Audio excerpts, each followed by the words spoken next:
Bring this back up.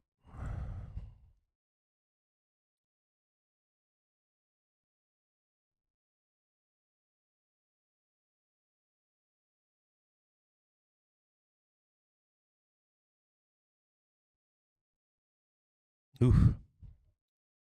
We're going to have to talk about this.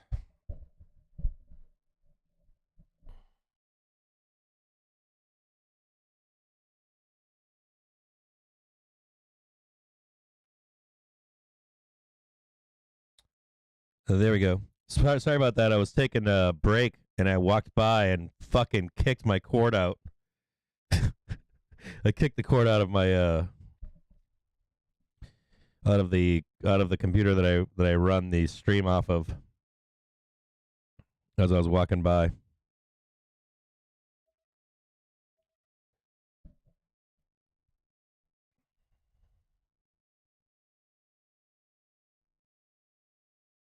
Let's see all you guys get back in here because I got there's a report that came out when I don't know if you guys heard this or not.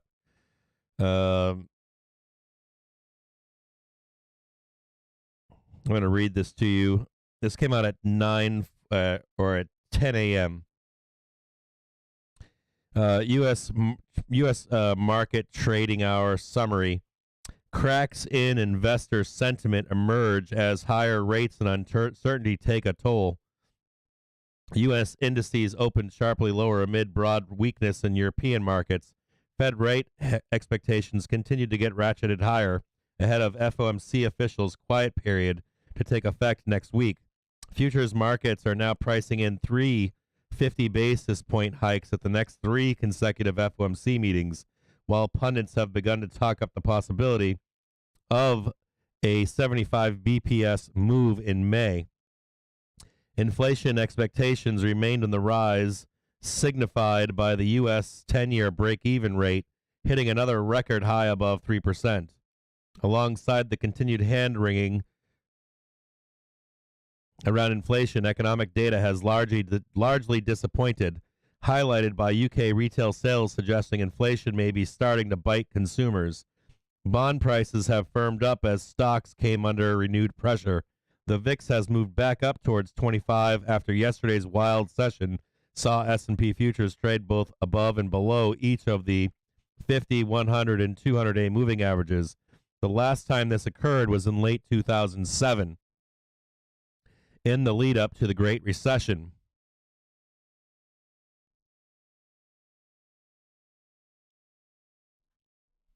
Not done yet. Hold on. So that's pretty key, right? In the lead up to the Great Recession in 2007. So there was some real fear, and then the talk about a 75 BPS move in May is getting priced in. That's what's being said this morning.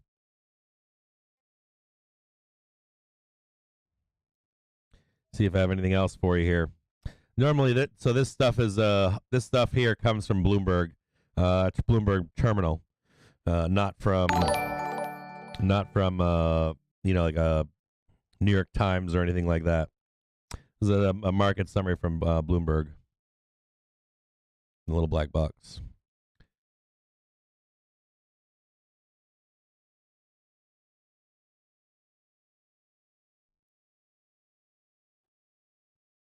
So watching bottoming in the S&P 500, not a ton going on currently at the moment. And we'll see how the rest of the day plays out. I'm still haven't taken my break yet. I got to go and I got to grab a cup of coffee. I drank all my water, so I just need I need like 15 minutes to go get some more coffee and some water so I can be with you for the rest of the day. Dollar index extending gains broadly here with the weakness in equity markets and overall risk-off sentiment. Canadian dollar its weakest level since May 16th. Dollar index 101.22 as the Dow trades down about 500 points now. The S&P cash market at 43.40 down 53 handles. Another note, the VIX is starting to top out around 24.51. It could still trade higher to 24.20 to 94.25 or so. Belgium going to be selling 20 bonds on April 25th. That's Belgium.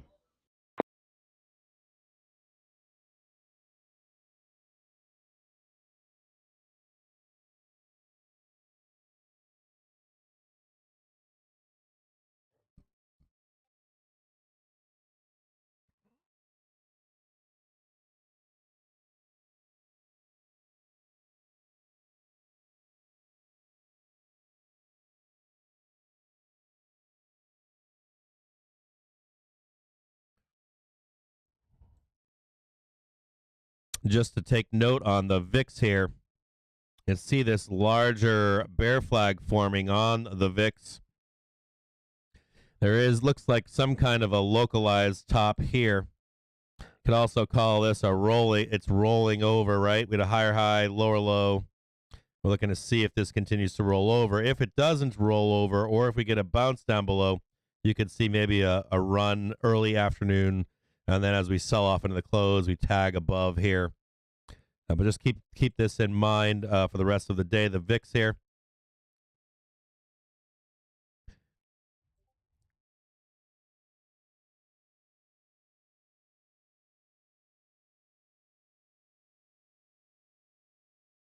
And I'll be right back.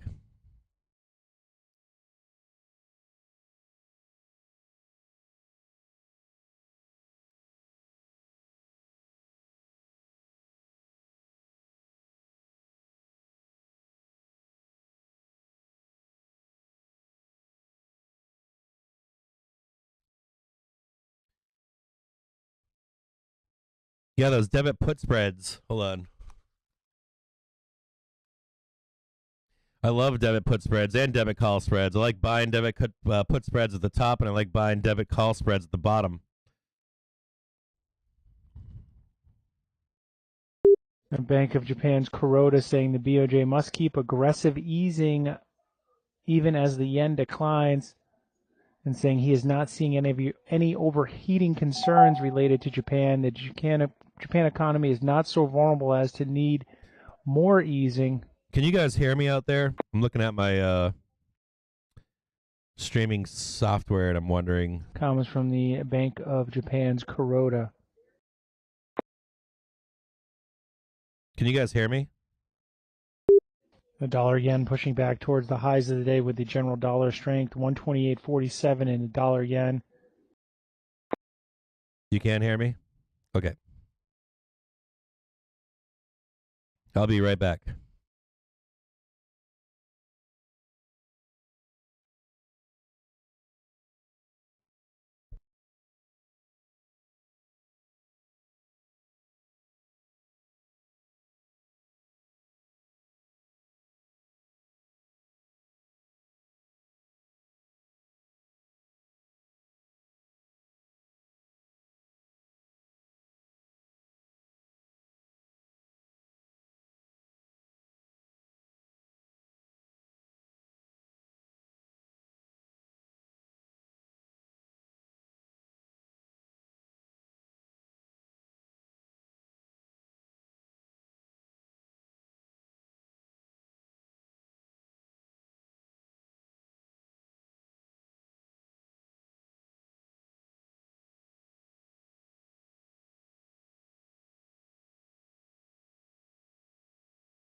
We just continue to monitor reports coming out of China. Anecdotally, Beijing reportedly shutting down one middle school for 7 days to fight COVID.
More from the Bank of Japan's Kuroda saying Japan inflation may be at around 2% for the time being, but the BOJ should persistently continue with current aggressive monetary easing to achieve price target stability.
Further comments from Bank of Japan's Kuroda saying that a rise in commodity prices leads to a net outflow of income from Japan's economy.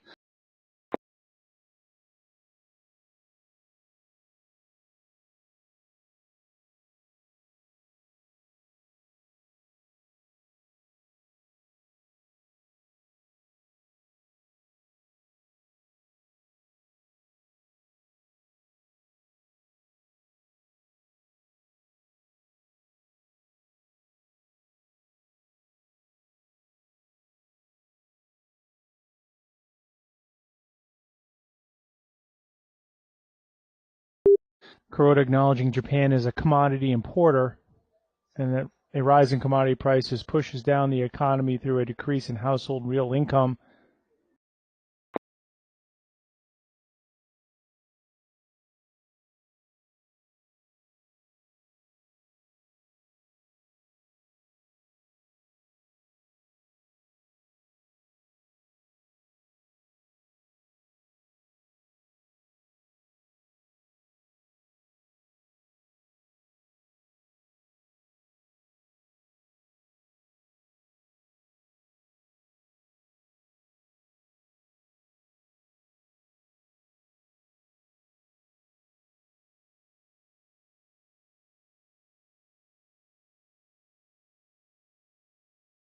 Bank of Japan's Kuroda saying Japan's output gap is still negative and economic overheating has not been of a concern.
IMF Skopina saying it's absolutely a possibility that the Ukraine-Russia war becomes a frozen conflict that stays for a long time. More from Kuroda saying Japan's inflation is expected to rise in the short run, but such a rise consists primarily of cost-push inflation and therefore lacks sustainability.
Kuroda just emphasizing standard rhetoric that the BOJ continues to conduct policy under the framework of their yield control program.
So ECB Lagarde is appearing on a CNBC interview alongside ECB U.S. Treasury Secretary Yellen.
All right, I'm back with you guys.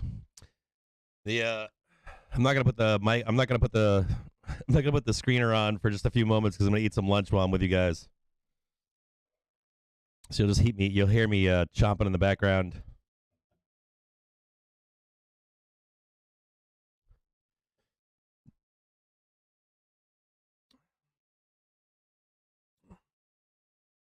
Hey, sweetheart.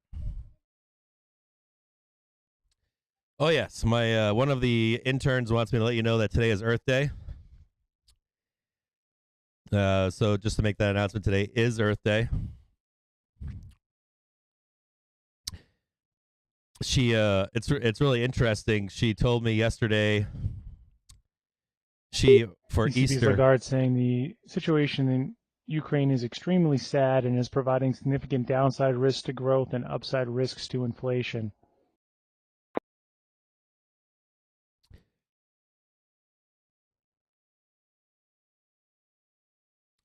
I don't know if you guys heard this. Did you guys hear about Secretary Yellen? I don't think the stock market represents underlying strength in the economy, which has remained resilient in the face of a large set of shocks.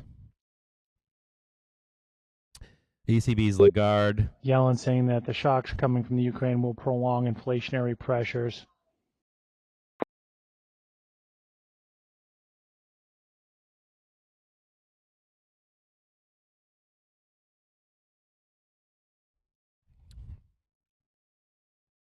So it's Earth Day today, and my youngest wanted to. She's well. So on Easter, they're getting older. Like my youngest now is 8 years old, almost 9 years old, and she wants. So we had Easter this weekend, and she's right about that age where they start to question. And so for Easter this year, we did an Easter egg hunt outside. And what I've learned with kids is as they get older, they like money. So I put a bunch of money in Easter eggs, and she wound up with like $140. She made a shit ton of money.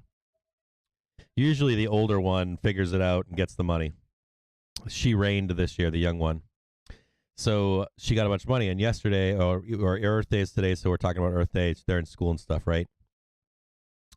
And so she tells me this morning, she comes and cuddles with me this morning. And she tells me, Lagarde saying there's a high probability that rates will start to go up for the ECB early in the third quarter if things stay where they are.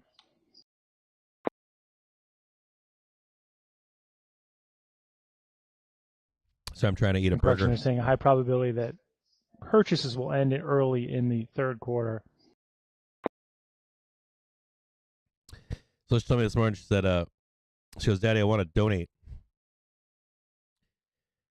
And I said, well, that's great. I was like, she's like, I want to donate to a cause. And she started with Earth Day. And then she expanded who she wanted to donate to.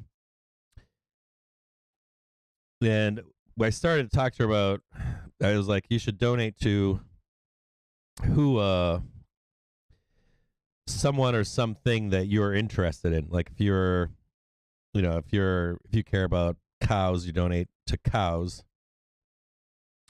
If you're interested in purple paint, you donate to purple paint. And so I'm like, so I'm explaining this to her. But then the other thing that I was trying to explain to her, I still haven't figured out and I haven't approached it yet.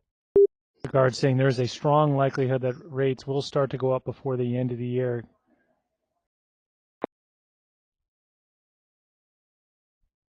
The thing that I couldn't explain to her was, I don't know how to at her age, is I don't know if I'll bring her to a website about this, but I want her money to go towards actual outreach, because not all outreach.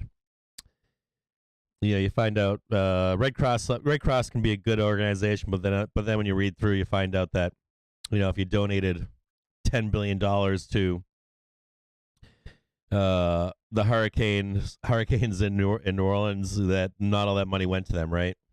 And then you find out that there's a ton of money that goes towards other shit. So I don't know quite how to broach that with her yet at her age.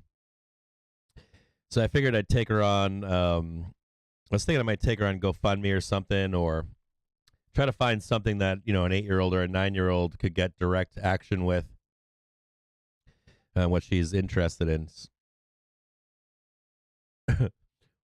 Girls are so much nicer than boys. Men, if you just want dirt bikes and trucks. They do. They grew up so fast, right? You have a 9-year-old daughter too, Erms?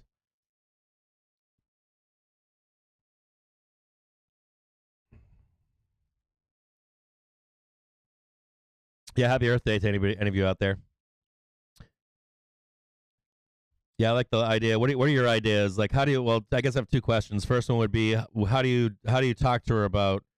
You should, like, this is a good trait to have, but direct your money towards actual outreach, and then, without saying, don't just blindly tip, fucking Red Cross or American Cancer. Like, the one that always drives me nuts is it was the old Jerry Lee Lewis one. Look, I think it was leukemia, but it could be MS. I can't remember. But then I went down the rabbit hole of finding out where all the money went for that fundraising. He used to do this way back in the day, with the advent of TV. There was like a Jerry Lee Lewis something-thon. I can't remember if it was MS or leukemia or something. I forget what it was. But anyways, that thing right there, I ended up going on a rabbit hole once and finding out that like 90% of the money that was donated went to anything but research.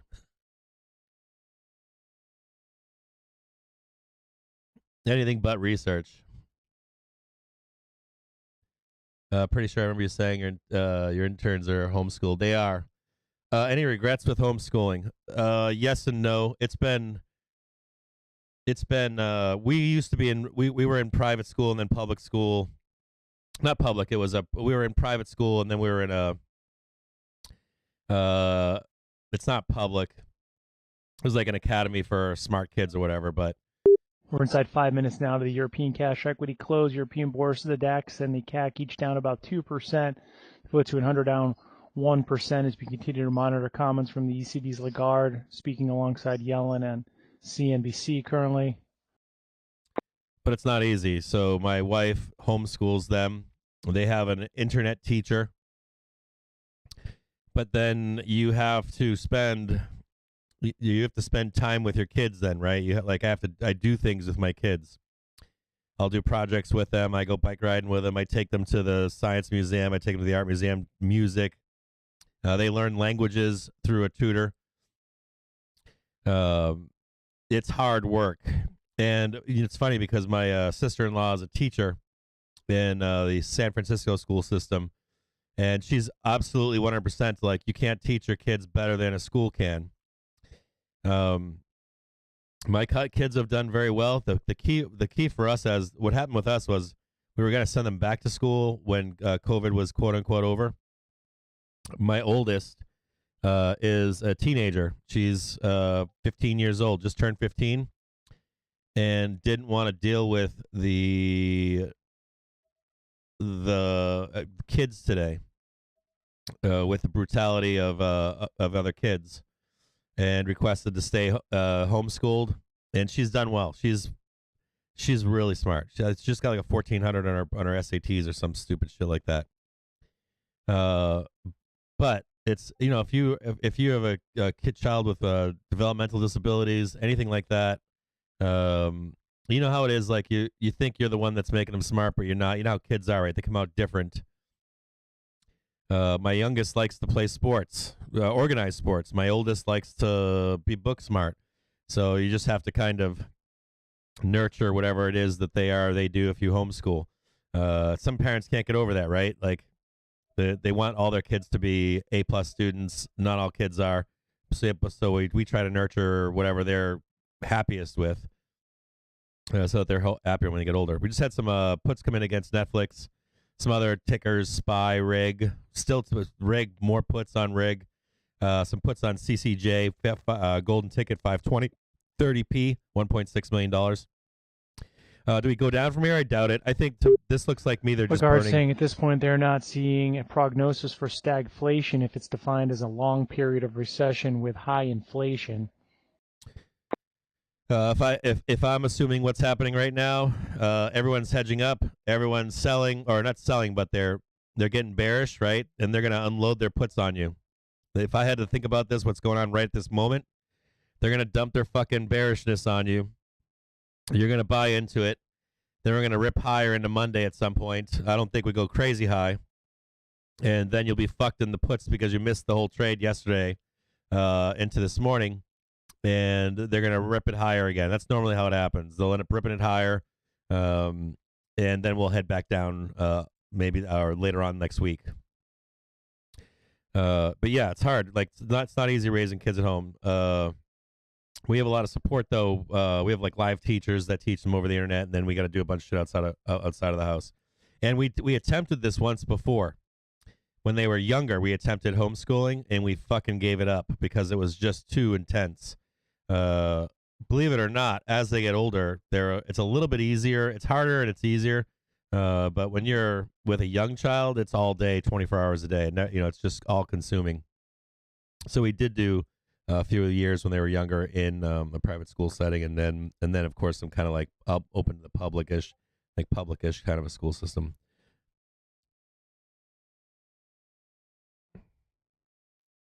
Yeah, smart kids don't feel like they don't fit in with their peers. You know what the other thing about that is too, Herms? Like, so our youngest, or our oldest is kind of like that, right?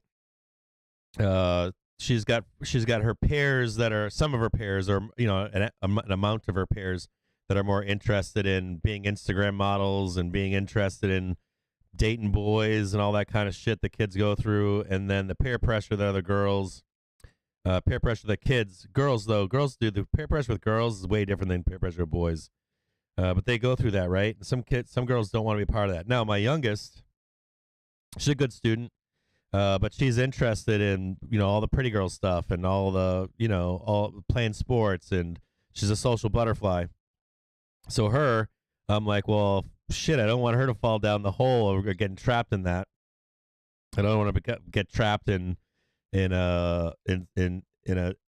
life where she peaks in high school, maybe even college, and then she goes to Ms. Lagarde saying that there's no doubt in her mind that China's anti-COVID policies are causing supply shocks around the world. into a life that she winds up regretting when she's older. That happens a lot. It happens to my friends, the kids I grew up with. They go to high school, they go to college, meet their sweetheart, get a professional job, buy a house in the suburbs. You spend 20, 30 years doing that with kids. You look up one day, this happens to men and women, right? And you're like, fuck that, I'm out of here. Either or parent, right? Family breaks up and they go off and do what they've always wanted to do, and they missed out on all those years. And there are other kids, especially today. Some of it has to do, of course, with not being able to afford those things when you're younger. Bank of Japan's Kuroda saying medium to long-term inflation expectations do not show signs of rising.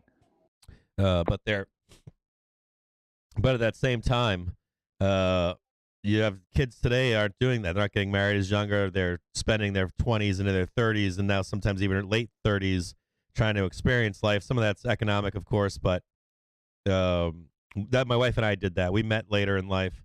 Not later, but not that young, and we spent our 30s and 20s and 30s having fun. We had kids that have gone through the close of cash equity trade across Europe. The DAX unofficially down about 2.33%. The CAC Quant down 2%. The FTSE 100 down 1.1%. The one wild thing about this, though, too, is I don't know how an 18-year-old raises kids. I felt better older raising kids. I was calmer with kids, and more time. I don't know. As I got older, I think I was a better parent as an older parent. Maybe the only thing that was against me was maybe just the energy of being 18 or 19 or 20 or something. But much better parenting skills, or at least for me. Because you start to become comfortable with who you are as a person. You find out who you are as a person, or at least me, and felt confident with. Of course, I was panicked when I had my first child. I was scared shitless first year. But I've enjoyed being a parent, an older parent. But now I got to talk about this with my kids. I figured I'd go on like a GoFundMe or something and just have her search for something that she's interested in. Maybe there's something local. Someone said soup kitchen or something earlier. You could not have had the education that I got online. Honestly, and they've turned out outstanding so far. I agree. Yeah, I don't know that it's I don't know if it's like I don't hide anything from my kids. Of course, though, there's like the age appropriateness, like concepts for them. You try to like pair things to whatever age bracket they're in. Different, like same, you're honest with them, but you have to say something that's relatable, understandable, tangible, that they can grasp. So of course at this age, I'm like, well, how much do I dumb it down or whatever?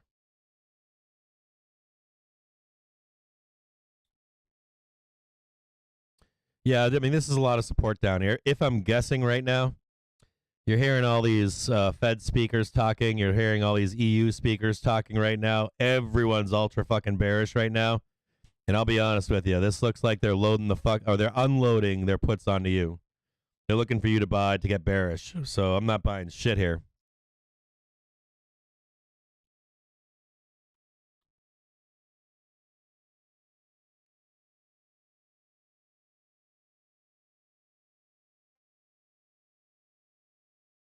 I heard parents who are homeschool teachers want them to slow down because their kids are more advanced. Yeah, my kids are, my 15-year-old is fluent in Japanese. That's rare. It's not common. But I don't think it's not because she's smart. It's because it's because we pay for her to sit on a computer all day long and learn Japanese. Not all day long, but she sits on a computer and learns Japanese with somebody. You've got the time. Like my wife and I take the time. This is the one my sister-in-law's got that, that socialization, all this stuff. I get they need all this. Lagarde and Yellen now concluding their interview on CNBC. There's one major downfall, and that is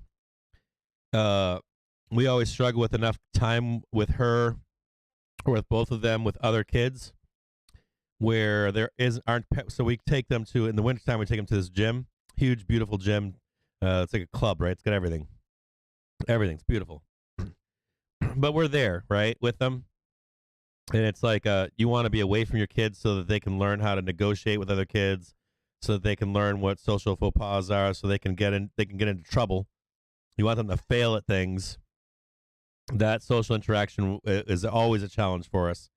But on the flip side, if they were in a school and they're learning algebraic concepts, right? If my youngest is starting to learn algebra, geometry, and all kinds of stuff, she's only 8.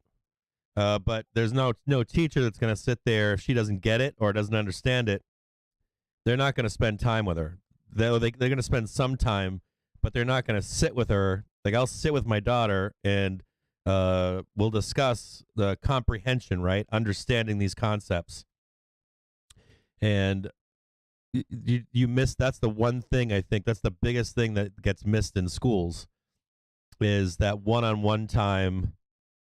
And that happens to kids. If they start to fall behind in understanding concepts at each layer or level of schooling, right, they start to fall behind. Because you guys know you got to learn the basics, right? Then you add more complex. Or then you're adding basics on basics, right? What's the number 1? What's 1 plus 2?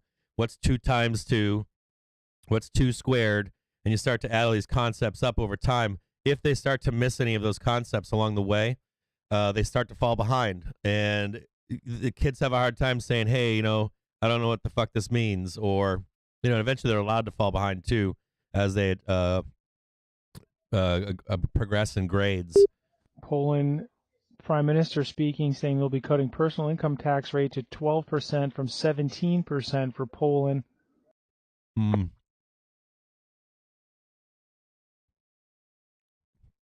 My dad was upper middle class when there really was an upper middle class. He got out of the army and he made himself, he was like a made man, made himself something. And after Vietnam, he got out and made himself something. And we were always like in middle class schools. I grew up in Boston, and in a neighborhood that was gentrifying, so it was kind of poorish. Then it became middle class and whatever. But he tried to put me into a rich kid's summer camp one year, like rich, like wealthy. Like real wealth, old Nantucket red wealth. Like your parents own like Heinz or something. I think I made it a week. And I wound up beating this kid up on a tennis court. This is a true story. And it was a total socioeconomic line that I couldn't cross. And of course they couldn't cross. Glaring when you're a child. Glaring. The disparity. As an adult, I have no fucking clue why my dad would have done that to me, but I can see in his mind, he thought we were doing the whole moving on up thing. He was proud of that. He wanted me to be with those kids. I had no fucking business being with those kids. Not at that age. I was like a pre-teenager.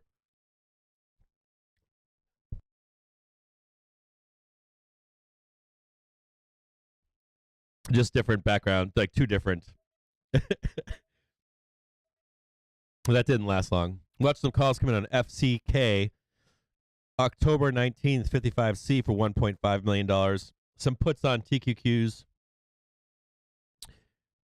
Or those calls? Yeah, those are puts. Puts on TQQs.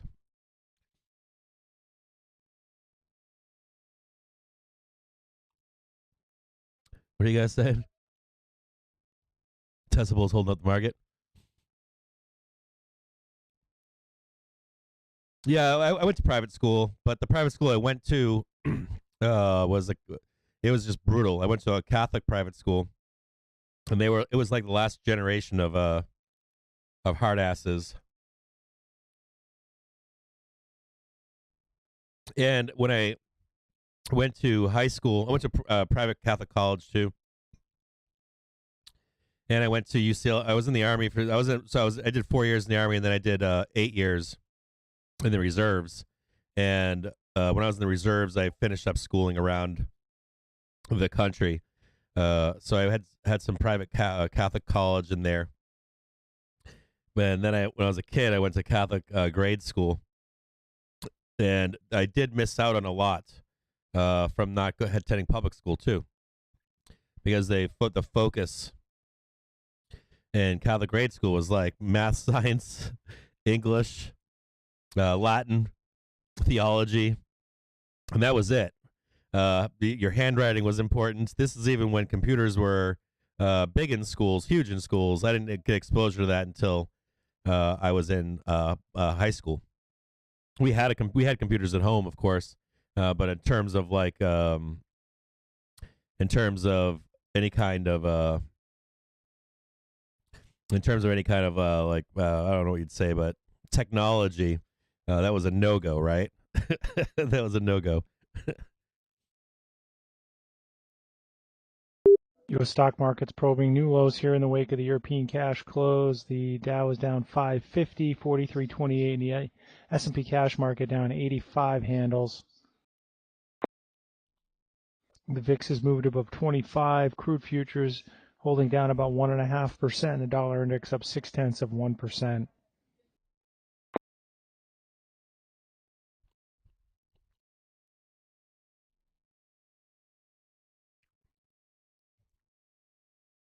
Hang tight for a second.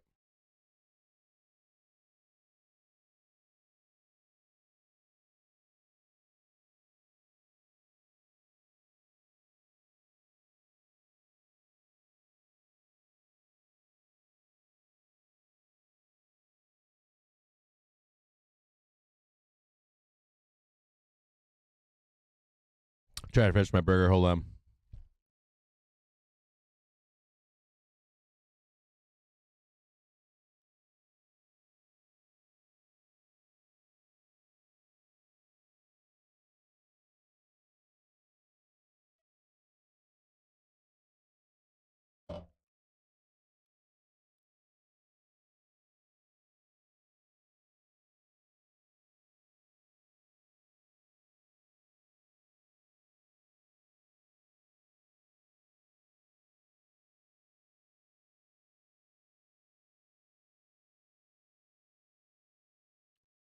I'm getting ready here to buy some calls.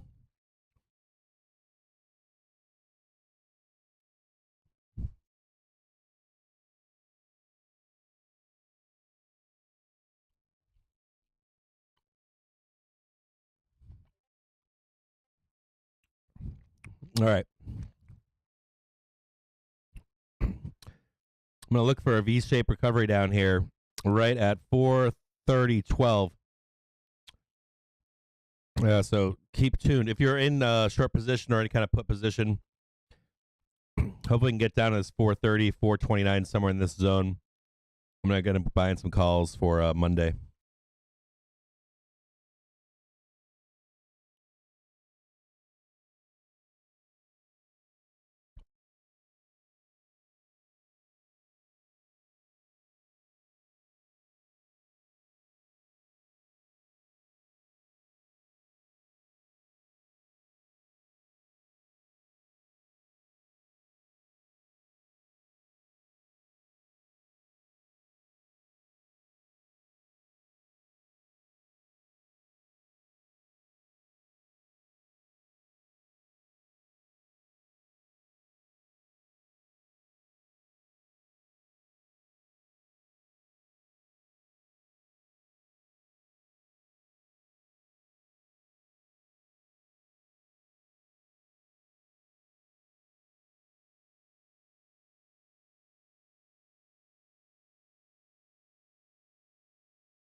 All right, hold on here. I'm going to check in with the breath and see how it's looking.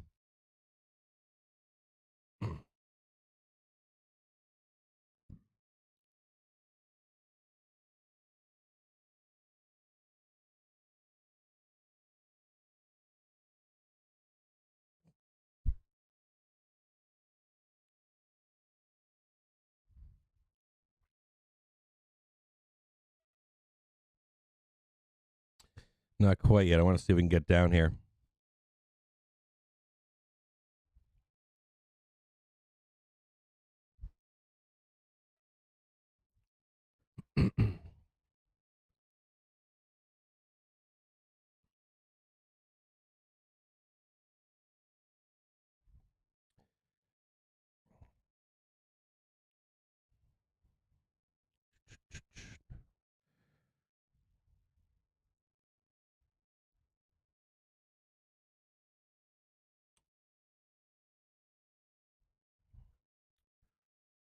Oh, I want to buy this right here so bad.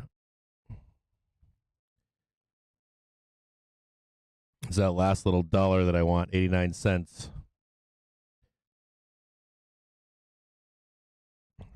See here.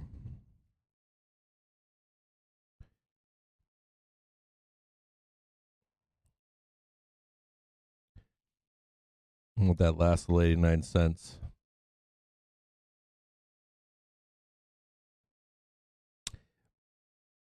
And take note, if you're out there, that we are close to, we're getting close down here. I'm going to show you one more thing, okay? I just want you to be aware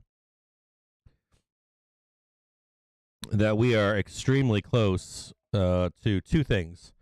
We're very close to, from a breadth perspective, of being extremely oversold. So possibly today into the bell, we might take that trade. We're close.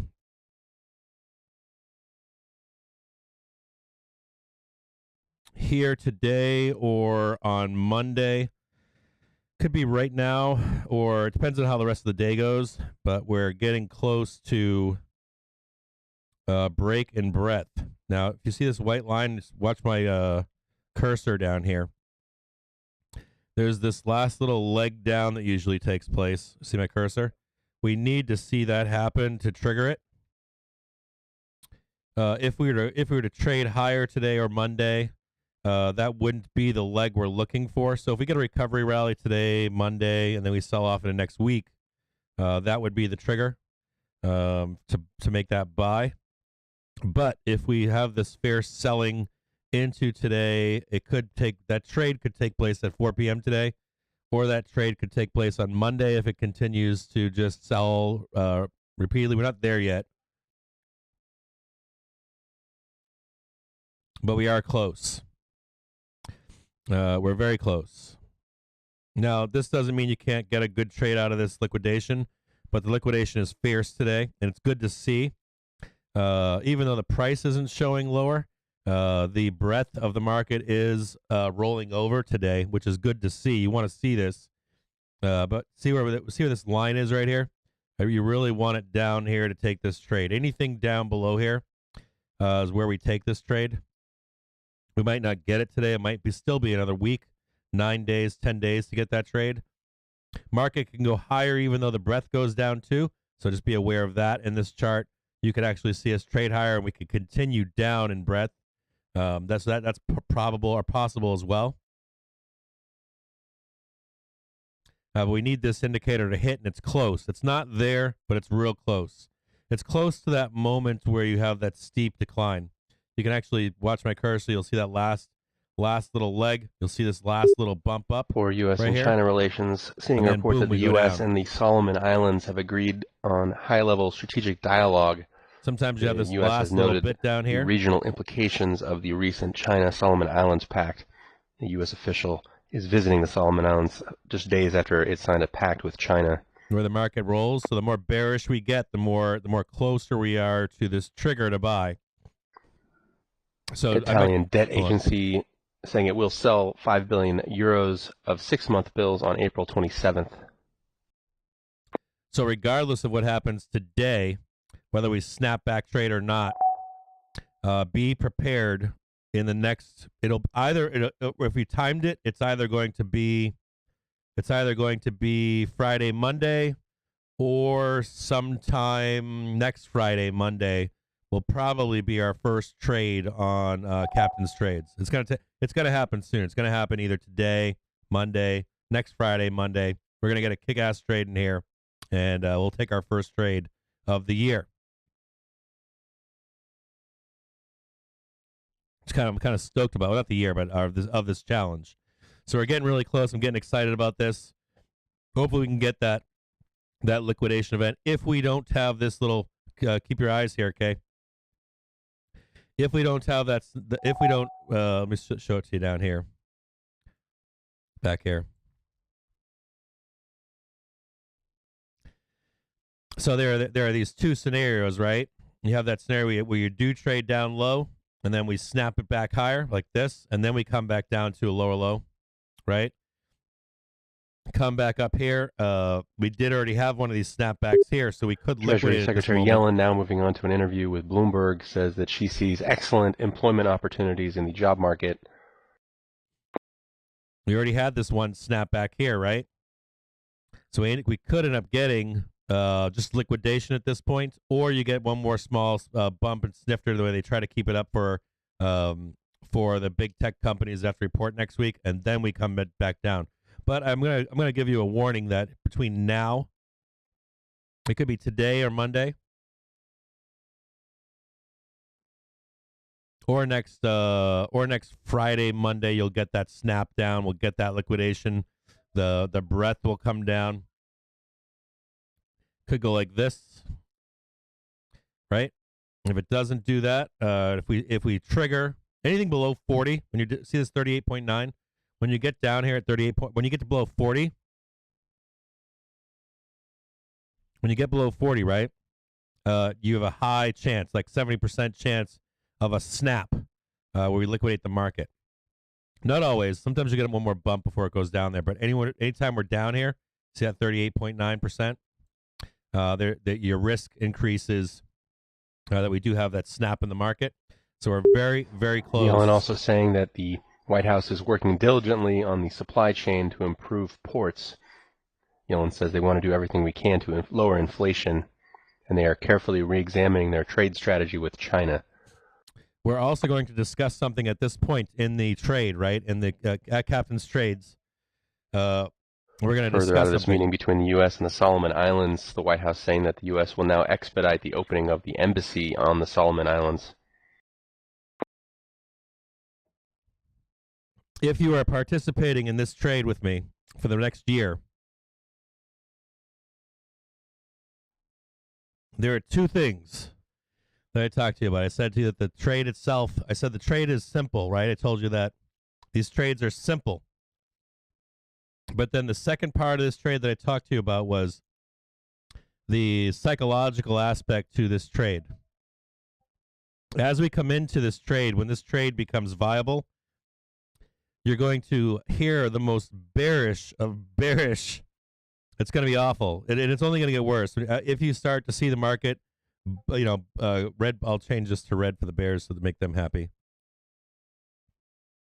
But as we get down here, right, you're going to hear the most bearish statements. You're going to hear people on Twitter. You're going to hear people on not ESPN, CNBC. You're going to hear, as this break takes place, whether it's now or it's next week, as this happens, you're going to have fear of taking this trade. And you'll have this fear that the 9 to 12 times we do it this year, you're going to have the same fear every time. So think about this trade right now where we are. Treasury Secretary Yellen says it is worth considering steps to lower U.S. tariffs on Chinese goods in order to ease inflation. Yellen says that China values its banking links with the U.S. And I'm gonna be saying to you by the eighth trade, I'm gonna be saying to you, we're gonna buy $500,000 of the calls down here, and you're gonna be like, "Fuck you, I ain't doing that." But this is what it is, and then you might even get some continued brief selling while you take that trade. Is the point that I was trying to make to you the past couple weeks? You might even see a little bit more of this action down here until it swings massive. Okay.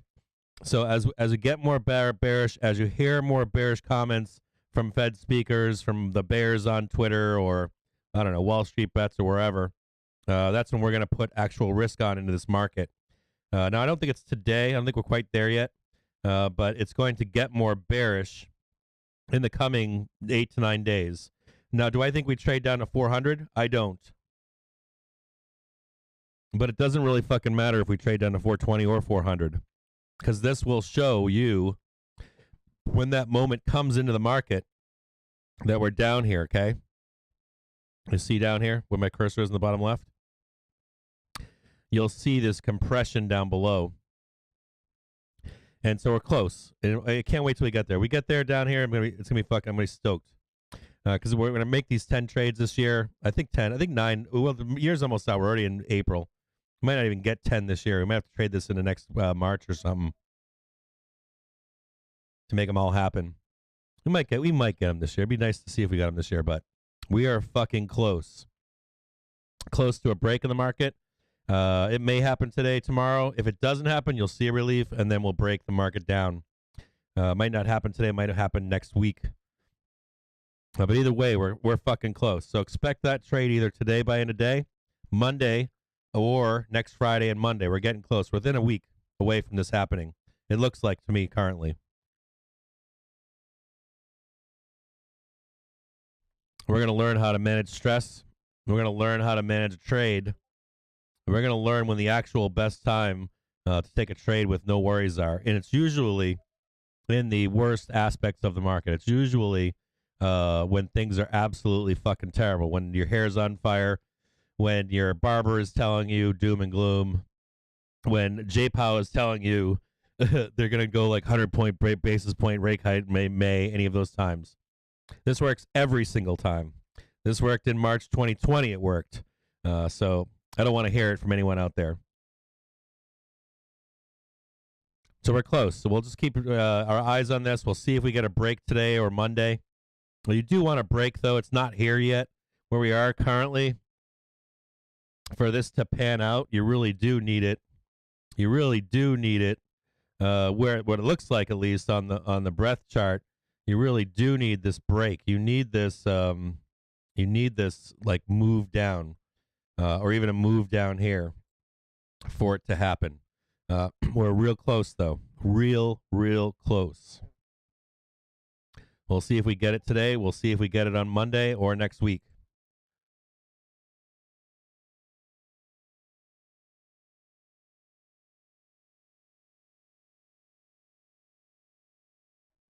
Wait till we place these trades of big money. It's gonna be fucking hilarious. Almost there. Now 4:30:35. I'll probably buy some calls down here. I don't care if I lose them, but I'm gonna buy them for a snapback trade at 4:30. I'm looking for a snapback trade at 4:30:10 currently. We're at 4:35.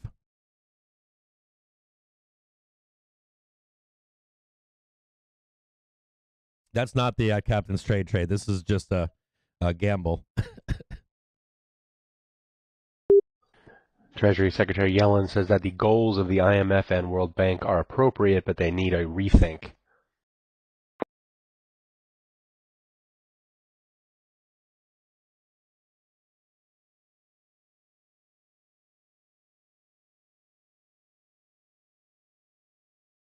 $4.35s are at 16, 17 cents.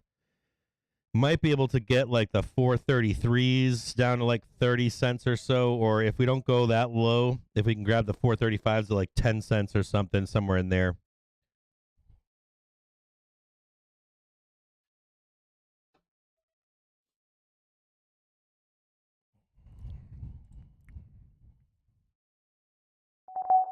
I'm going to put an order in right now.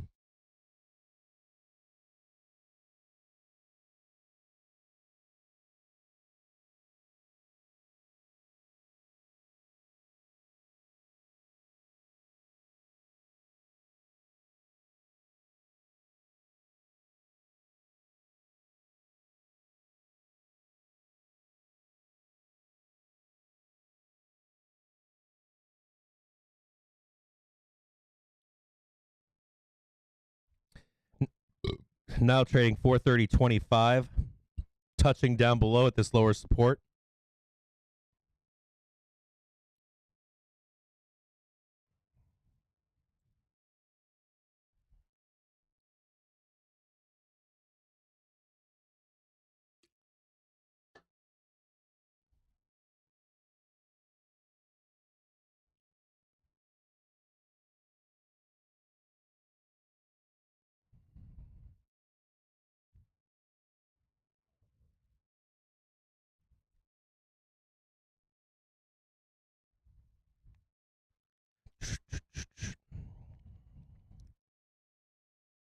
This is almost what it'll be like to be when we place the captain's trades.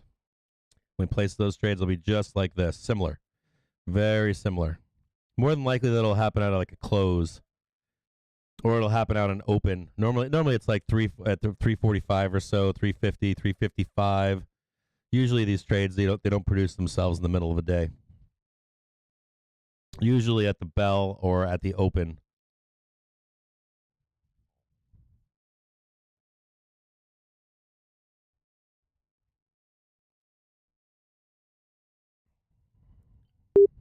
Seeing a report out of Russian press that President Putin will receive the United Nations Guterres on April 26th in a meeting. That's from the Russian government.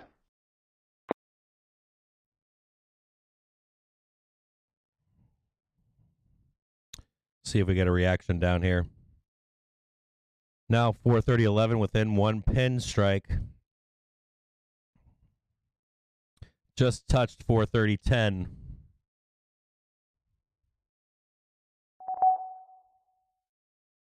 Now 430.07.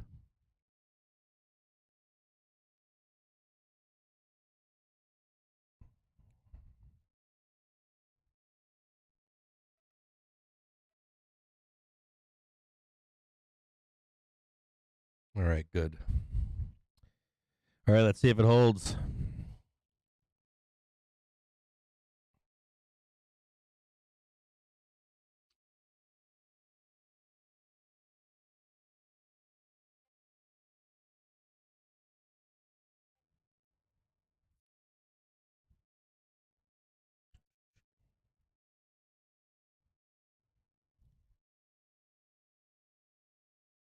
I'm so excited with these moments.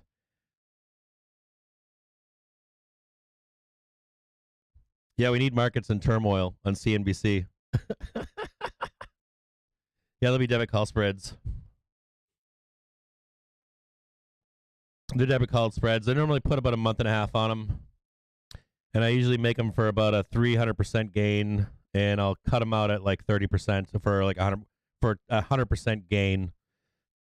So if it pays, if $100 pays $300, I'll hold it to just the $100 so that I can capture the front end of the trade, and I'm not holding it to expiration, where you gain most of your, not always, but you'll typically gain most of your gains at the end of that trade.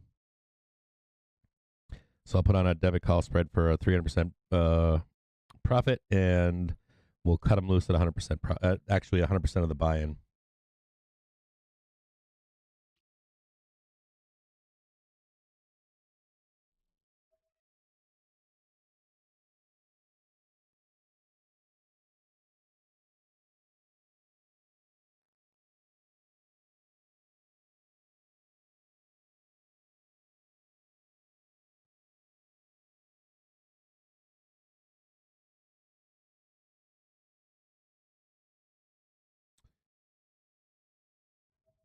Just sitting on 430.07 currently.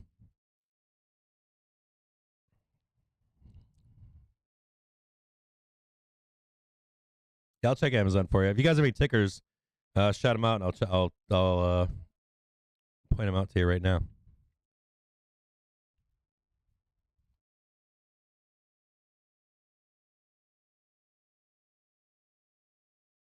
I'm on 0 dates for today.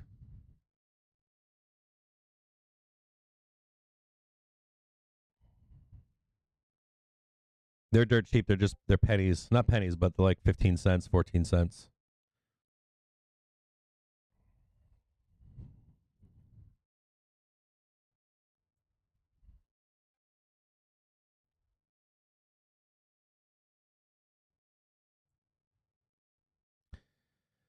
There's the strike 430.05. This might not hold. I'll be honest with you. If there's any real money selling that comes in at these moments where we are right now, take note of this.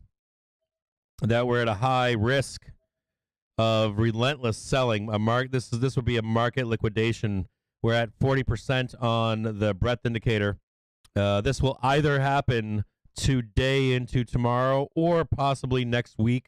You can see it happen on Friday, Monday if They hold the market up for the big tech reports next week. So this could be a fake out to that liquidation break. The other thing that could happen would be you have real money selling today. It'll be relentless today into tomorrow. You'd wait for that buy signal to come in, which we don't have yet.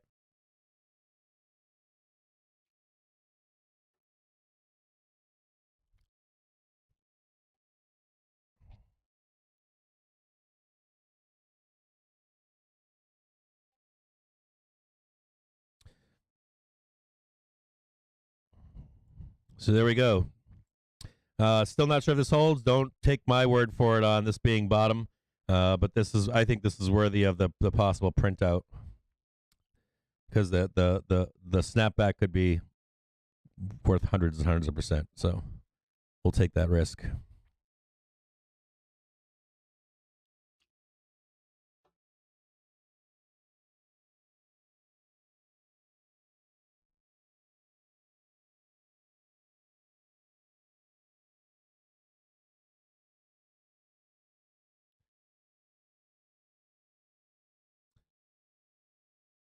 Yeah, this is the time. These are the times when you literally tune out every bear.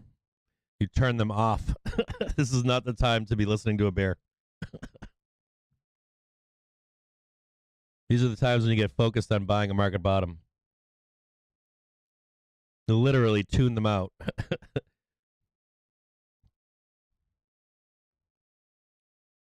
Don't worry, we're gonna do this with about $500,000.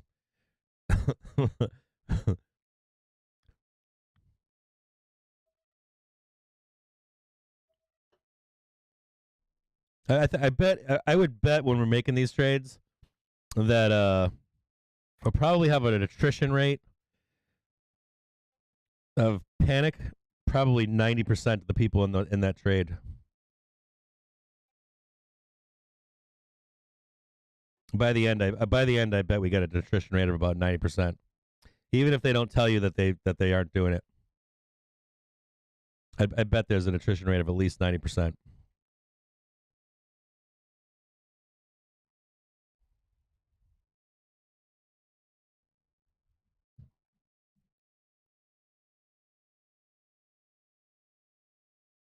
So we'll know today if we get the break in the market today or tomorrow, or next weekend. We're close, though. We're close to the breaking point of the market. You can see it down here at 430 or at 39% right now. You can see it down below. Anything below 40% is where the risk comes into that break. It's also a leading indicator to that moment where the market does break down. And if we get that break, we'll be ready to take that trade either today or tomorrow or next week. We're close. We're closer that we've been waiting for it for what, 3 weeks now, I think? 3-4 weeks when we first started talking about doing this. So we're almost there. Not quite there, but almost.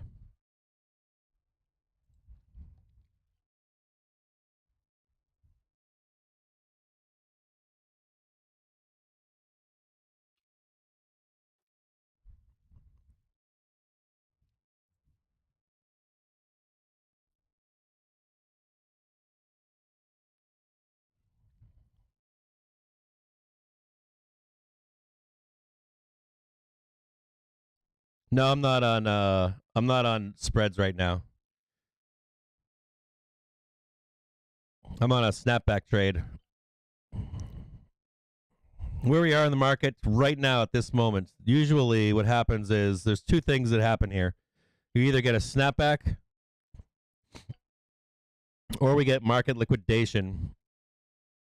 In both cases, it's worth it to buy this bottom, even if it fails, because the print on it is going to be fucking huge. It'll be like 400, 500, 600% typically. And if it fails, though, it doesn't matter because the cost is so fucking cheap. And then if it does break, we're lined up to go full port into the market. So you're either looking for one of two things. You're either looking for where we are once we're down here, right? I think I just went over this a few minutes ago, but you either get this break. If you don't get that break, you'll get a quick relief, and then you'll get the break. So there's money to be made in this quick relief right here. Now, if this quick relief doesn't work and it liquidation breaks, it doesn't matter. Your ultimate goal as a bull is to buy this down here. Now, the calls that you buy in here, they have to be dirt cheap. They have to be like 5 pennies, 10 pennies, anything like that, if this were to trade out or work out for you. We're almost there. We're doing well. Close that up.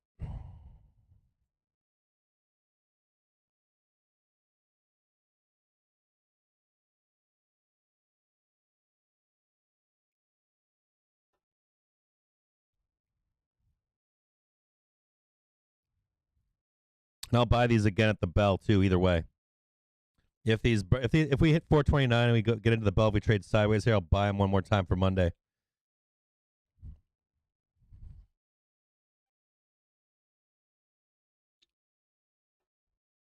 $430 now. A tag on 430.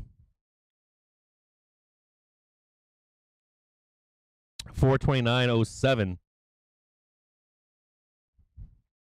See if we can get closer down here.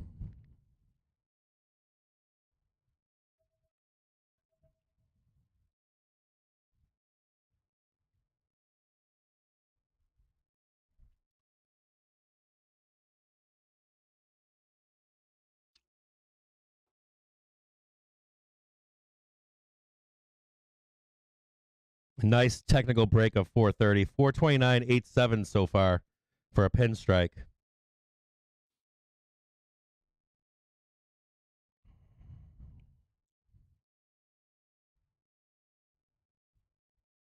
CBC coming in. Watching lots of puts on IWM. Bunch of Tesla calls. April 22nd, 1000C for $700,000. Q's puts 422 330P for 222K. 422P for 331 on the Q's again, $250,000. Tesla puts April 22nd, 1015P for $273,000.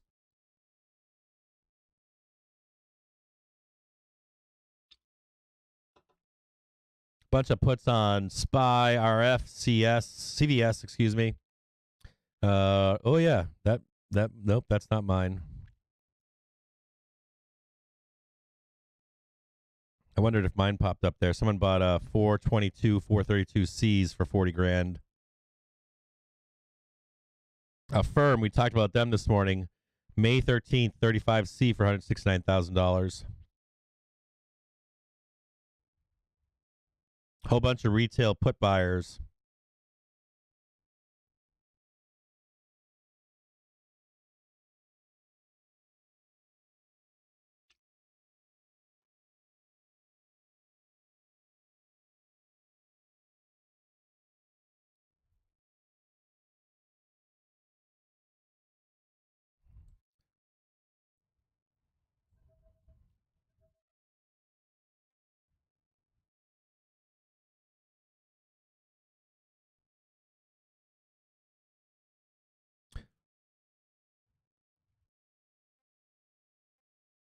Let me know in the chat. If you are short right here, let me know in the chat.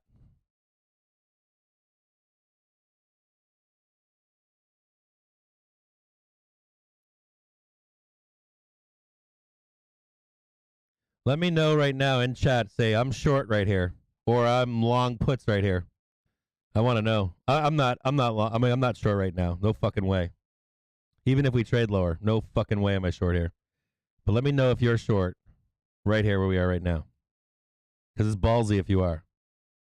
Pendy185. Let's start writing down names. We do this sometimes. No, I am short. Hold on. Don't go too fast. Pendy. Hold on. Come back up. Let me know if you're short.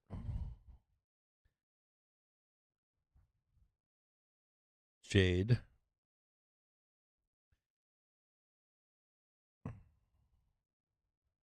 Coop.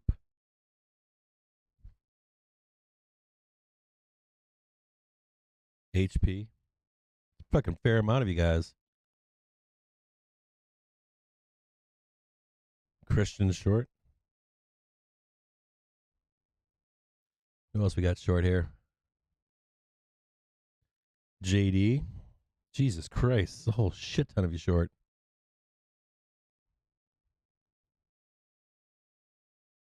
Binky's cool. I like what Binky's doing. Binky said he closed all his and left a couple on. I like that idea. King Cow's loaded to the tits and calls. Ryan's doing it the right way. Leave a little bit on. Good job, Ryan. Oh, wait a minute. Yeah, I don't care if you're waiting or anything. I want to see if you're in puts. Been long puts for a while now, doing well so far. Mao is still in puts. Good job, Mao. CSM's holding puts. Good job. On Apple, I like that.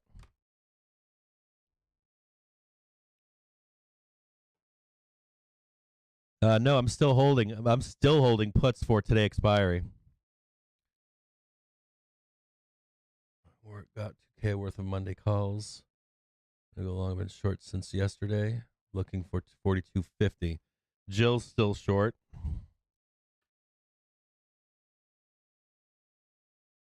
Mike's still short on SQQ. Mike? Seeing some comments now from a United Nations spokesperson after reports earlier that President Putin will be meeting with the UN Secretary General later next week. FinTit pros UN are always spokesperson short. says that Guterres hopes to talk about what can be done to bring peace to Ukraine urgently. Oh, peace to Ukraine urgently. Look where we are in the market. Peace to Ukraine urgently.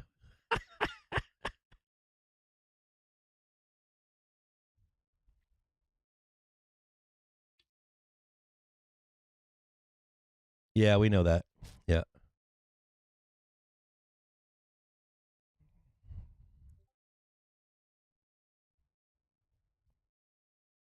We're just sitting on the top of the barrel of dynamite.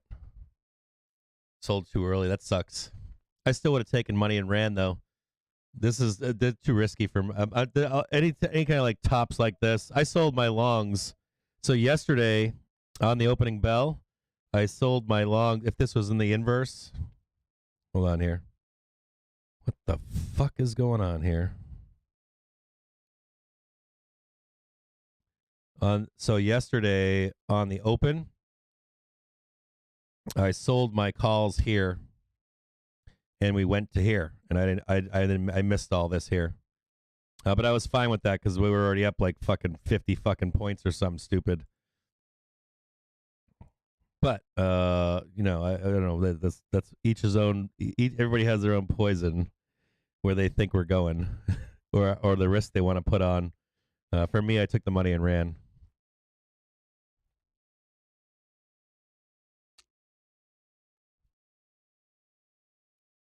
Hang tight a second.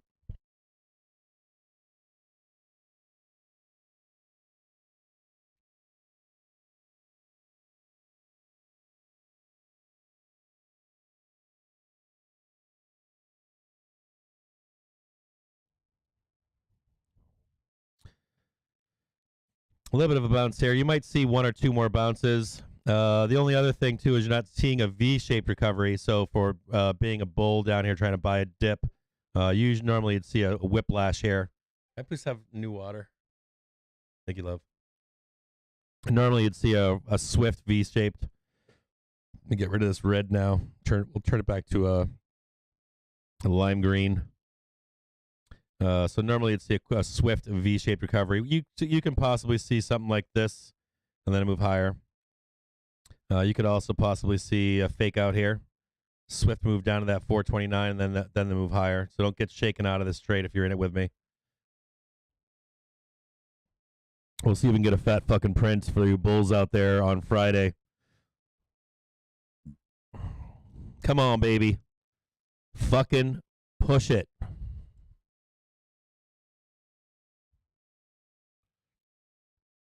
Still some relentless selling above. Want you to see that up here. Little bit of sellers up here. Just be conscious of this. They're trying to step back in up here at this. Now they're at 431, 436. Very risky trade. You shouldn't follow me in my trades. I warn you of that. You have to manage your own trades, manage your own risk. Don't be following me with 100% of your accounts or whatever. And see this wall of sellers above. So there is still resistance up here at 432. Beware of this here, okay? So you see this wall of sellers here? I want you to see me follow my cursor. Thank you, love. 432.50 or so.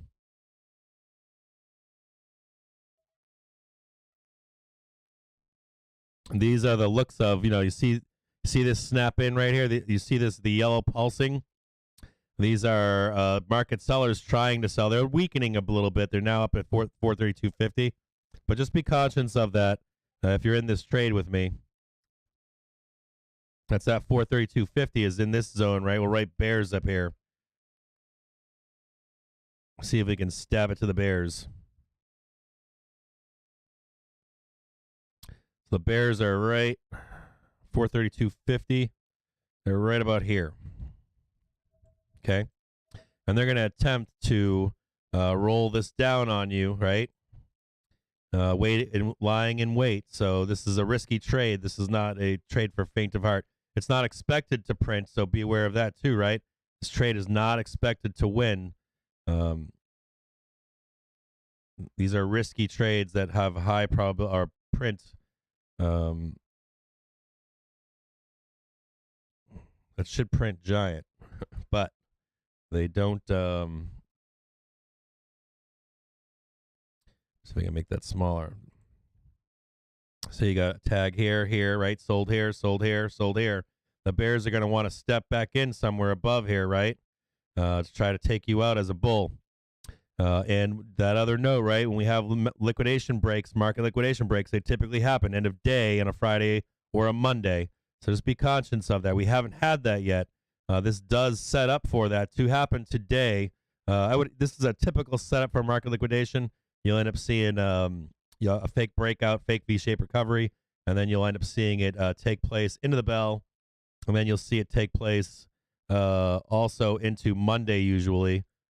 Not usually, but sometimes you'll see it continue into like a Monday. You'll see like that. You'll see that fake recovery into the bell, and then down through the weekend, you'll start to get down to lower and lower numbers. So hopefully we'll get that. I mean, I don't know if we get that today, Monday, or if we get it next week. But we'll look for it today, and we'll look for it next Friday. So we can put that first trade of the year on in this challenge that we have.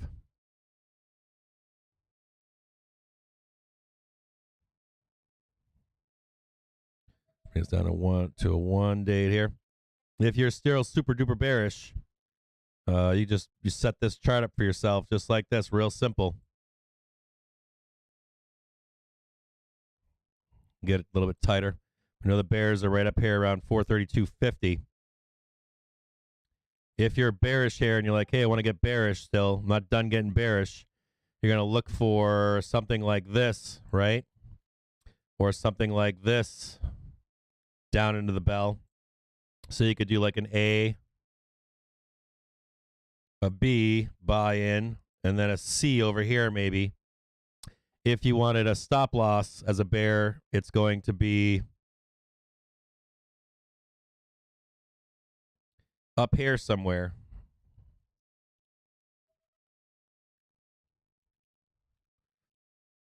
Yeah, lick your wounds up here if you're going to take another short into the bell.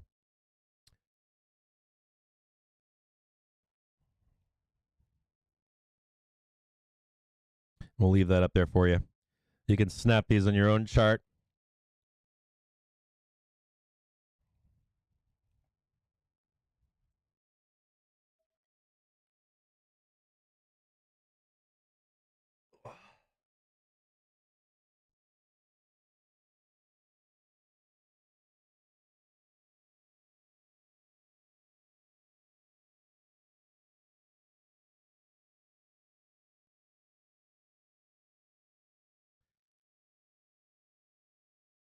What's my PT on these?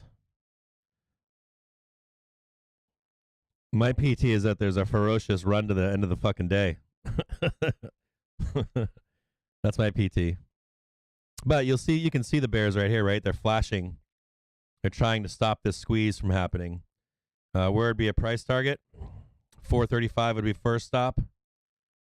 If it squeezes, 440. Yeah, first major stops at 435. Unless the bears keep, if the bears keep rolling over in this market, if they keep selling and we get a liquidation break, it's not going to matter that you get to 435, but 440, believe it or not. And that sounds absurd. But if they can't win here, or if they close for profit down here at any point, if the selling stops, you would expect to see a snap higher to 440, 435, then 440.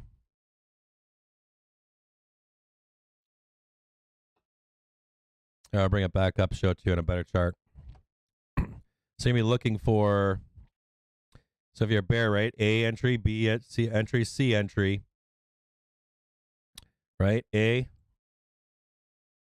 B, and then C if it consolidates. Now, if these are where the bears are, right up in here. If the bears get squoze here, right, we will rocket ship up to 440.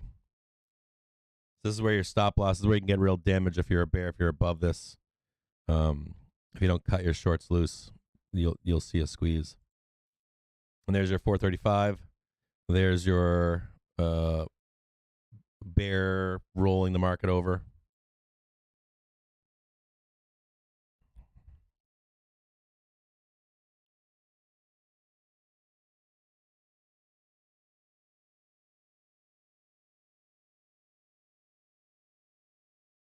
And you can see them visualized right in here.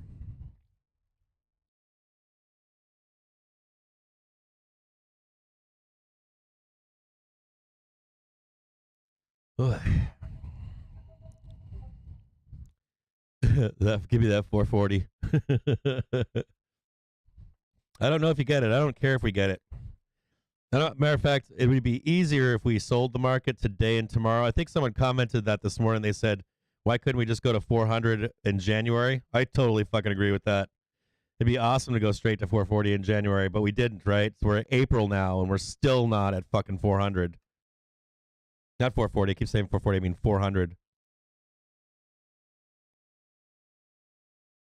They should have just dumped the fucking market so we could start over again. That was one of the sweet parts about March of 2020. Was it dumped so fucking bad and so hard and so fucking fast that there was nowhere else to go but up. In reality, there were some people that said no to that, but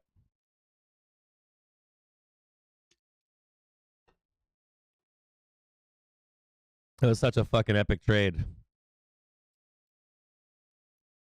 Epic fucking trade. Fucking epic. When the news broke, right, it was fucking insanity. And some people didn't want to believe it.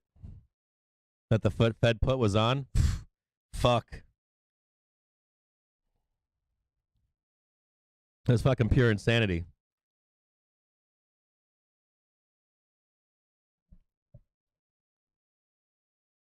Motherfuckers didn't want to believe it. Refused to believe it. Fucking refused. Gave back every single bear dollar for 2 straight years.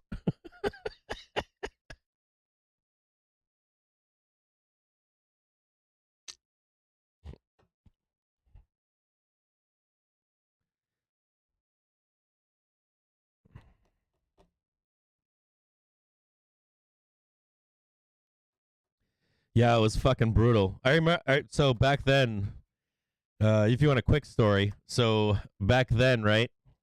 I remember it was January or February. I think it started back in December. So this shit gets crazy. So back in December, I knew something was up. Like back in December, I think is when I knew something was real. Like that the COVID virus was real. I've got family that lives in Southeast Asia. It's real. It was real. We knew it was real. So I'm talking to my wife, and I went down to our school. This is a fucking true story. We went down to our school, and I asked the lady at the front if they had any plans to deal with COVID, right? And she was like, "What? No, I don't know what you're talking about." So she goes, "What are you talking about? I don't know what you mean." So then I contacted. It was 3 schools in the system, a private school, 3 schools, right? So we have a main office or something. So I call them, leave a message, nobody returns phone call, send an email, no return, send another email, and all I was asking them for was if they had an emergency plan for the schools if there was an outbreak, and I got no response. So this is like maybe early December, mid December by the time I had gone through all the normal channels. So I go back to the school and I bring it up to the lady at the front again, and she tells me, "Have you done these things?" I'm like, "Here, I've done all this." She's like, "Okay, I'll get it to the principal." She gets it at the principal. Looks like there's a little bit of a breakup of sellers here. 431, 432, 44, and then the next big one is at 433.67. A little bit of weakness in sellers. Not huge, but some. Breaking up a little bit.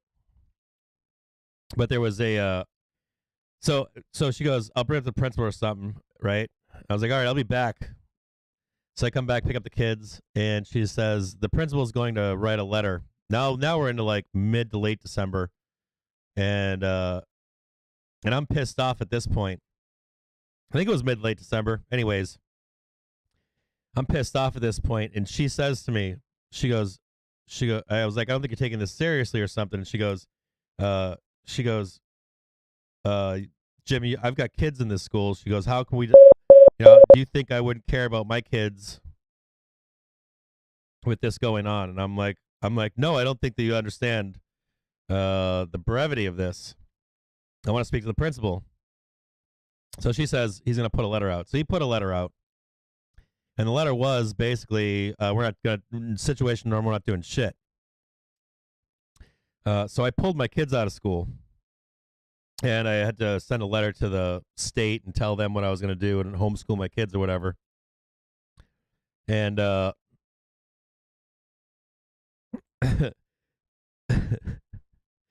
so I do this, right? And I become an instant pariah.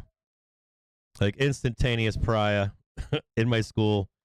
They're telling my kids, not fucked up shit, but if you ever want to come back, all this kind of nonsense. And like talking to my wife about the market and shit, when it's gonna shit the bed. And I pull out of the market. I'm not in the market, but I'm still trading the market or whatever. And I remember when the market rolled. Matter of fact, it was weird. I think Ackman was the one that said something, but it really wasn't. That Ackman thing didn't really bother me. It was mostly we did some preparing and stuff. We bought some food and I put some barrels of water. So I overacted a little bit. But needless to say, we started to homeschool, and we got into some homeschooling early, which was good before the bad rush for homeschooling. But it was wild because, of course, weeks later they shut down the school. And things went fucking wild, of course. You guys remember, like, they were shutting down streets and all that kind of stuff, and your neighborhoods, and all kinds of fucking craziness ensued. But it was wild. I mean, that time it was wild when the market rolled over. I remember being on Wall Street Bets still at that time, and the puts that were placed in the market, it was fucking insanity. Like, you're talking about buying like $1,000 puts, and they were just fucking printing like 10, 20, 30, $50,000. It was fucking insanity. How much print, and you just held and held and held and held. And I remember when the market flipped back up, some people just kept holding. Motherfuckers are, I shouldn't be swearing. People were fucking throwing on like 6 month and year out fucking like 3,000 puts and like 300 puts, fucking 350s. Not 350s. It was like 250s and 200s or something insane. Back then, it had to be. I can't remember exactly what it was, but it was fucking like stupid low and stupid far out leaps on the market. And they fucking printed huge Huge. And we would go on Wall Street Bets. I don't know if any of you guys have been on Wall Street Bets for a long time or not. But you'd fucking check in every day on Wall Street Bets, and we'd do like a roundup of where your puts were at. And it was fucking insanity. People were making like hundreds of thousands of fucking dollars on market fucking puts on nothing. On nothing. It was fucking insanity. And you just buy them, and they would just fucking grow and grow and grow and grow and grow. It was fucking wild. Y'all doing all right out there? Okay, so how are you doing, Pendy? How you doing, Jade? Coop, how you doing? HP, Christian, JD, Binky, Ryan, Mouse. No, not Mouse, Mao. I like you too, Mao. CSM, Joe, Mike. Diamond Hand Bears, Diamond Hand.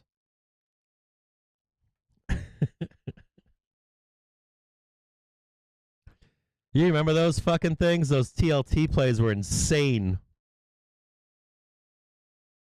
Oh yeah, dude. The 2020s fucking that was probably the golden age of Wall. If there was a golden age of Wall Street Bets, it was probably like 2017 to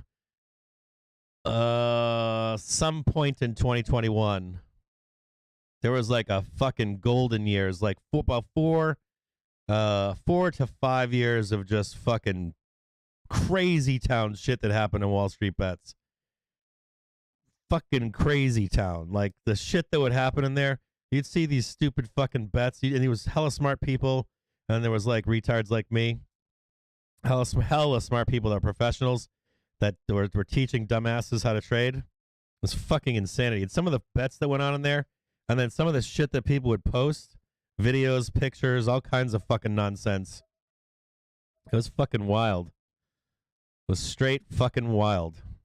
But the other key point is when the market turned, a lot of people stayed in those puts, man. A lot of people were like, "Fuck no, we're burning this bitch down," and we didn't. The Fed put came into play. It's fucking hilarious. Well, QE came into play. Endless fucking stream of money. I bet a lot of bulls can't wait for that to happen again. I mean, a lot of the fucking bulls are like, can't wait till they turn on that money supply once again. Because they're not doing it now, right? A little bit of a bump here. I wouldn't take this as a confirmation that we're going higher. You can see that we've done this before, right? You've seen this. You've seen this little bump above, and then boom, sell straight down. So don't take this as guaranteed that we're going up. We could always do that. We talked as well about going for the we get the bears here and the stop loss of the bears. We also talked about coming up and then trading sideways and then selling down into the close for that market liquidation. I'm still long here. I'm not getting out of my longs. I'm gonna hold them right into the death here, and I'll buy some more here once again, and then hope for a big ass sell off either today, Monday, or next Friday and Monday.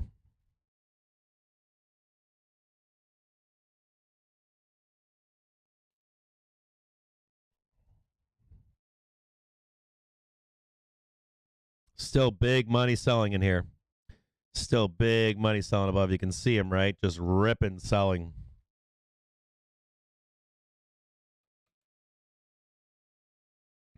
Yeah, there's some wild times in Wall Street Bets. I'm trying to think of some of the crazy shit that happened.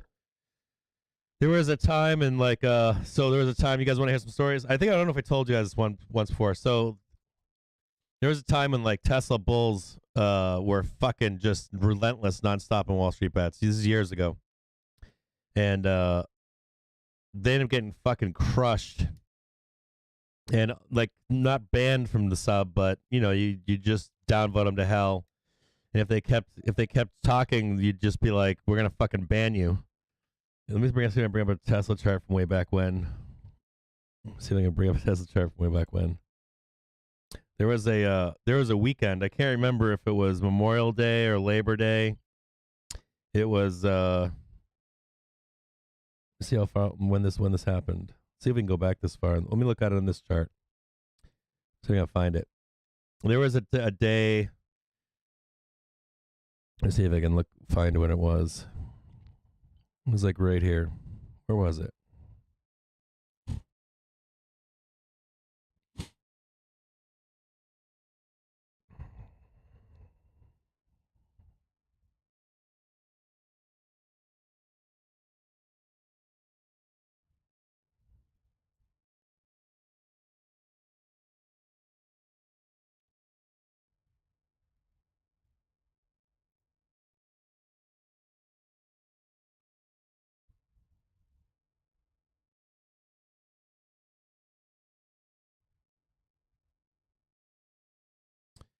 Somewhere in here. I think it was Labor Day. This is where it was, right here.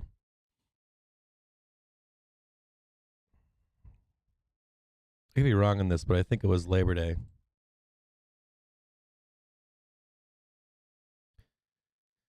I think it was August. It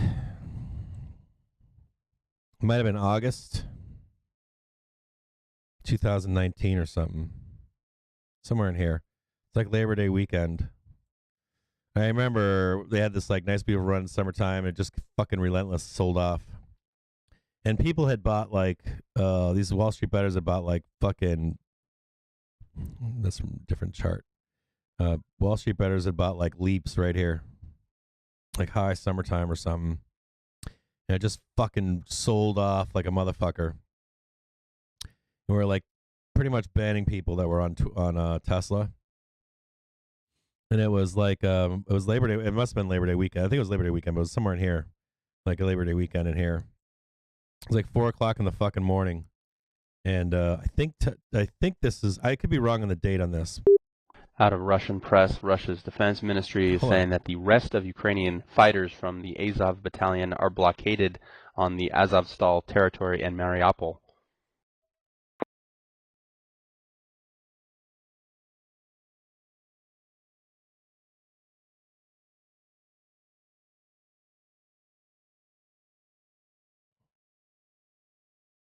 I don't know if it's the orange tweet or not. This was like years ago. I don't know if it was the orange tweet when this happened. I remember he fucking tweeted at like fucking 4:00 in the morning or some shit. And like out of the blue came the Tesla bulls, like quietest weekend.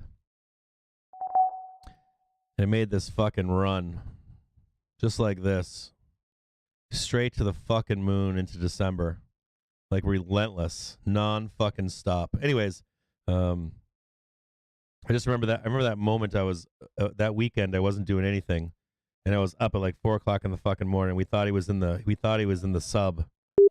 India Finance Minister Sitharaman, speaking to Bloomberg, says that the Indian economic recovery is sound and sustainable. I remember making a post in Wall Street Bets about I did a whole poem about the rise of Elon and the Knights of Elon. It was about the Knights of Elon, how they were going to rise from the dead. It was like an epic post, and fucking out of nowhere, like 4:00 in the morning, all the fucking Tesla bulls came back. They had all thought that their leaps were dead, and they didn't sell them. They just kept holding on to them. They were like fucking worthless. People were coming in the sub talking about, what they paid for them and then what they were worth. And whatever that fucking tweet was.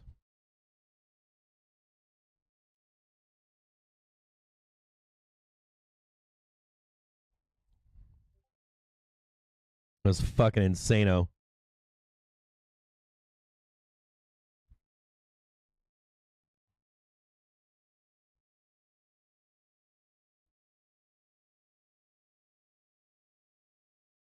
It's a fucking epic move too for Tesla. Not gonna lie.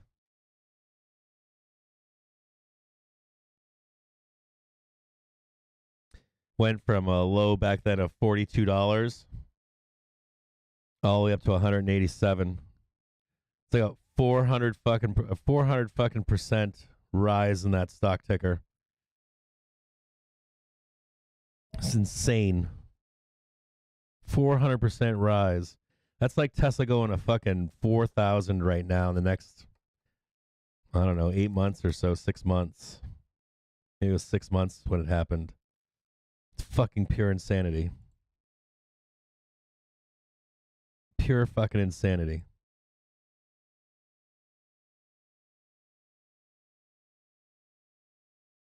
Oh, we're gonna draw a boner. Friday boners. Are we there having a beer yet or a fucking whiskey? I was gonna have an old fashioned today. It's 12:46. I'll have a whiskey with you guys at 2 p.m. So we got we got an hour and a half. I'll take a 15-minute break. But what we'll do is we'll take a at 2 o'clock we'll have a whiskey. We'll talk about some stuff on the channel that's gonna be taking place. I have to. I'm trying to get some stuff done with some gamma programming for you guys with Sergil. I gotta ask him if I can use his stuff still, and I'm gonna talk to Quinn Investments and talk to him about some technical stuff. So we'll talk about that around 2 o'clock. Some stuff that's happening to the channel coming up in the next week or so. That we've been working on in the background. Still haven't been able to release publicly, but it's taken more time than expected. Just for the technical aspect of it. Got some strong sellers above at 434. So that's that group we talked about earlier at 432.50 on the SPY. We'll see if it gets rejection there. If it doesn't, we'll get a squeeze. You've got it's that same chart. So you've got, let me see if we can look at that chart again. Same place. You've got the bears. You've got the bears just they're kind of sitting right here trying to feed into the bulls, right? Trying to buy that dip. Bulls are trying to buy it. Bears are trying to sell into this, trying to pin the bulls. If they don't pin the bulls, if the banks stop trying to sell into bulls here, you should see some kind of a relief rally. If the bulls... The Indian finance minister says that Indian inflation is manageable. Not the bulls, but if the banks stop selling here at any point, you will see a relief rally. If the selling just is relentless into the close, it does set us up for, typically we have these liquidation moments. What you'll end up having is you'll have a false V-shaped recovery or W-shaped recovery. It'll be false. Usually it'll take place into the close sideways. You get relentless selling towards the bell, and then it'll carry over into Monday.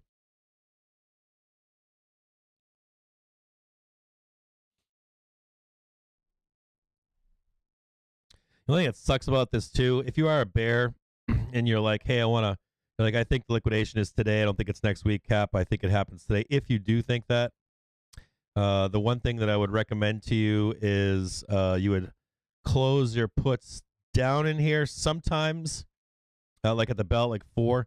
Sometimes when they do these things, if they do a liquidation event, what sometimes will happen is you'll get the event. You'll get an event where you'll get, let's say, you get the sideways, you get the selling down, and then if it continues, right, it'll snap back before you get to cash on Monday. So just be careful of that if you're a bear. Take a little bit off down in here if it happens today into the weekend. It'd be fascinating if it happened this weekend with it'd be fascinating if it happened with earnings next week.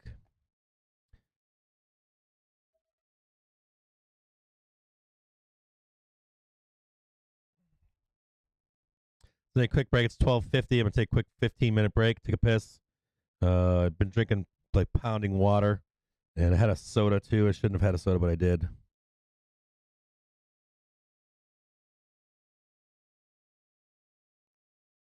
And then at 2 p.m., we'll have a cocktail to celebrate the week for all of your wins. If you lost this week overall, if you're net down for the week, we'll drink away your tears.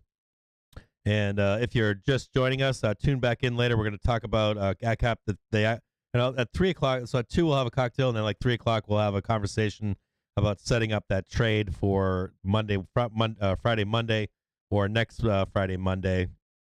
Be ready to take that trade with you guys.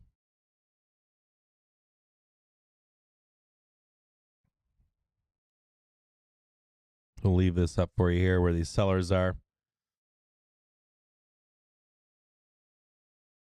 You see this band of resistance up above here.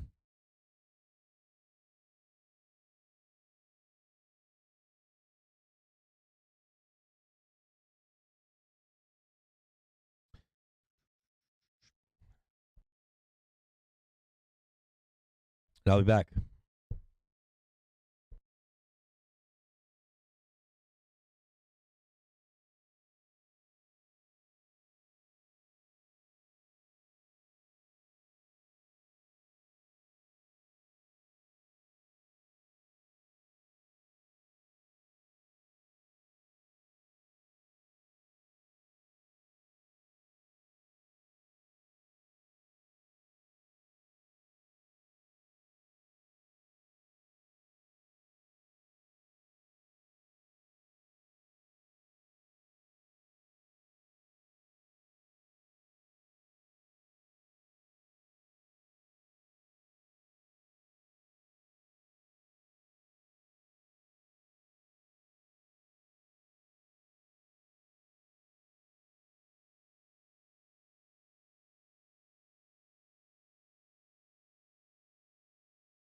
Baker Hughes reporting that the weekly total rig count is at 695, is up 2 rigs week on week.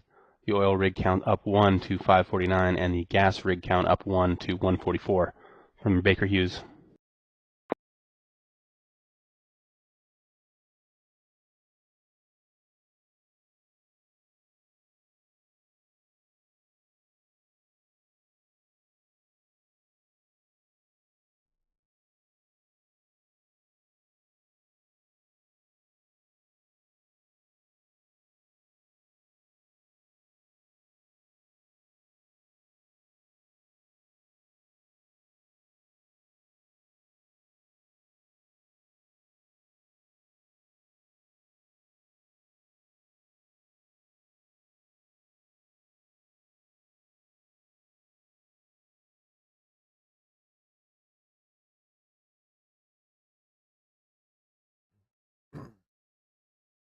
Yeah, no, my questions are about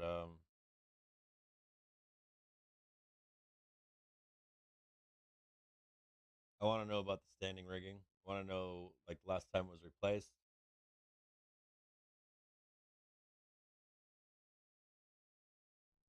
And I have concern about the windlass as well.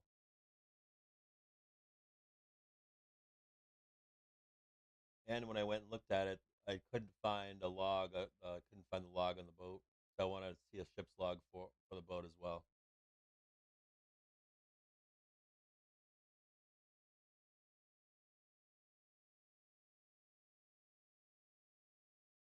Yeah, just tell them.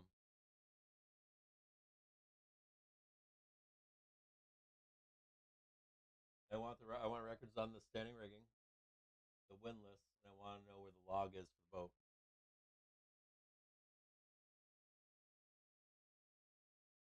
All right.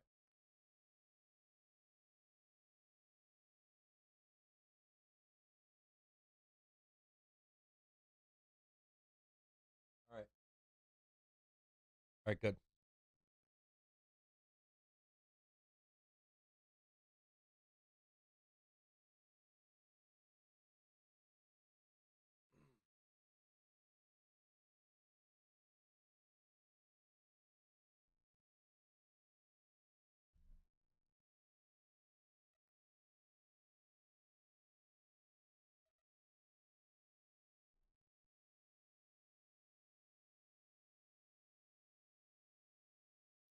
I have a list.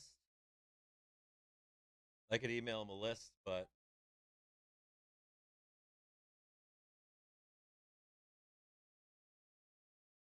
I have most. It's all. Most of it's been answered, but not all of it.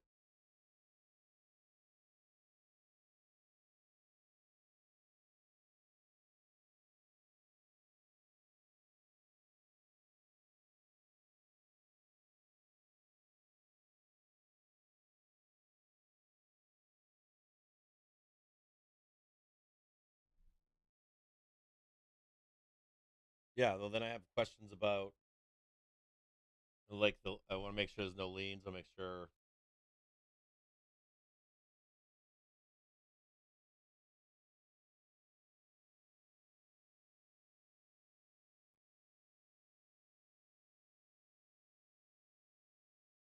Mhm.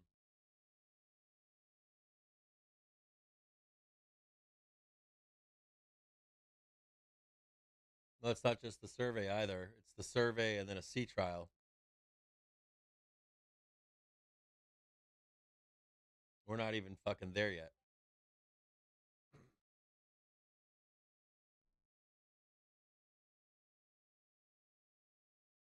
So answer all those fucking questions and yes.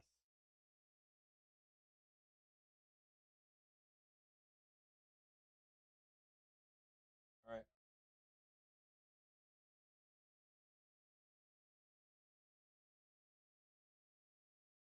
Okay. All right.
Okay, almost.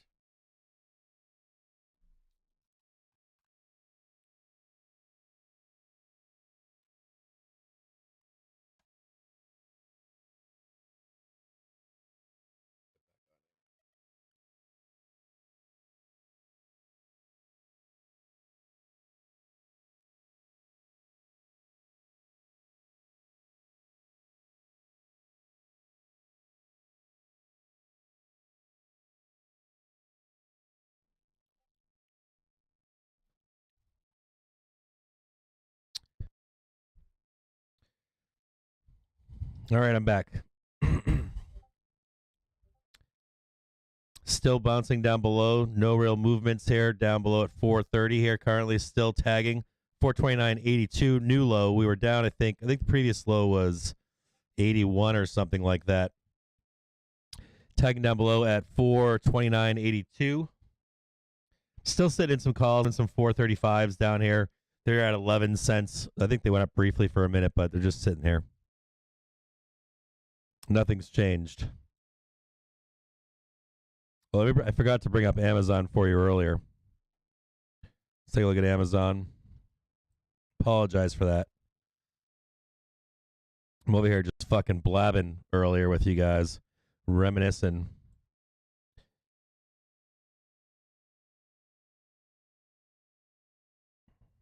I'm going to load this up.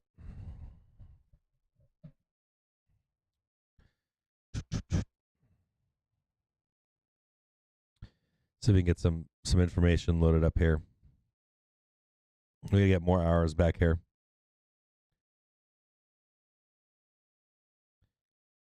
What we'll do is I'll chart out Amazon for you as well. I think I've charted it out in a bit here. It's been a few weeks. Let this load up here.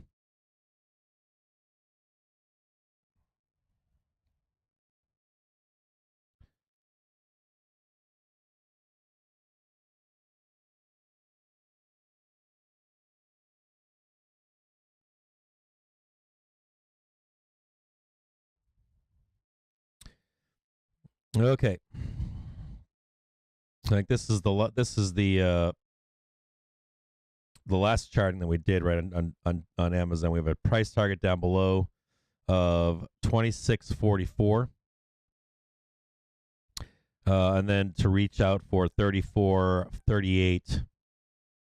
Now we'll make this larger. Let's take a look at a larger chart on Amazon. Make this lower. Now, if we get this market break, you get your 2600 or whatever down here. If you get this market break, if you don't get the market break, we get another rip higher, and then we come back down. Whichever it may be, it doesn't matter if it's now or into FOMC.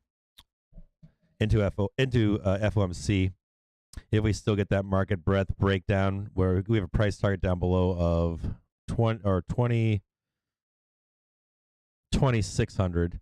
Now let's talk about Amazon's ER that's coming up and its implications. The one thing about Amazon that I always seem to see, or I feel like Amazon trades oftentimes it trades how it trades regardless of their earnings report. It's very much loved by banks. Hedge fund managers like buying Amazon. They like buying dips on Amazon. And we can see down below here, we've had some great buys going back to July of 2020. Here, of course, here, all the way up. And then, of course, down here, any hedge fund manager would love an opportunity to buy Amazon down below here.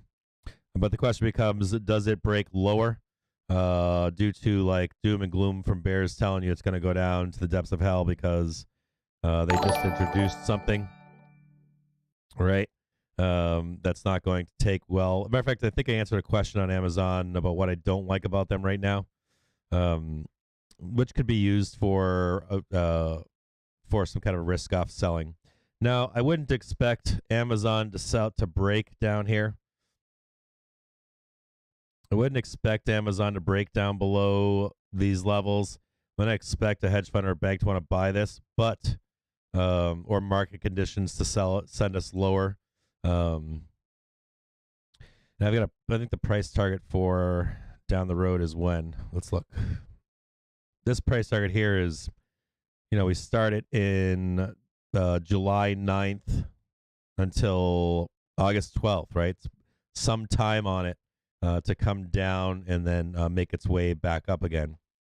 So I'd be a buyer down below here at 26.30, 26.40. I'm not really too concerned about, unless there's something that we don't know, right? Some kind of headline news that we don't know. I'm not too concerned about buying Amazon down here. Now, with that said, whenever big stocks like Amazon make moves like this over the years, and I've related this often to other big tech. If you look at big tech over like 10, 20 years or so, they move in these pretty easy to see moves, right? You can kind of see these in previous years, and this goes back like right to the 2000s, and they'll consolidate. And this is more just how banks trade these. They like to trade these stocks, and then you get another like higher. AMD's like famous for this too. I think you'll see like AMD's like, not right now, but like AMD's like $70 for like fucking 5 years or something, or 3 years or 2 years or whatever, and then it makes a move.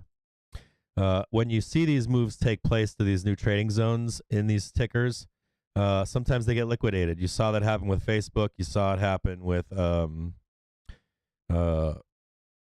Netflix recently, right? And Netflix has had one of those moments in the past where they liquidate. So when you spend all this time in this trading zone, even here, you see this tag down below, right? There's sometimes, and I guess the Amazon bulls would say, yeah, we've done that already, Cap. There's our bottom for actually a huge leg higher. But sometimes they're deeper than what they may seem. This one wasn't. This one was a higher low off this low over here. But this is a lower low over here, right? We've got this lower low over here. And we are kind of trading high on Amazon. So do I think we can trade below this point here? Yeah, I do. I do. I think I've looked at in the past in big tech. Or let's just say I know I've looked in the past in big tech, and sometimes you'll get that one ripper move down for an actual higher leg. So is it risky buying right here? No, it's not. It's a reasonable risk. There's risk in the market all the time. So do I think people are going to buy it down here at 2,500?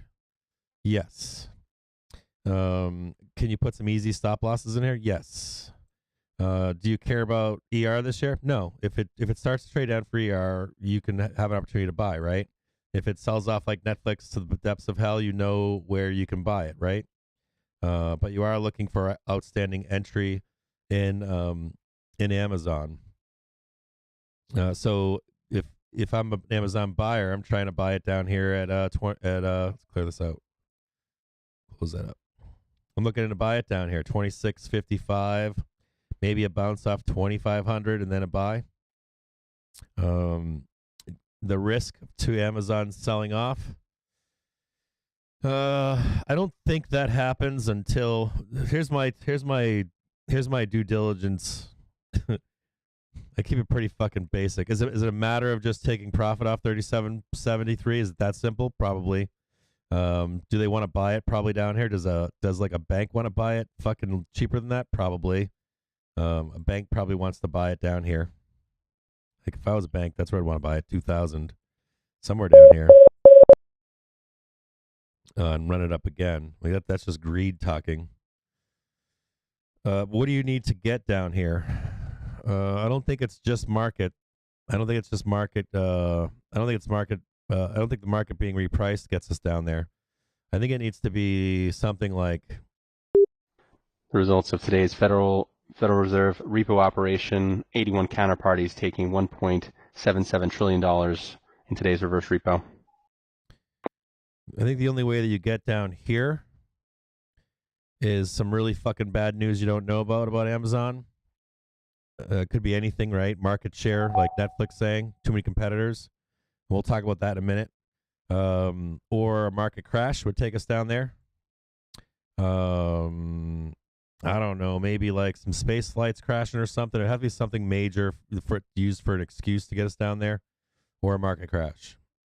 But on that same topic of market share, if there was ever an announcement by like Shopify, if Shopify could ever pull their head out of their asses, believe it or not, and announce an Amazon type service, that would fucking tank Amazon. Amazon would go to the depths of fucking hell, and I don't give a flying fuck about AWS. It would be used in a minute to dump it. And that's probably the biggest risk to Amazon, is if there was a competitor. Now Shopify and a couple others. I did some research recently on Shopify and a couple other companies that are trying to, believe it or not, come after Amazon. And that could be a news headline down the road. It's not today, but it is happening. There are companies trying to replace Amazon right now and compete with Amazon. I think Shopify specifically is building, I think it's Shopify that's building a network of shipping across the country that to match Amazon's infrastructure. And once you're able to do that, if you're able to compete with the logistics of Amazon, you'd have an ability to take market share away from Amazon. And what that involves is what that involves is the comment I made on Twitter the other day. Someone asked a question about what don't you like the most about Amazon, and I had like three or four key points. I had like, whenever I buy something from Amazon and I'm like, yeah, I want, or it says you can have this tomorrow by 2 p.m. or today by 10 p.m. or yeah, anything within the first 2 to 3 days, it'll say you can have it within the next 12 hours or something. Between like, let's say it says you can have it between 2 p.m. and 4 p.m. tomorrow. Let's just say, it's an example. I hit the buy it now button, and immediately it tells me, go fuck yourself. You ain't getting it for 3 days. I'm like, then why the fuck did you just offer me that like 10 minutes ago? Like 5 minutes, like fucking 2 minutes ago, you said to me, I could have it in 12 hours. That's a big problem for me. Now, I'm already in the mindset of Amazon being 2-day shipping, which I can understand. Hey, there's we got shipping problems or whatever. I can actually understand some of that stuff, and I'm not on a time frame for it. But I have a problem when I order something that I need in a certain amount of time, or that's more convenient than me going someplace to pick it up sooner. If I'm looking on Amazon for a fucking box of Cracker Jacks, and I don't care when I get it, then I don't care if it's 2 days shipping or a week shipping. I just don't fucking care. But if you advertise to me, hey, you can have it in the next 5 fucking minutes, you better fucking deliver it in the next 5 fucking minutes. Because I'm looking specifically, and it's usually a higher price too, which is even weirder. You can actually find a cheaper price with longer term shipping on it. But if I'm looking for something to say like, hey, I need some fucking glue for this project, and I don't want to go to the fucking Home Depot for it, and I just want to keep working, I don't need to get it done right now, but if I have it later today or tomorrow, I'm good. They fail on that right now. Amazon fails on that promise right now. Fuck 2-day delivery. They fucking suck at anything that they promise. Like if they're promising you something when you're buying it, they fucking suck at it. And that's worse than even 2-day shipping, or it'll be there this week. To not know when to not have it when on a time constraint, because that's a specific time thing, right? So that's a big problem for Amazon that they need to work on. Either don't advertise it or follow through with it. And that's a bigger problem than the 2-day shipping, or if they made it 5-day shipping. It's a bigger problem, believe it or not. Because now what I do is, especially recently, the past 6 months or so, if it says that I can get it in the next fucking 5 minutes, I'm either looking for the same product on their site that gets me 2 days, or I'm just not doing it if I need it that soon. So they're losing that business from me. That's important to their bottom line. My second issue with Amazon is they've utterly and completely fucking failed at clothing. Completely and utterly fucking failed. I try to go there to order some shit, like I'll order a pack of t-shirts, or I wanted to get into their program to get some clothes from them. Or if I look for a fucking ski jacket or goggles or anything, right? If I'm like, I need something, if I go to my local ski shop and they're low end shit, in the not the olden days, fucking pre-2020, even when you went to a ski shop, you wouldn't get the items that you wanted. So you have to go like backcountry.com to get something, right? Specific that you wanted, but you couldn't try it on because it wasn't available in a store. It was a big fuck show. But now if you go on Amazon, a lot of their products either suck, they're recommended, and they just suck. They're pieces of shit, imported junk like you'd get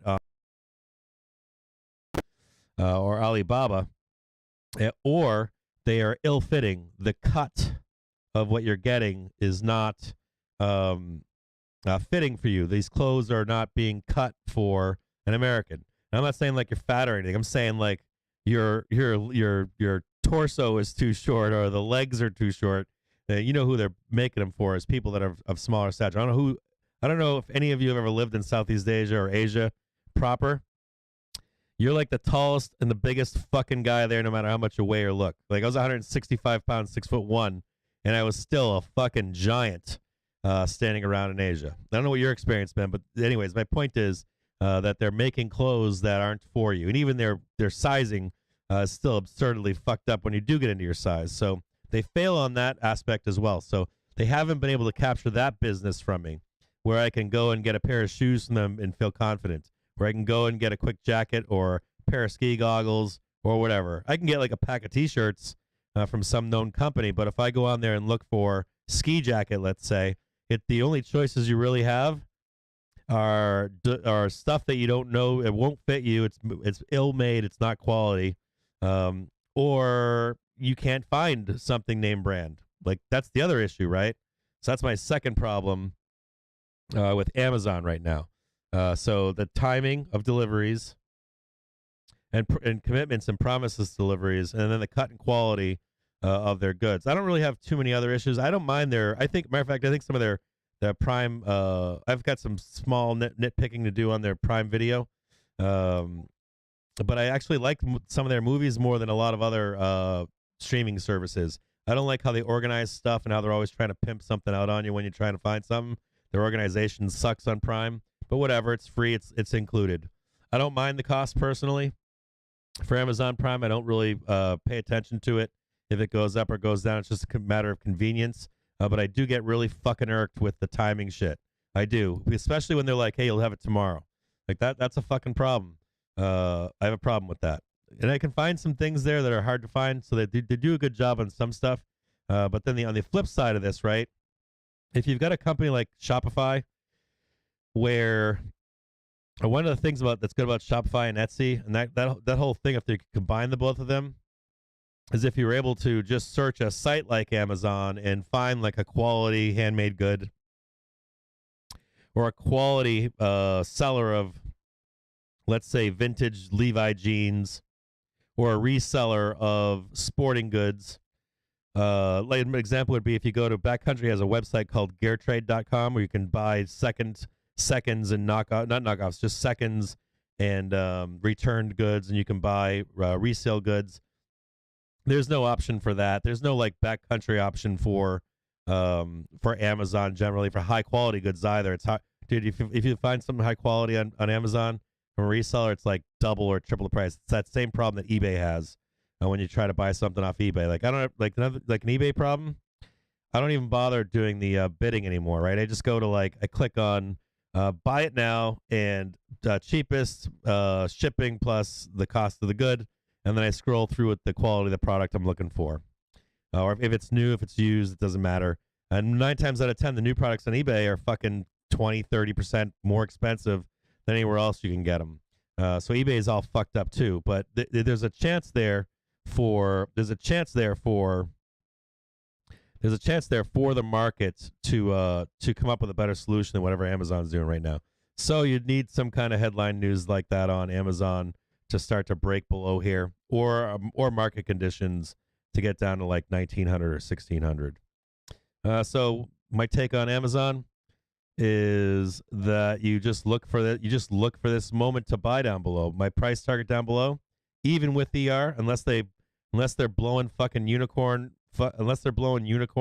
rainbows out their ass, they trade right around, believe it or not, they trade right around their ERs in my opinion. Not 50-point moves, not 100-point moves. This is a great trader's ticker. And of course, you've got down here these previous lows, and we know you've got buyers down below just waiting. But as a buyer of Amazon, shit, if we can get down here to like 2,600, a fucking buyer all day long, unless some other fucked up news comes out like like Netflix did. Unless you get something like that.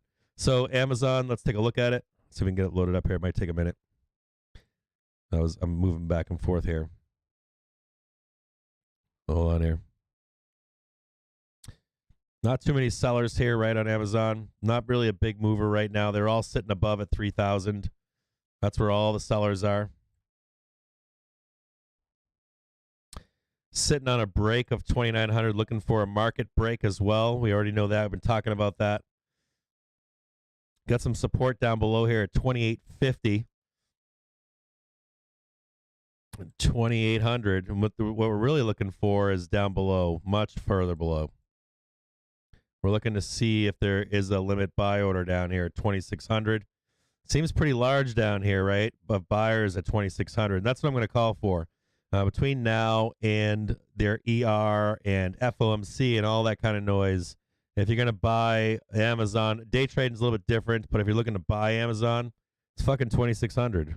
That's where it is. Somewhere down here. Somewhere right around 2,600 on Amazon. We'll look at it. We'll stretch it out for you here so you can see what's up with it. More sellers right now on Amazon.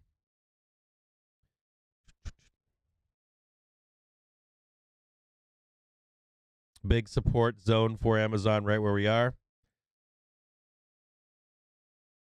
Maybe weakness down at 2,850. Waiting, maybe this is waiting their ER statement. So that might be a nice buy area. But in reality, it's down below here. Looks like they want to step up to 2,700 and not even 2,650. If you're going to be a buyer of Amazon looking for weakness in it, I would set an alert on not 2,650 that I'm calling for. I'd set an alert for 2,700. You set an alert here, and then you wait to see if you get a fast dip down to 2,650. What do you guys think about Amazon out there?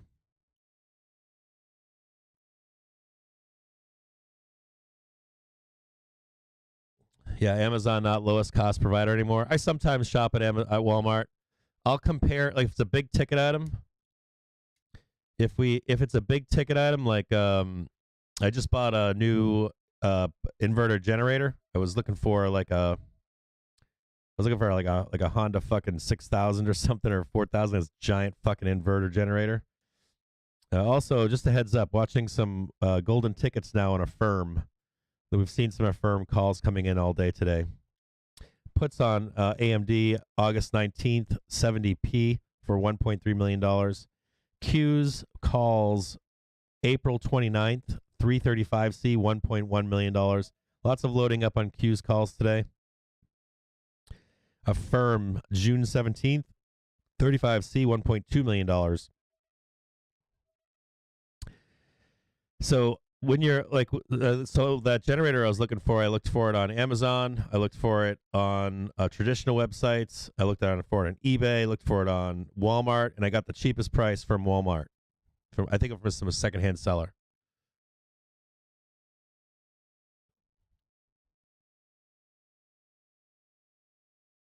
Yeah, it's funny. I found cheaper books. I don't buy my books on Amazon anymore.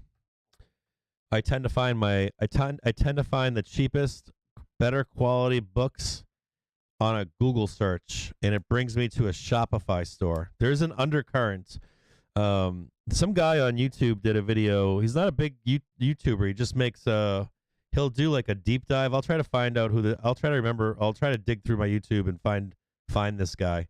There's a guy that does these deep dives on companies. I don't know what his name is off the top of my head. He's only got like maybe 4 or 5 videos in total. He does like one a month or something. And he goes into a huge deep dive on these companies like Shopify and Amazon and Facebook. And he maybe gets a couple hundred views. Not a lot of views in this guy, but he does this huge deep dive on these companies.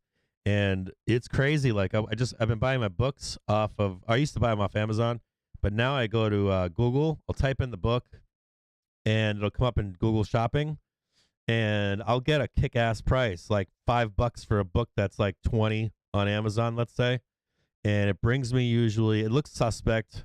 The site will look suspect, but Google promises me they're protecting my purchase. and I haven't failed yet buying a book this way. And it'll bring me to a Shopify store, and somebody will be selling a book for like $5. It's weird too. The whole process is weird buying this way. It's not congruent enough for my liking, and it looks sketchy. Some of these Shopify storefronts, you're just like, I don't know if this is legit or not. But if they're ever able to bring it all together, it would be a force to reckon with against Walmart, because it's not just the individual sellers. You need a logistic background of support for these. You need a foreground and a background. You need like a face, an easily navigatable place to find goods, like Amazon is good at to some extent. You can go to Amazon, just type some shit in, it'll come up. It'll give you like what they think is the best, and then a bunch of other providers. And of course, there's all kinds of shit in there too. But if they're able to come up with that algorithm for a company like Shopify to consolidate all these individual sellers, they'd fucking destroy.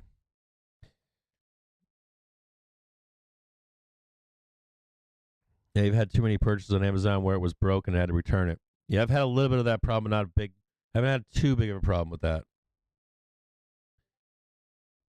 Target's now your go-to. All the extra services Amazon has, that's their mode. I agree with that statement, Christian. I agree with that statement in terms of the strength of Amazon as a company, but not their stock price.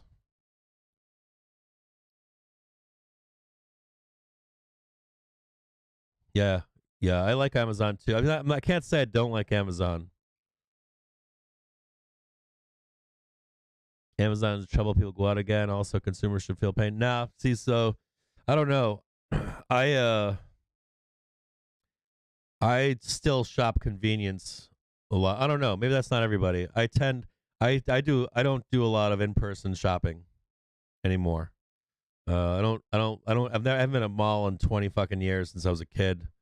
When I go to a store, like if I go to like a, I don't know, like a North Face store, like if I go to REI these days, I'll try something on to get fitting and size right, and then I search online for what I actually want. Not always, but as a matter of fact, I just bought a Skybox it's called, from REI, and I did buy that I bought that in person. But typically I won't buy goods, soft goods anymore in person. I'll just try some shit on and then I'll search for it somewhere else. No Rivian money to pop up earnings.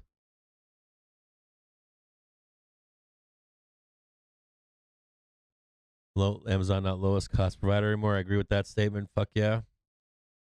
Does it bring a 430 change, 440 price target? I love my old man. Did biz in Japan as 6 feet tall. Yeah, your old man did business in Japan. Yeah, I'm 6'1" and I'm 6'1". Basically, I'm 6'1". I was fucking huge. But in the United States, I blend in with everybody else. I'm not like extremely tall or big. But if any of you guys have ever lived in Asia, you stand out. Glaring. Yeah, Amazon clothes are cheap and low quality. Absolutely. If they did a better job at that, because sometimes I just want some fucking pants or I want some fucking shirts, and they have this whole thing where they dress you. They're like, what kind of dressing you want? So I get something simple. They fuck that whole thing up. I generally cancel after they tell me a later date. It's about transparency. Agree. Yeah, I'll get Shaw Garrett saying that here in Las Vegas he gets Amazon delivered in a few hours. We have multiple hubs here. We have hubs here too, and I don't think that we have hubs available on. It's like of the goods that they say I'll get in 4 hours, I might get 25% to 50% of them, and then I'll track the delivery, and they're out for delivery with my goods, and I don't think they get to it. I think they're like, fuck it, we didn't get to it today. So they go back to the shop and they'll say we'll do it tomorrow. Yep, bonds are. Yep, the Fed was only buying bonds of select companies. Agree with that. Amazon plus Rivian.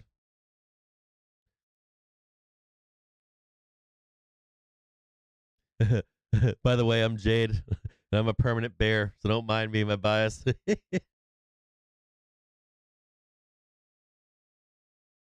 Get your mic out of your butt. Oh, shit. You guys heard? Oh, wait a minute. Can you guys hear me or no? What, did I have a hot mic earlier? I was talking about a sailboat earlier.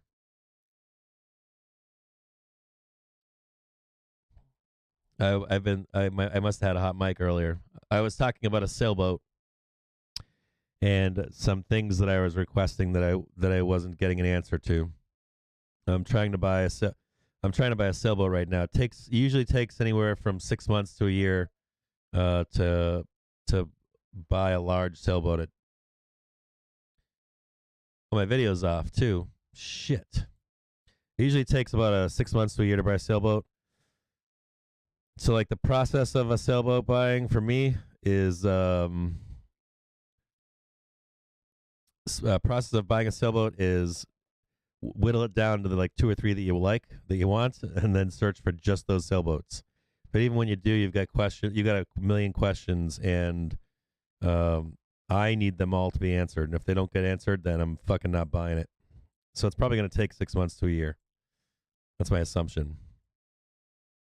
They're breaking through 430 here. Looking for that 429 below. See if we can take a look at SPY. I'm not paying too much attention right now.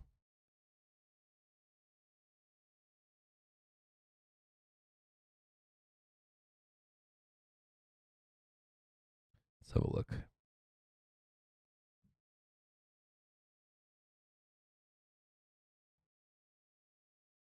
Over here talking about Amazon. Quick rip higher, bounce down below, still trading lower. Looking like the bears are trying to stay in control, take this market down. It'd be kind of cool if we had a break today. If we got a break into the close today down to 420, I'd be fucking stoked if we were to hit 420 today. I don't think that we do still. I think this line is going to hold. But if we do start trading down into this bottom down, or not bottom, but into lower numbers, let's look back and see what we're looking for here.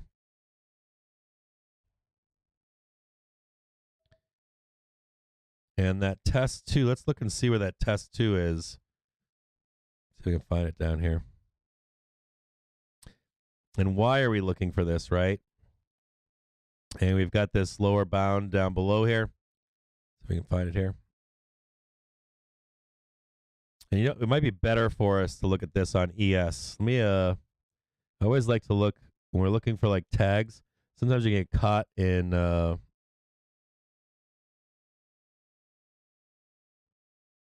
sometimes you can miss an exact tag in cash market. You're listening to Trade the News. Whoa, what was that? You're listening to Trade the News. Trade the News is kind of freaked out. So if you're a big time bear, she'll bring this down. If you're a big time bear, right, you're looking for this down below here. If you're like uber super duper crazy bear, somewhere down in here, we could actually make the argument for it even being lower. See if we'll get all super bearish here. Even make it like lower down here, right? But this one right here, this test down below,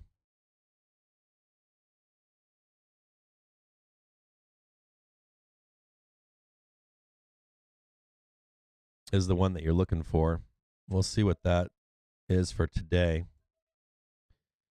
See if we can do a 6-month chart.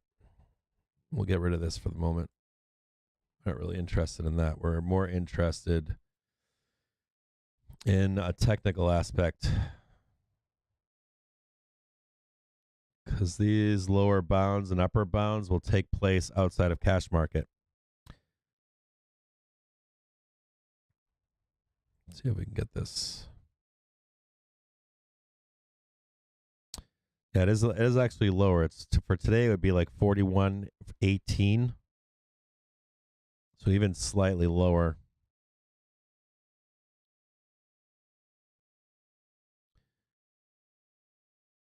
As a tag. So you'd have your 1 down here, your one down here, and then your one more test down here. Now, if we trade down below here, trade down below this 430 or whatever, it's natural to want to get down here and retest just to ensure that we're not going down.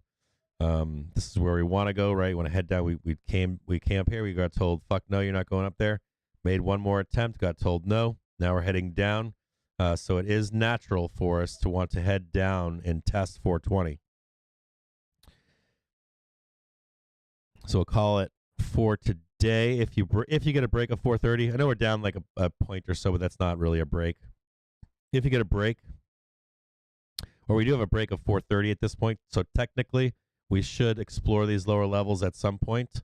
If it's not today, it should be next week. You should get retest. This line, of course, will raise the price as time goes forward, where you'd retest ultimately up here around 424. But until then, it's about 418 on ES. Now, that pretty much lines up to where we are on SPY. Pretty much lines up to where we are on SPY. Let's take a look at it here.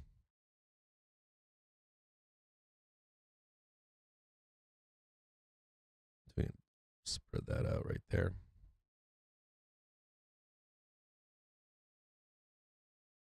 So right there, it's that blue line right down there.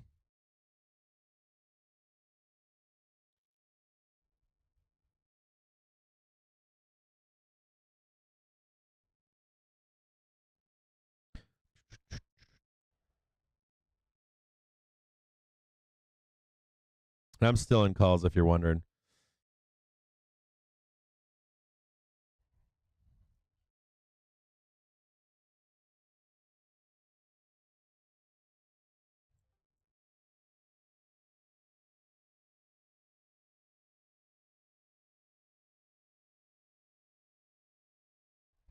Time is it now? 1:43.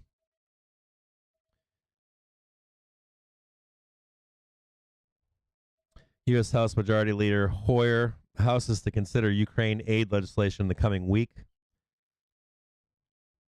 Not much other news right now on a Friday.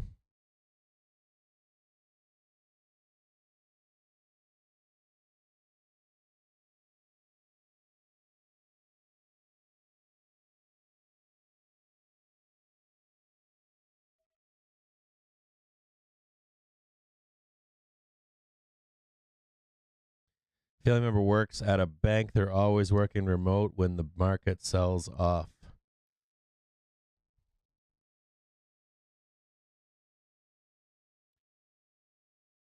Amazon Poots. Consumer staples needs to roll over, then breath will be lower. Get a Mankini lover here.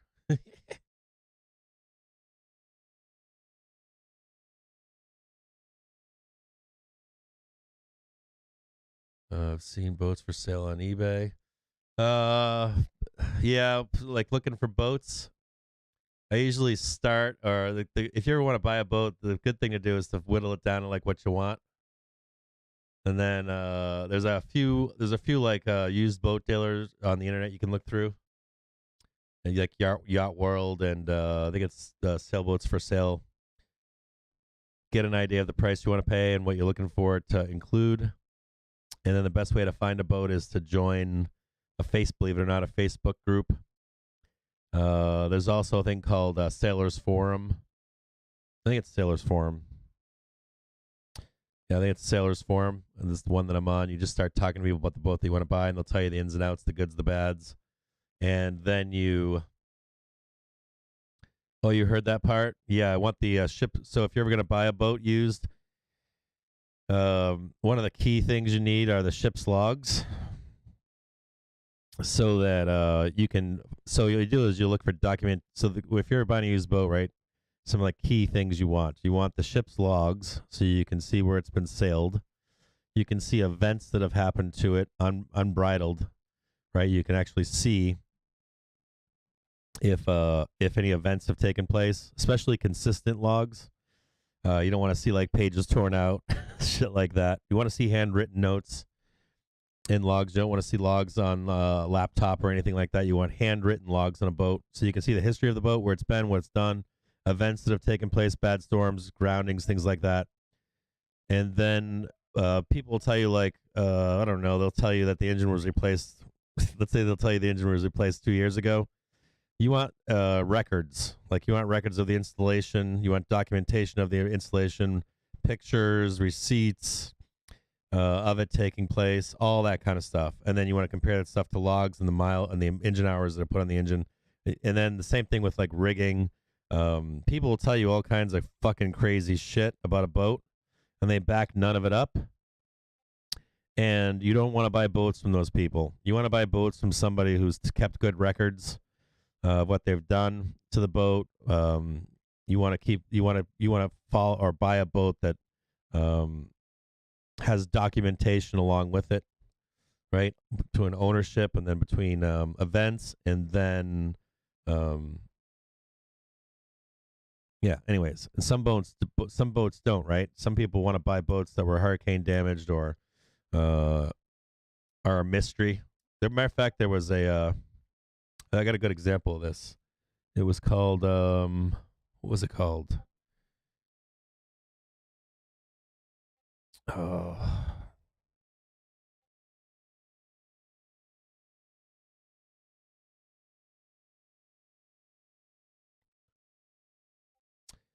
So you can look this up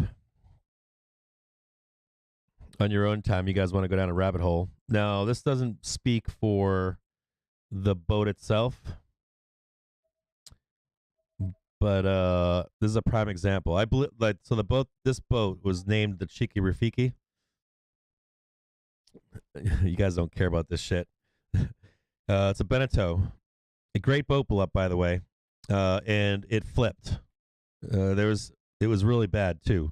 The boat flipped over, it lost its keel, and there was a lot of talk on the internet that it's not a blue water boat and construction's terrible in that boat. Don't buy that boat and that kind of stuff. But in the history of this boat, it had been grounded. So basically, the keel had run into hard objects underneath the water, right? You got reefs, and you've got fucking boats in the bottom of the water, bottom of the ocean. You've got all kinds of you got some containers that float underneath the surface of the water. They don't fully sink. And so you can have damage done and then repairs made and repairs you might not know about and strikes that you might not know about in the keel of a boat. Events that might take place on a boat in a boat's history. So you want to always have like a ship's log. You always want to have documentation of repairs that are made. So let's say you owned a boat and you hit a coral reef and you whacked it, right? You'd make note of that in a ship's log. And you'd want to know if it was ever inspected. If it was inspected, who was inspected by? Were the repairs made? What were the repairs made? Do I need to fucking pull the keel off the boat, right? And check. Oh, you should be doing that anyways, checking to see if there's any rot in the keel boats. But you want to know about all this information in a boat. So if you're ever out there buying yourself a boat, don't settle for anything less than that, like documentation on a boat that you're buying. And comb through it with a fine-tooth comb. Because they're talking about doing an inspection on a boat. And I'm like, well, we're not even at the fucking phase of an inspection. And, I want inspections and sea trials. I want some information that you're not providing right now on this boat.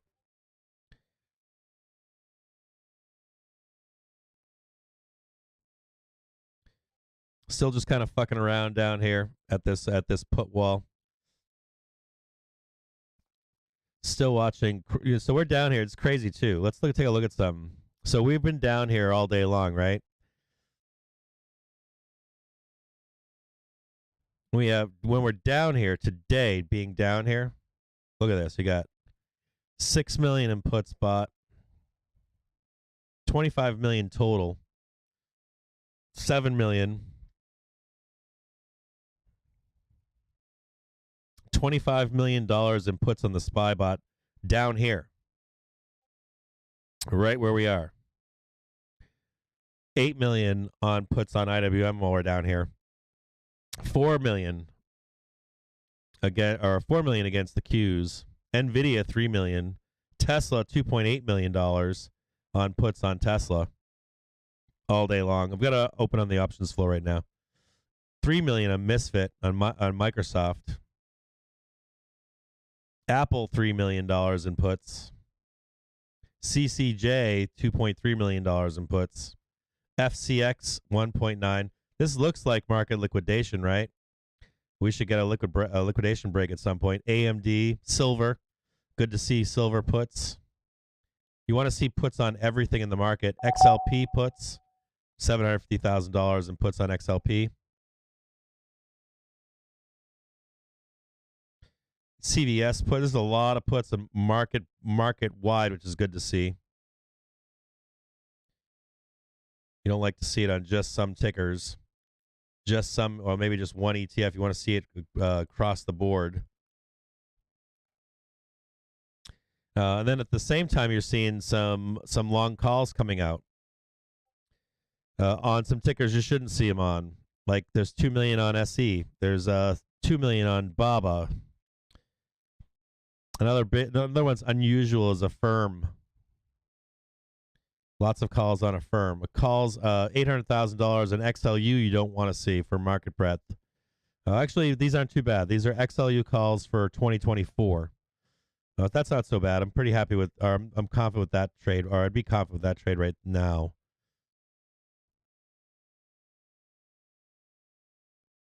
Calls on Billy. But we are looking like we get that nice break. Hopefully we get it today and tomorrow. But if we don't get it today and tomorrow, we should expect it next week. Let me turn that off there.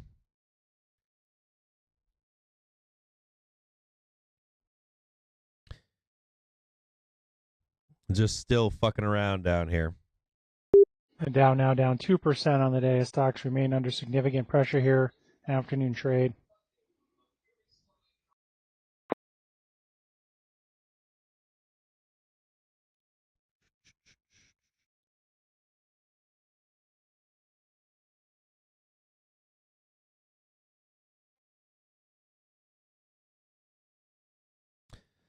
Taking a look down here on that.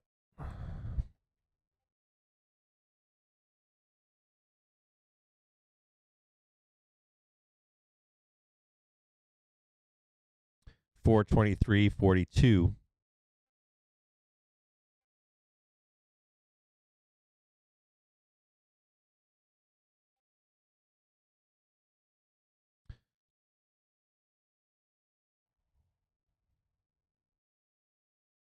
$425, some support showing up here. And then $420 below it. $419 is even bigger.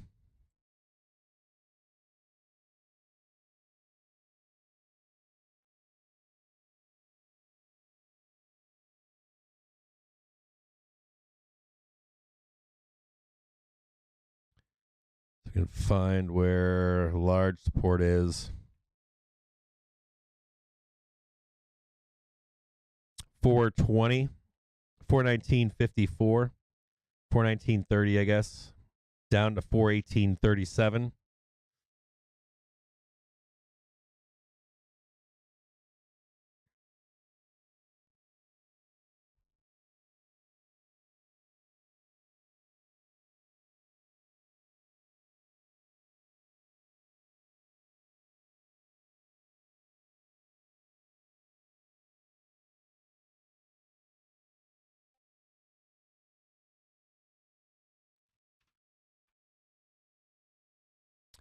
Five minutes until 2 p.m. I'm going to take a 5-minute break. I'm going to go get Old Fashioned, and I'll be back with you. We'll have a cocktail for the day. And then at 3 o'clock, we'll talk about, at 2 o'clock, we'll have a cocktail. And at 3 o'clock, we'll talk about the breadth trade and when to expect it and what to look for. And we'll bring up a chart looking for that breadth trade for a price target for next week as well, so you can keep an eye on it as we progress.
We're 2 hours now, 2 hours from the U.S. cash equity close. The selling intensifying here to the final 2 hours of trade.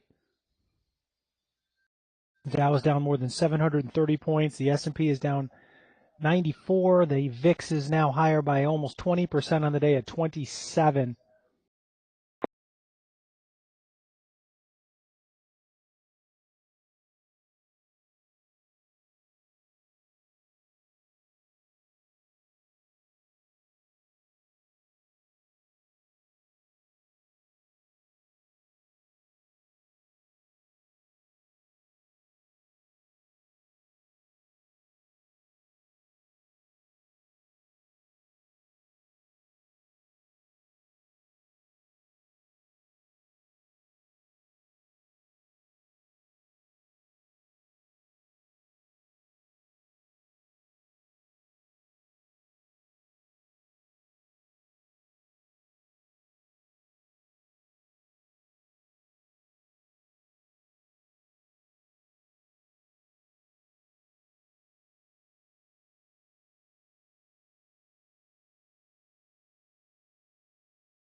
All right. Let's see here.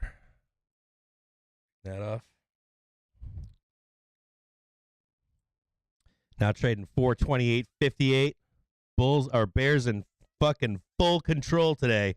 428.52. Still trading lower. Got a bounce or a rejection here. Quick bounce with Bears above.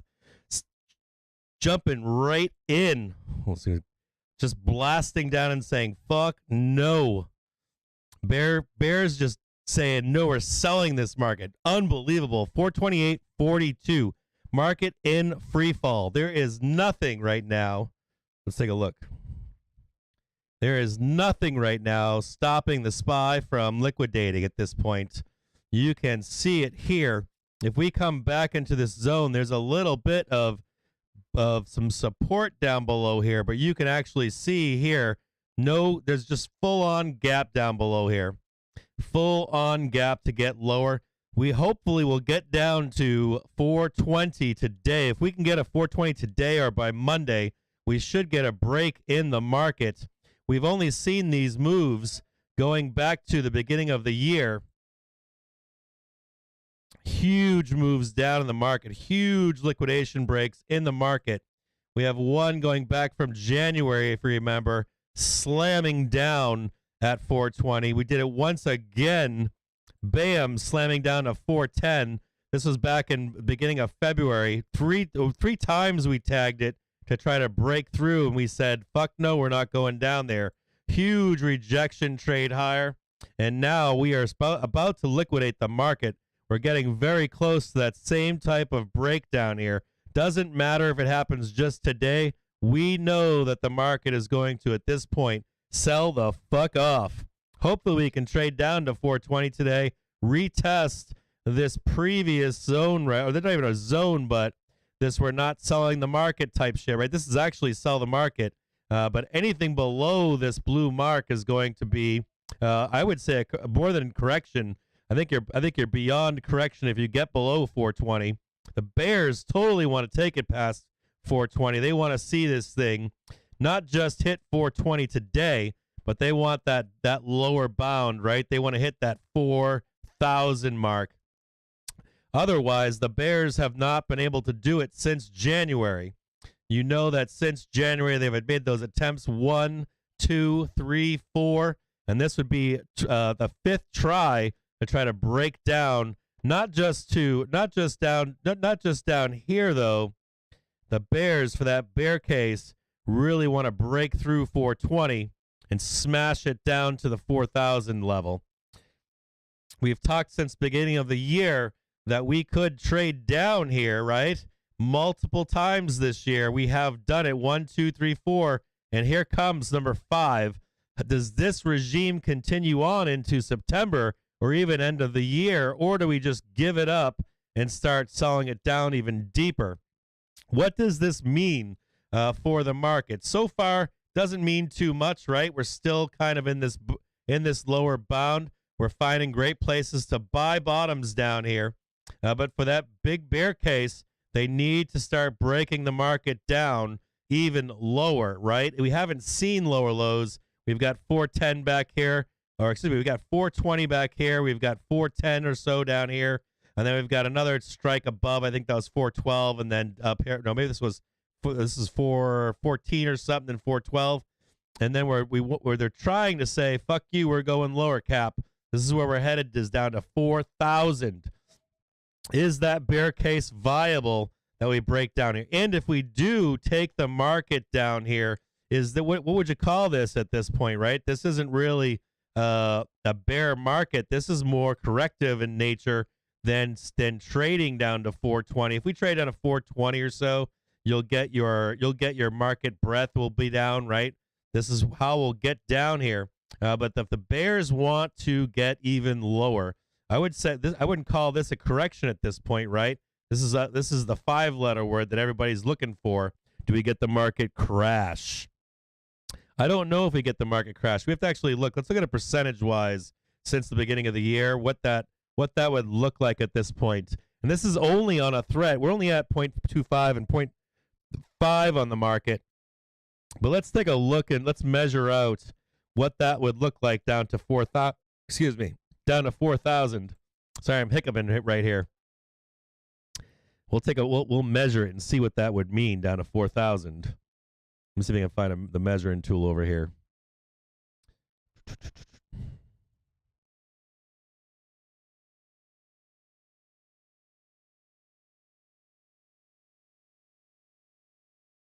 Wait just 2 seconds here.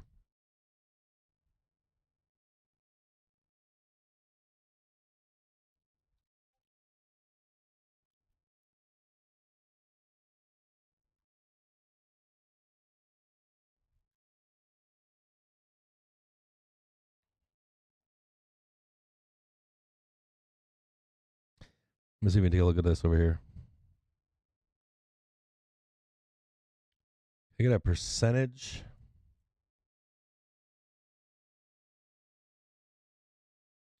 Hold on a second. I'm trying to get this thing up. Let me bring it over here so you guys can see it. See if I can bring this. Hold on here.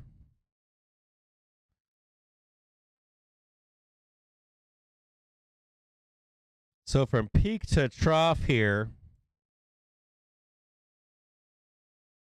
we're at 7.29%. So this goes back to, let me see, this is April 22nd. So let's bring it smaller.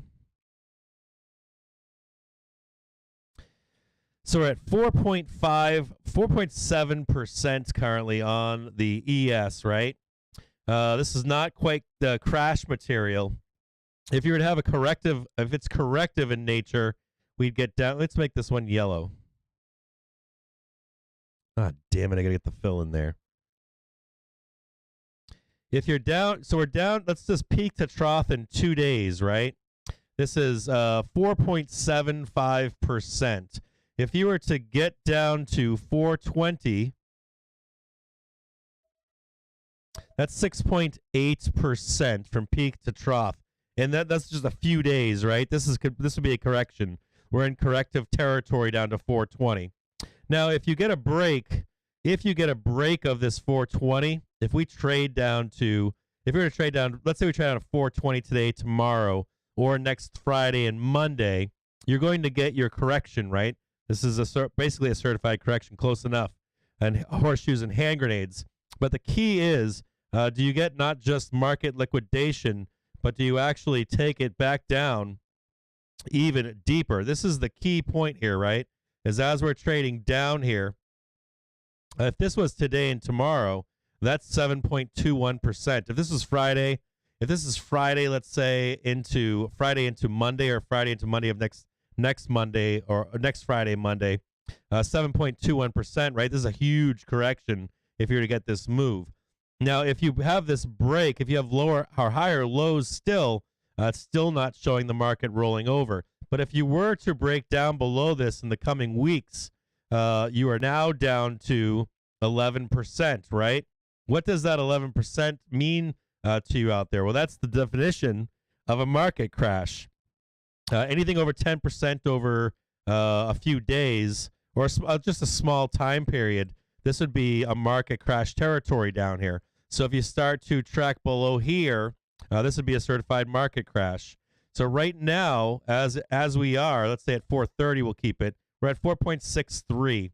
If we look at the market breadth, you would see this as a full corrective measure. That we would expect a full corrective measure heading into this Friday, Monday, or or even the following next Friday, Monday, in the midst of earnings season. Now, for bears that are calling for 4,000, that would mean that we are in not just a corrective state, but also into our market crash. So here's my question that I want to put towards or give towards you, okay, for where we are right now. Is an important question. You've got Jerome Powell yesterday in his interview stating that it does not matter if we peaked inflation in March, that he is committed to his regime of raising interest rates this year. Specifically said this year yesterday that he is committed to the regime. So if you're telling me, which I'm not against this, I'm asking you out there, because I made a comment yesterday in stream while Jerome was speaking, and I said to you yesterday in the stream while Jerome was speaking, I said, the key point behind what he just said today is that he's committed, right? That no matter what, and we talked yesterday about how they apply too much. They applied too much money back in March of 2020. And now they're going to, as the pendulum swings, they're going to apply an even heavier hand. And what they're saying is going to happen this year in the market, right? They're telling you, he's telling you yesterday, fuck you, no matter what, I'm committed to raising rates this year. And not only am I committed to raising rates, we're going to fucking do it all year long. Fuck the Fed put. We're not doing it, no matter what. And the market is showing a reaction yesterday and today to that comment. and that statement. So my question to you out there is, if he's committed, and we said this was the key point was yesterday was, or the key statement that I said to you yesterday was, boy, him saying that at this moment opens the door to a recession sooner than later, that he's actually, there's the chance that he could trigger a recession in the market. And what would that trigger be to a market recession? And so most certainly, if he was to continue with the path of raising interest rates through the rest of the year, or at least let's say the next 3 Fed meetings, he goes 0.5 BPS every meeting, right? And commits that and says, I don't give a fuck if inflation has been tampered down since March. We're going to stay on this regime. And he's committed to that, right? We can quote him on that, that the market in its reaction, let's say it was to sell down to 4,000 where we are. This is a certified market crash. So you're going to explain and tell to me if we trade down to 4,000, and he's going to continue as we trade down to this 4,000 mark to apply interest rates down here. That would most certainly, if we have a market crash and increased interest rates, the context that I'm trying to say to you is that would trigger a recession in my view, is that you would see that recession actually accelerate. You wouldn't hit it maybe in a year or two during the next election cycles. It would actually trigger a massive market sell-off. And 4,000 right now for this move, 4,000 right now for this move that we're making today at these lows, right, is where the question comes in. The question becomes, do we not just sell down to 420? Do we not just sell down to retest down this level right here? If we don't just test this level and trade down below it, what does that trigger? It triggers that we know it's technically a market crash. We also know that the president Jerome Powell has said that regardless of where the market is, regardless of where inflation is, he is committed to continue to raise interest rates in the coming quarters, which is fascinating and interesting from the statements that he made yesterday. There's been no policy change, but he's reinforced that no matter what, those rates are coming this year. I want to know from you if you think that if we were to trade down to 420, then make our way down to 4,000, have a market crash in the coming week or two. So because I know some people are saying, no, we're going to 4,000. I saw some of that chat in the chat earlier. If you think that that's going, let's say we did go to 4,000 in the next week or two, right?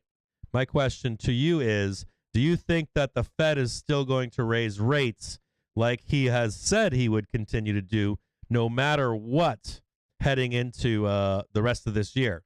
Because my posit would be, if we crash down below 4,000 and the Fed will continue to raise rates, then 4,000 is not the lowest that we're going to trade. You're talking about not just a certified market crash is 10% over a few days or more within a few days. So if you were to see not only that, so you'd figure that this is going to be somewhere down here is the market selling off, right? But then the rates, right? If the posit is, nope, we're going to 4,000 this time, we're going to break below these previous lows on this run, then you're saying something even more than that. You're saying the market's going to crash coming up in the next week or so. I'm interested to see what you think out there, if that is due to his comments yesterday, because I thought his comments yesterday were striking. I thought his comments yesterday piqued my interest because he point blank said, no matter what, I am committed to raising rates all of this year. If that were the case, and if there were the case that we traded down here, right, down here, that he could have possibly triggered a recession, well, that would then call for some type of a market crash type scenario. He might have triggered that yesterday. I'm not saying that that's going to happen or that I think that's going to happen, but it's interesting to see today the amount of selling that we have down here. And furthermore, the posit that we're going to trade lower than 420. So 420 seems like about the place where we'll liquidate the market. But if people are calling for 4,000 right now, if they're calling for that 4,000, then that would be what the case that you're making is that that we're going to have a market crash. Now, if we have a market crash and the Fed will continue to raise rates in that scenario, let me know in the chat because I'm interested in that positive. I'm interested in Jerome Powell's statement yesterday because it didn't quite rub me the wrong way. It rubbed me the way that instituting QE rubbed me, because back in March 2020 and April, when you heard the Fed say we have the endless money printer and we'll do it digitally and all that kind of stuff, that inferred the market was going to go to crazy fucking highs while they were pumping the market full of money. And when the Fed specifically does something, it's usually a blunt instrument, not needed for the market. So my question about that. Hold on one second here. I'm getting interrupted. Can you shine it face towards so I can read it? Hold on. I'll send that. All right. Don't worry about that. I'll write that and tell you there in just a minute. So so I'm over here in a rant and my daughter's like, "Excuse me, Daddy." So my question in this posit is that just like the blunt instrument of QE does the market react in kind to that statement yesterday? That was a pretty fucking bold statement yesterday that the Fed president made. The Fed president's basically telling you that he doesn't give a fuck where the market goes. He doesn't give a fuck what happens. He doesn't give his first care is that we're in inflation. He doesn't care if in March we peaked inflation. And what that triggers is does it trigger a market crash? And not only that, trigger a recession full face forward. If you get a market crash and you get rates, matter of fact, I'm reading this morning on Trade the News, and they're saying that people are talking about a 75 BPS rate increase in May. Not just aggressive, which is fine, not just aggressive, but you're talking about liquidation in the stock market. You're talking about aggressive rates over the coming months into the end of the year. And you're seeing panic in the market right now this morning. That statement that I read to you this morning, I think it was at 9 o'clock or something. I read you guys. Let's see if I can find this again right here real quick. I'll reread this to you. Hold on here. If I can find this.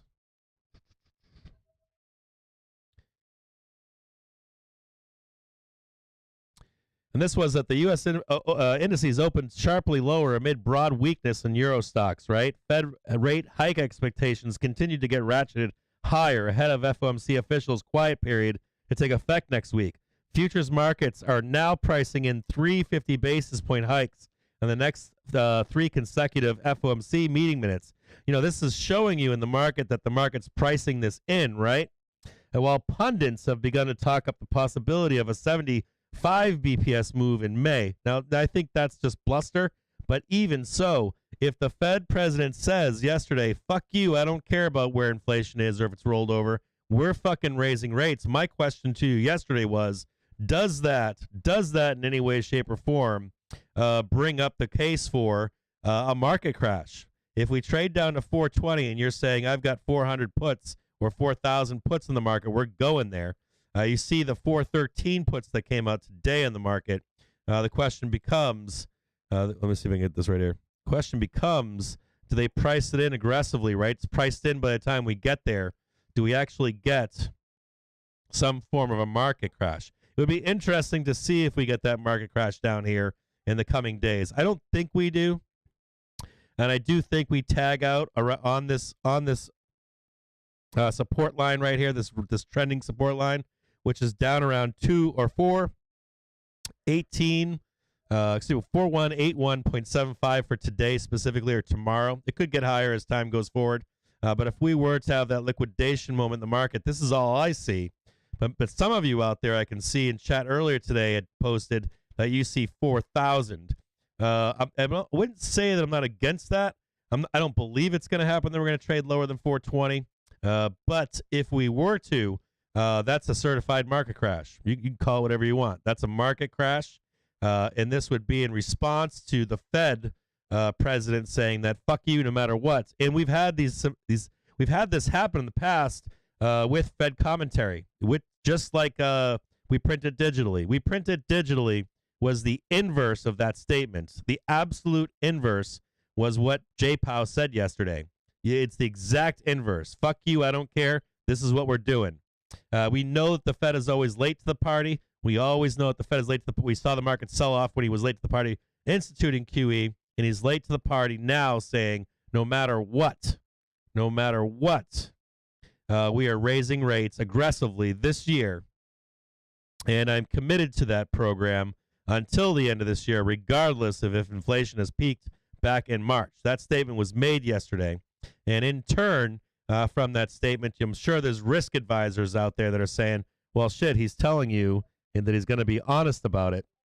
And do we get that? Do we get that market crash over that scenario? That's a huge question to be asking. Unknown at this point. We are trading down to 429.95. We should expect over the weekend some sort of sell down to that 420 level. We want to see that 420 level down. We want to see that 420 level down on Friday, Monday, or the following Friday, Monday. What are the implications of a market liquidation event? Even if it's not a crash, just market liquidation. If you see it this weekend, let's say, before now and Monday, what is the impact on the remaining big tech stocks heading into their ERs? What is the impact if it takes place after their ERs? We saw that Tesla had given up all of its gains the following day from a pretty decent ER, right? We talked about that this morning. So that becomes the question leading into, sweet, thank you very much. I appreciate it. So that becomes the question is, what are we going to do as a market between now and whenever this liquidation takes place? It doesn't matter if it's Friday or this Friday and Monday. It doesn't matter if it's next Friday or next Monday, but it brings up a conversation as we head there. So let's say from today and the next 9 days, right, we start to head down to 420, right? Let's say we trade down to 420 let's say we trade down to 420 next Friday and Saturday. You've got doom and gloom in the news coming out. You've got J. Powell committing himself to raising rates over the next year or so, no matter what. And there's no more Fed put right now. It's a Fed call. I don't know where I stand on that topic, but that topic should be a topic of conversation amongst you over the next coming week as we trade down this market. It should be a topic of conversation because you've got to understand that you have to understand that they will price this in if it's true. If he's serious about no matter what, right? So then think about that. You could trade this down to 4,000, and if he were to continue to raise rates down at 4,000 after a technical market crash, and that's the key, is that if you trade down to 4,000, right, and not that 420 in the next, let's say this weekend or next weekend, let's say we trade down to 420, right? That's fine.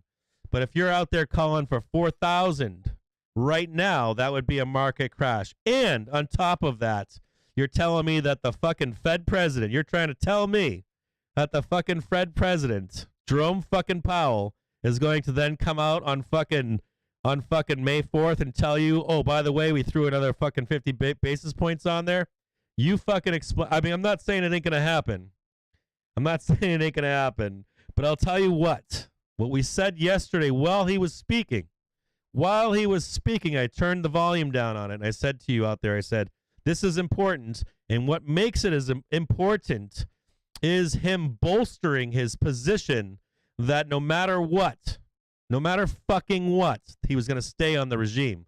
So if the market in turn crashes, you tell me, I want to know, if the market crashes, if we go down to 4,000 in the coming week or two, and he comes out on the 4th and says, and we just added another 50 basis points. We fucked you again. Fuck your Tesla shares. We also just raised your fucking mortgage rates. And by the way, none of you can afford to buy a house anymore. If he did that, let's say on May 4th, directly after a market crash, technical market crash. So you're saying we're going to 4,000, not 420. And you're saying that the Fed president's going to come out on the 4th and tell you, oh, and by the way, we just loaded you up with some more fucking some more interest rates. What do you think the reaction at that point would be? That's my question to you. My question to you is, what is step 2 from there? I'm not talking about a relief rally from 4,000. I'm asking you, like, down the road. Down the road, what happens after that? That's my big question. It's always like, what is it, 6 months or 3 months? What are the implications of Jerome Powell actually following through? And this would be the question about your macro view on the market for the course of a year. So let's look back on it real quick here. Let's bring it on to a year. Let's look at a year over here on the market, right? Look at how crazy that shit looks. Look how fucking crazy that looks. So you're pausing that we hit 4,000 down here, right? And you're also going to have Jerome Powell, who is going to not stop with the rates, right? And nor the talk of said rates, right? Then that would open the door, even on a recovery, to at least giving back everything that you made on that recovery back in 2020, which is way down here. This is way down here at that 3,600. This is way down here at 3,200. And even if you trade down here just right now, what he's basically said to you is, I don't give a fuck, right?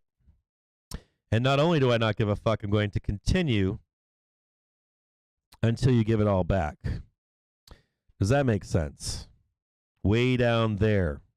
Way down there at 3221. Way down there at 3,600. Right? Do you stair-step case lower until you give every last fucking dollar back that you gained down here? Right? Right where that is right there. Kind of intersects over here kind of funnily, right? 3,600, 3,200. Could you handle this over the next 9 months? When does the Fed put actually come into play? Is he fucking lying to you now? That's another thing. The Fed president said, I will be transparent. It's the new Fed. They'll be transparent, right? His statement yesterday was pretty transparent so far, right? We're going to price that into the market. Do you think that the Fed president will cry uncle before we get down to 32 or 3,600? Because I don't know. That's the big question. You can't get to 4,000 from 420 in a market crash and not have the Fed president react. So if the Fed president does not react to that market crash, this is actually what takes place over time, is you eventually end up giving it all back. Every single last bit of it. Was that a decent rant or no? So that's the big question, or at least that's my big question. So I know people out there claiming 4,000. If we do that in a few days, if we did it even a week, it would technically, to some extent, still be a market crash scenario, which is interesting. I'm interested in that. Are we in a market crash scenario? Shit like this, when that happens, if you were to trade down to 4,000, regardless, if you traded down to 4,000, you would have a congressional hearing. I would assume so. Or I would assume there would be panic within the markets, and probably panic within parts of the country, as well as participants in the market. You'd have that fear of what could take place. So when someone's calling for 4,000 now, I guess I'm just wondering, do you know what that triggers if we hit 4,000 now? If we hit it next week, if we hit it into FOMC, what kind of an event does that trigger? And it doesn't matter how you trade. If the Fed president commits to that regime, you will more than likely give back everything that you got for the last 2 years. That's some crazy shit right there. So if you're a bull, what are you looking for here? You're looking for a bounce down below in the coming week and a half or so, at least off 420. If you don't see that bounce down below at 420 and you see us head down to 4,000 in the next coming weeks, right? If you're gonna entertain the thoughts of 4,000, the question becomes to you: if you were to give back, I would bet that I would bet that 90% of the Furus on Twitter, and on Twitter specifically, 90% made all their money in those last 2 years. All of it. Every last dollar. I would posit that those guys made all of their money in 2020. Some of it was made in 2019. I was showing you the rise of Tesla. I was trying to lead up to this from earlier this morning, but I tried to show you guys a chart from Tesla back in late summer of 2019, and you had a 400% raise in Tesla that year. We went up 400% in 2019 in Tesla, in just that year right there. So my question to you out there is: if you were long this market and driving a Lambo and with your $1 million house, and you were long this market since at least 2020, let's call it the bottom of 2020, and you proceeded to give it away this year, what kind of panic would that set off in this market? If you had panic selling in this market, forget a market crash of 10% or more, and the Fed is telling you, Jerome Powell is telling you that fuck you, no matter what, we're gonna keep doing it for until for the rest of this year at least the next 3 Fed meetings. We're gonna keep hitting you with 50 BPS, 50 BPS, 50 BPS. The question becomes, what implications does that have on our market? Is that the last time you'll see 10% decline in 1 year? And if the Fed were to continue down that road, I think that you would see a decline down to 360, 320 on the S&P 500 over the course of 9 months or a year.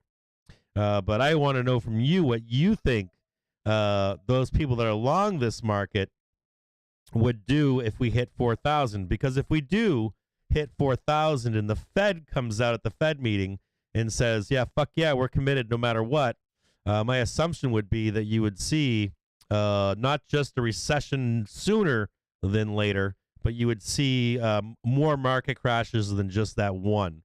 It would literally take the Fed president coming out and saying to you, no rate increases, we're holding them back.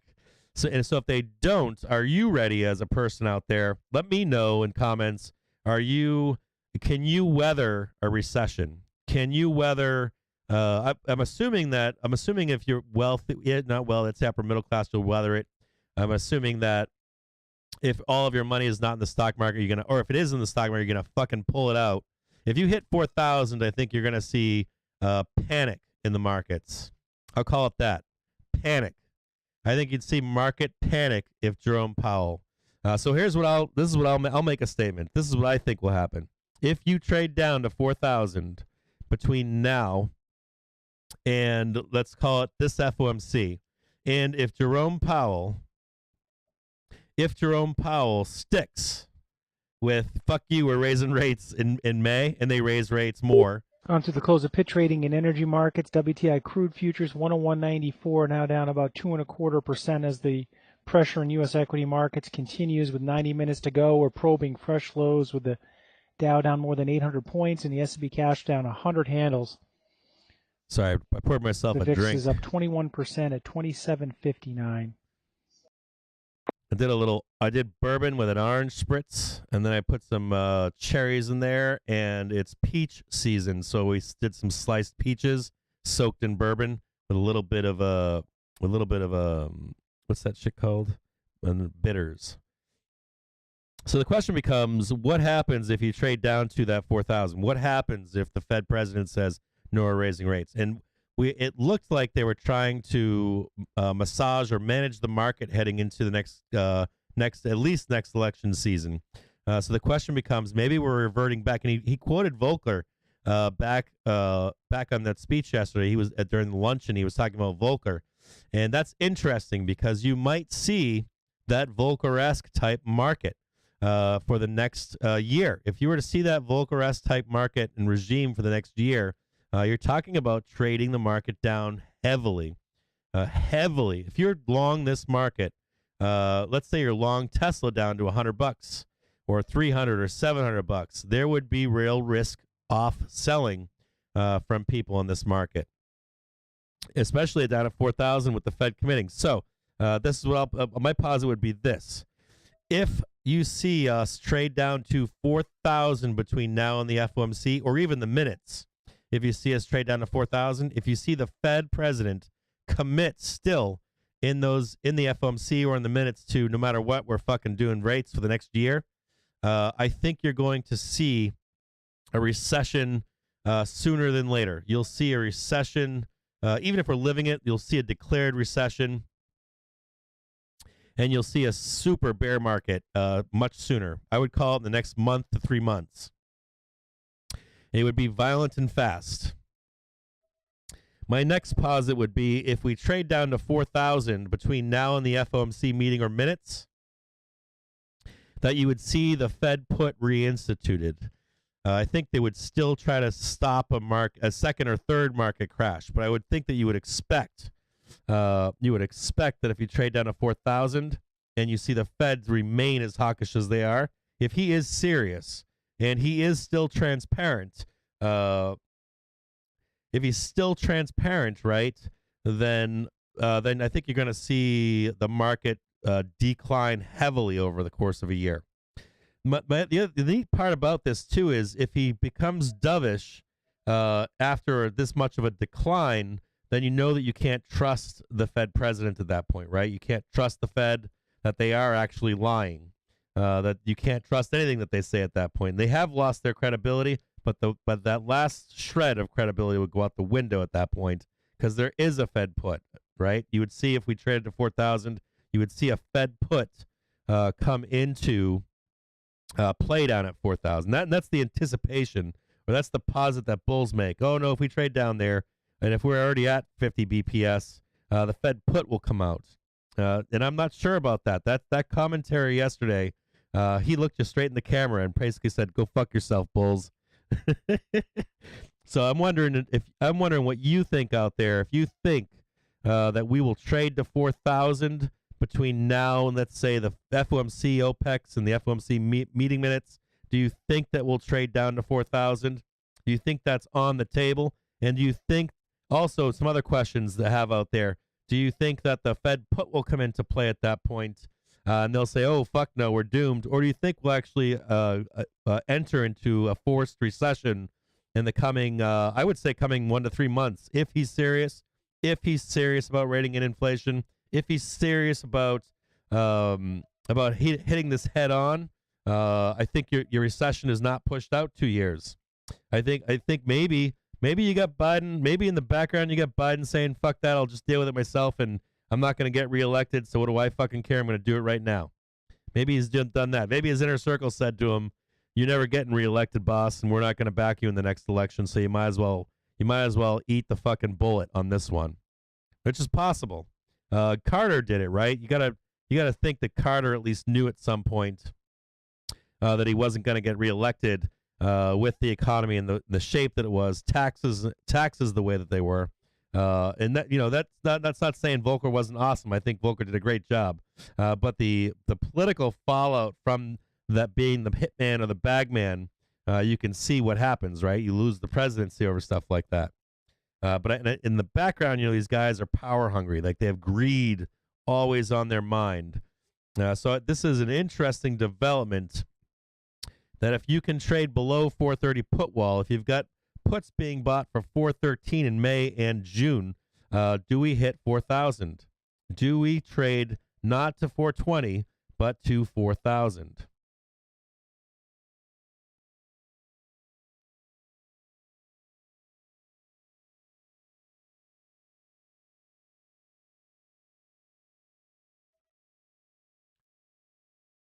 Let me see. Cap, I really don't think they will shift. They haven't, and we basically waged an economic world war on Russia. Not even that stopped the Fed. Yeah, I think that they don't shift either, or at least from that commentary yesterday. When he was speaking yesterday, I was quite taken aback, and it didn't take nothing but a split second for his commentary yesterday to when I heard it, I was like, whoa.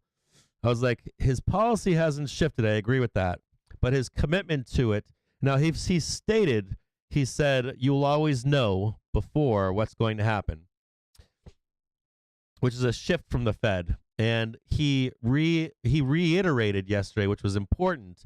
He said, I've been told that inflation has rolled over since March, but he said, I don't care. He said, I just don't fucking care.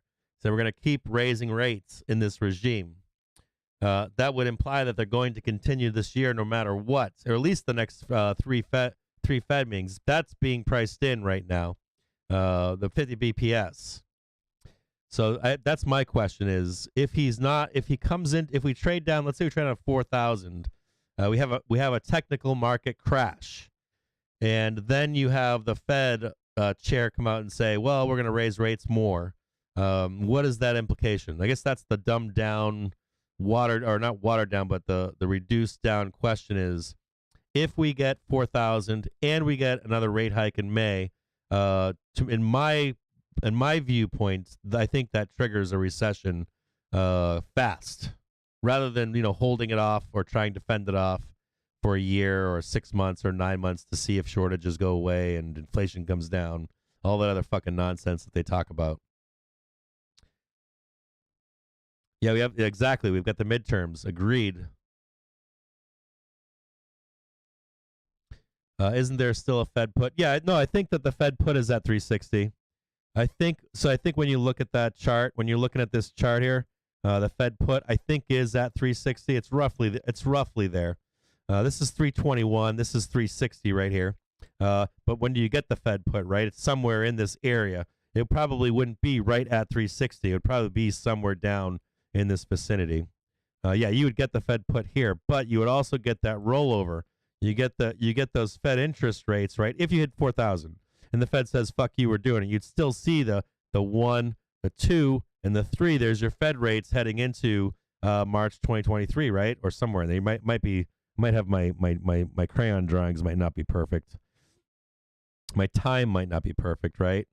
Maybe it's somewhere in here, right? November, boom, quick slip down into the new year, and there you go. You're below your 360, and then you get the Fed put kick in, right, which is much lower. But my question, I guess, in this posit is, are you prepared? Are you prepared for at least two things to happen? If you're long this market, because I see people on Twitter all the time. They're always like, "Oh, I've been in Tesla since fucking it was like $90. My dollar cost." I'm using Tesla as an example. It doesn't matter. It could be Apple. My dollar cost average on stock Z was $30. My question is, what if you woke up in December and January and you didn't sell your positions and you found out that you'd given back everything that you had gained in the last 2 years, right? I guess not the last 2 years, not this year. If you had given all this back and you wound up sitting down here somewhere and you're now back to zero, what would you do? Like what? And then if you start to see jobs dry up and you start to see wage stagflation and you're paying for a house that's not worth $500,000 or $1 million. Let's say your $1 million home is now worth $500,000. Let's say your job prospects have become lower, your pay has become lower, and your once grand portfolio is now reduced to 2 years of nothingness. Let answer that question. Could you weather that storm into end of year? As the Fed is basically, to an extent, warning of that taking place between now and end of year. So take a look around at your house and say, hey, I own a $500,000 home. If I lost my job, let's say I make $120,000, let's say I make $90,000 as an engineer right now. Could I take a job at $60,000 as an engineer if they cut my position or my project? Could my portfolio go back down to what it once was 2 years ago, 3 years ago? Could I afford my house? Do I want to stay in this neighborhood until that house comes back in value? Can I afford the insurance? Can I afford that nice brand new $100,000 truck that I just bought? Can my wife stay home? Can my wife stay home and drink martinis and chomp? What are those? What's the joke about? That's kind of some misogynistic. But my husband. Can my husband stay at home and drink martinis and chew on Quaaludes while I'm off at work? Can that all happen? And I wonder about that question. because of what he said yesterday. That didn't grind on me yesterday, but his commitment to it, the market is pricing it in right now. And there's a posit that we're going to 4,000. And if we do go to 4,000, that's a market crash. If we go to it in the next week or two, that's a market crash. If we go to it in 4 weeks, it's kind of a market crash. Kind of a market crash. Even if it takes 4 weeks, kind of a market crash if we head down to 4,000. So this is just a theoretical mind kind of exercise. And not only that, it still stays with, does the Fed speaker commit to it? He has. He said he'll be upfront and honest about everything, and he seems to be saying that. So that's my question to you. Can you handle this over the course of, let's say, 9 months to a year? Can you handle that downward move in the next year? And the funny part about this, too, is if we were to trade down to 4,000, we would still have that huge swing high again. And you'd have bulls saying, never, never, it's not going to happen. And then, boom, we're down at 380, right? And then the bulls say, no, it's never going to happen again. And then, boom, we're down to 360. And then, boom, we're down below 360. I don't think we get that low. Maybe here. 360 is a price target if the Fed is committed. But it's an interesting posit. It's an interesting question of, will that happen? Will the market trade not down to 420? Will it trade down to actually 400 or 4,000? The implications of that, you'd have a certified market crash. You'd have a certified market crash, and they'd be looking towards the Fed president to not raise rates, right? That would be the demand, is that they're not going to raise rates. But if he said, "Fuck you," nope, we're sticking with our program. I'm assuming. Not assuming, I shouldn't say assuming, that you would trigger a recession much faster than it would accelerate. You're talking about an accepted, you would say, hey, we're in a recession. You'd have news organizations calling what we're in a recession before, not in a year or two, but you'd hear that statement by end of year this year. This next 1 to 3 months that we're coming into a recession, which is fascinating because we're not there yet, but the implication is that we could be there. And furthermore, if we were to see news programs in the coming week or 10 days that say the stock market just crashed, right? We haven't seen that headline in 2 years. 2 years, no, hey, the stock market crashed. We've seen, correction. We got a correction, but not stock market crash. So as we trade and liquidate the market lower at 427.34, we're looking to still stay on track here, heading down to the bell to 423.31. But the question becomes, if we liquidate the market down to 420, which is not that far away, right? It's right down here, 420. You can probably expect that liquidation in the next couple days or next weekend, but there are some calling for 4,000. If you do get 4,000, that is a technical market crash. Technical market crash. Interesting. What else are you guys saying up here? Let's see what else you guys. What am I see what you guys are saying here? Missing some of your commentary.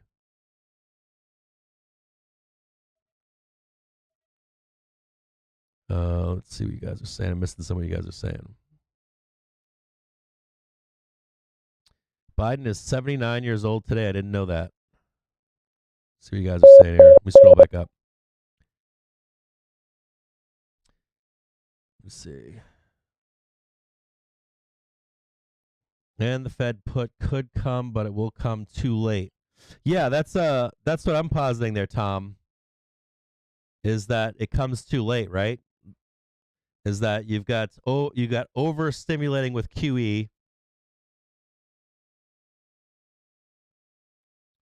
Let me see. I really don't think they will shift. They haven't.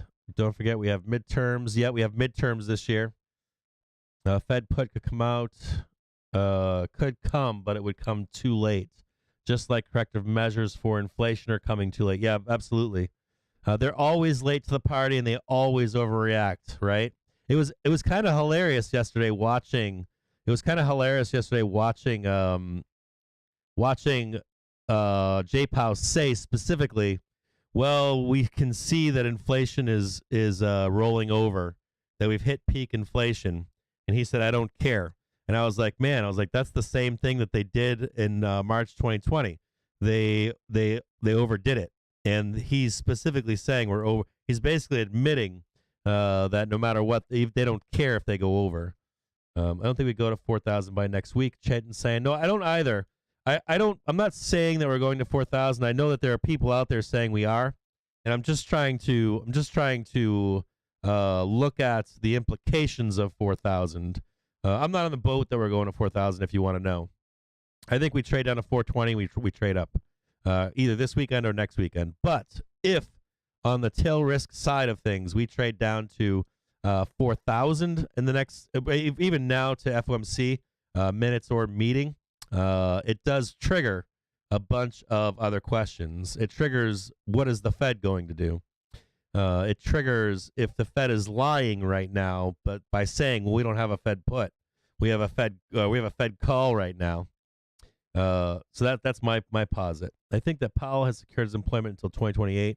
He doesn't give a fuck. Yeah, that would be kind of cool to see. He has said in the past that he does look up to Volcker, and he wants to be remembered. Volcker is looked back upon as one of the greatest Fed presidents we've had. Maybe he does want to keep that.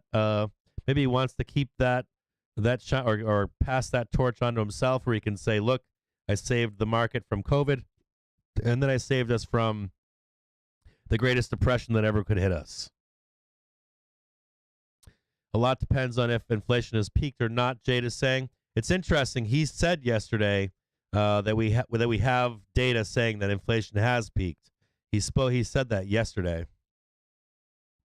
They're going to pump it into the last hour and close shorts.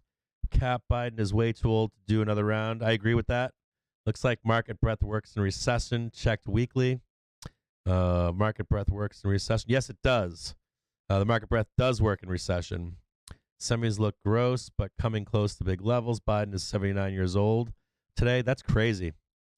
I've got my wife's grandmother died at 78 and some change, and I wouldn't want her running our country. So yeah, it could go, but just because there's a big gap there in the volume profile, I don't think it will happen over a few days. So if it does, then the Fed could definitely do the put. Yeah, that's my question is, does he do the put if that happens? But he would lose credibility too, right, if he did the put? Just you're like 1 week ago, you said that we're not doing the Fed put, and now this week you are, or even a month.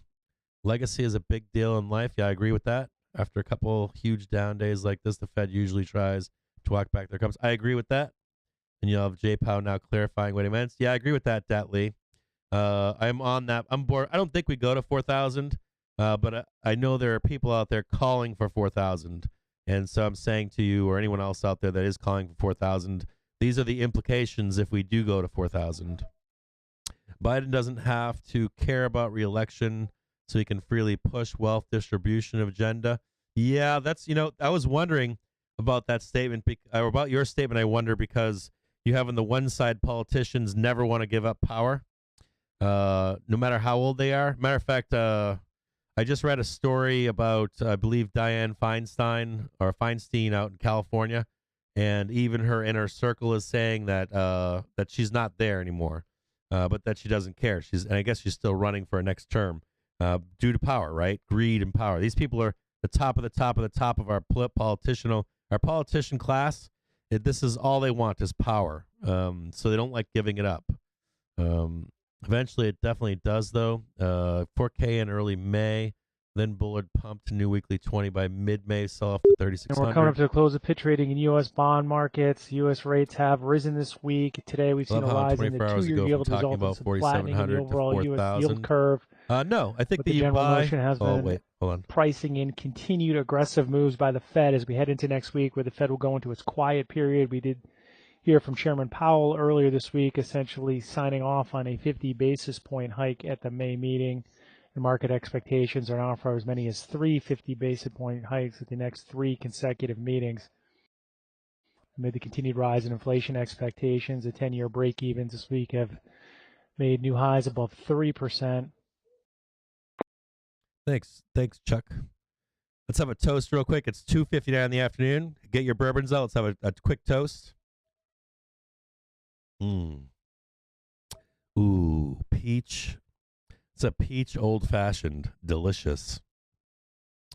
So what we got? I love how 24 hours ago from talking about 4,700 to 4,000. Nope, we never talk about that. We talk about tail risk. Always tail risk. Never taking one side of the trade. No shift. Part of the Great Reset. We're a couple of So tweets U.S. away from borrowing 4,500. for new equipment for the month of March was $10.6 billion, up 14%. Volumes are up 49% to $7.1 billion, according to the ELFA. Yeah, the iBond shares are bitch and Camaro. I like those a lot. There are a lot of gaps in SPX, like that plan Aussie. 89% DVOL at the money. Elections have consequences, and you're seeing that now. Whoa, not sure what to do with the semis. Let's see what else. 380 is the only 10% away. Most people don't care about the stock market. They just want prices lower. We always bottom on FMC day. Yeah, we do always bottom on FMC day. We do. There are too many factors this year. Russia, China, inflation, supply chain. Most of the bad news at the moment, other than the rates in QT, there was only upside. If you bought PayPal, you definitely felt that kind of pain already. Man, I want to jump off a building. Going to do something dumb and buy Force 20 SPY puts here for Monday at 90 cents. What about that 80-year cycle theory where history repeats 80 years ago? That was World War II. Just tagged 428. I've heard of a 90-year cycle, Quaaludes. Yeah, it's Quaaludes, right? I think it's Quaaludes. Bonbons. I've heard that one too before. I've heard eating bonbons in front of the TV, collecting checks. Quaaludes used to be something from the 50s, but I guess it's mostly guys now, men that stay home and don't work, right? Sold my house, took 65% gain, found a rental to ride out the drawdown. Yeah, Ozzy, I bought my house. I don't have a mortgage on my house for that reason. I don't want any. Matter of fact, I was going to sell the house that I live in, and I told my wife, I'm like, nah, we're staying here for a bit. We're going to keep this thing and just see what happens this year. You clearly don't understand how a contrarian works. The tape doesn't influence me. Getting more bullish, not bearish. David Hunter could have gone with literally anything. Chase and waiting for a rally to reload. You mean the JPM Insider guys claiming 4,000? Cheers. Oh, yeah, cheers to all of you. Drink, tell Jill, cheers to you. Dude, I'm drinking a peach old-fashioned right now. I'm going to show it to you guys in camera. Thing is banging delicious. Banging delicious. It's got a hint of peach from fresh peaches. Spring peaches. Spiced rum and Coke. Cheers to you, Jade. Didn't see a high volume bar death drop. For retirement, what is that? Retirement counts, risk reward is there. Like average cost down to 4,000. Trying to use the market breadth to actively manage the port. It's been a while since panic sell day. I don't think we're in panic sell yet, Jade. We're not here yet. We're actually not in panic sell mode yet, which is kind of fucking bullshit. But panic sell day is coming. Let's take a look at it right now and see how close we are to panic sell mode. Bank of Canada increasing the limits for repo operations. Let's take a look at it. Let's find out when we hit panic sell. Let's look at when we get panic sell mode.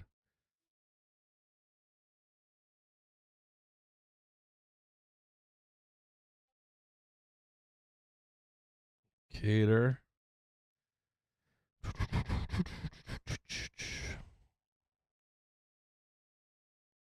Okay, let's let this spin up here. We'll look at this in a few minutes. Let's see. Yeah, cheers to all of you out there. Didn't see high volume. See, we're missing some of you guys' tech. Your things here. Oh yeah, Bookmap. We'll put it on Bookmap. Let's take a look. Sorry about that. Apologize. Take a look at Bookmap. See if there is any bottom here. Next stop is 425.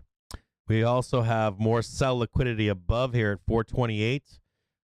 Pushing all the way down. You can see the sell bars above. Price target below 425. Pretty decent support down here at 425. Let's see here. 420 down below here, big buyers. We'll see if we get the sell-off into the end of today. I'm just going to raise this up a little bit here for you. And there goes a buy signal down below here at 425. Let's see if with this loaded up here. We'll do it. Oh, we'll do it on. We're getting close. We're getting close to the limit down either today or Monday. Yeah, I had it set up on ES. I'm gonna put it on the SPY specifically because we're gonna be trading the SPY, and we're gonna look at some setups for this breath or this buy.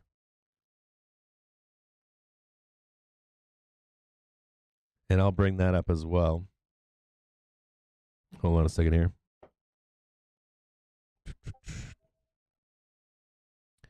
We're gonna do. We're gonna look at setting this trade up.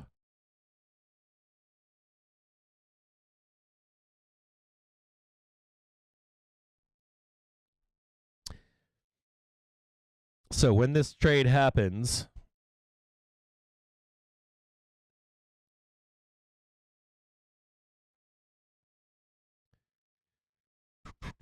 well, we'll start it here. We'll do it together so you guys can see it here.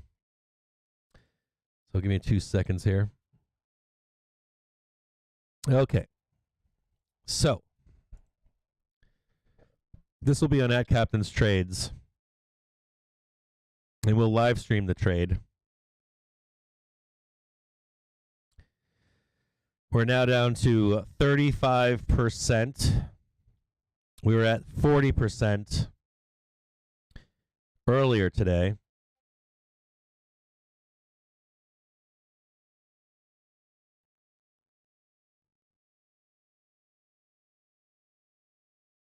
We're almost there. We are really, really fucking close. Give me a second here. It was 393, right? Let me see if I can raise this up a little bit. Right there. So that's if you look at my cursor over here, 396.36. And I'm going to bring it down to 393.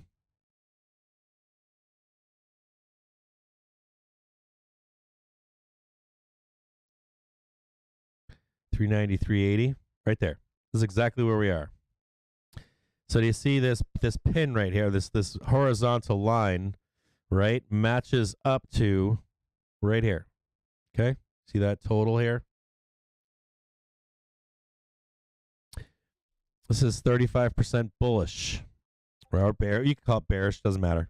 We want it to get down to lower, right? We want to see this breadth indicator get down to 21 or so. So this is 200 right here, right? You see that, right? You want to see like right around this 200 mark. And you'll see it up here. It'll say 200. We're not even halfway there yet, believe it or not.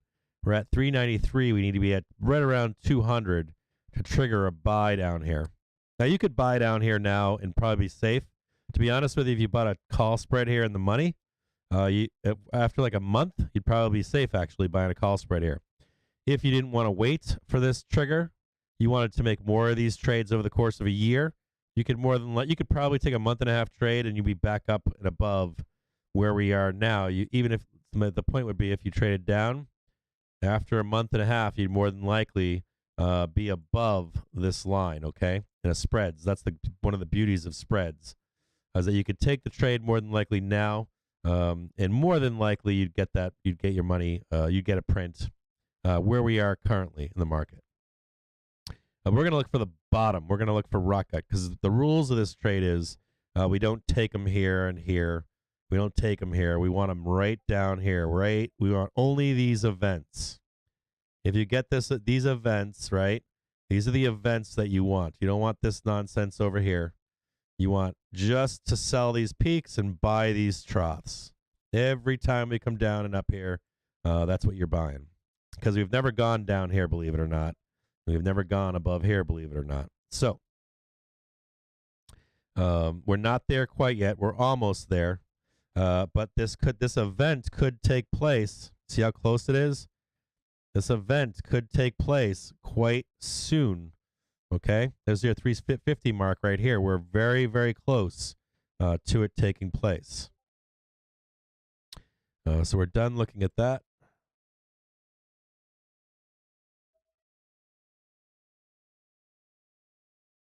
We're almost there. Now 427, 425, still not quite there. Someone earlier said I like market panic days. You'll usually see it into the end of a day, right? We said that this morning. You'll usually see it end of the day. Let's take it here.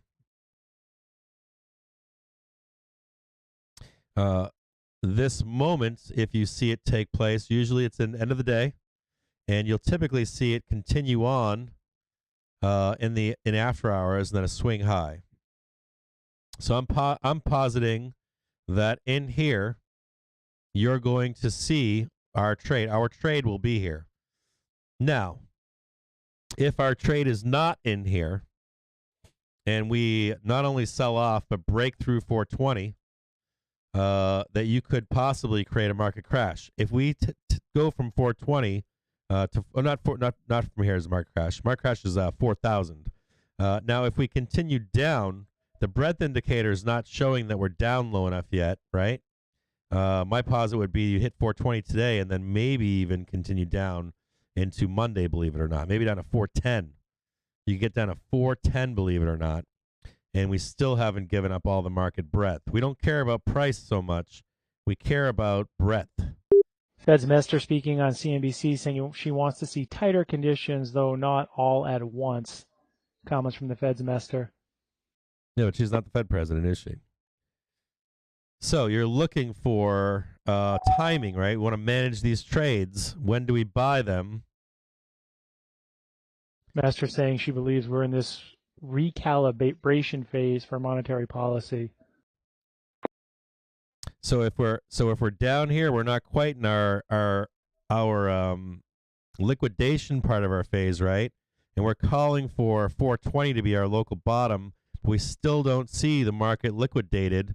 Then we might not be able to take this trade. We probably need it right now at this point to trade to at least 420, and possibly even deeper, 418, 410, somewhere down in there. I want to see us down in this green zone.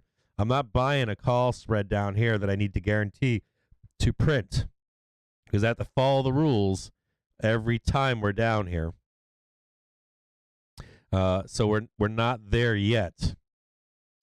So do we trade down now to 410 or 418? Does that get the breadth?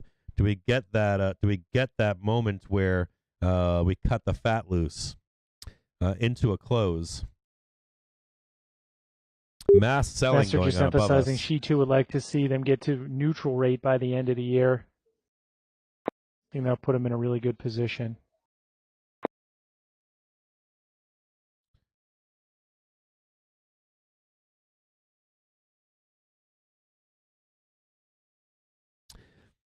Nice reversal pin strike on 426.72. Do we recover and then continue to sell on Monday? Is this the bottom? I don't think that it is. I don't think that this is the bottom. I think the bottom is at least 420, if not lower. But is this the bottom is the question into the close. Mester just saying that there are other things affecting policy, including zero COVID and other issues surrounding the supply chain.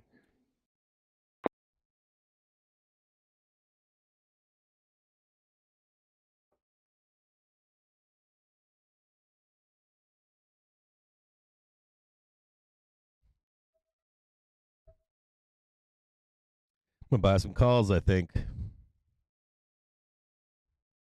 Mester saying our own view is we don't need to go to a 75 basis point hike at this time, responding to a question on CNBC, but giving the obligatory everything is always on the table answer.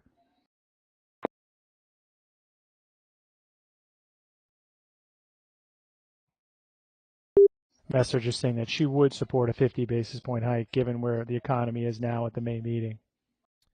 Has bought some calls. Bought 433s.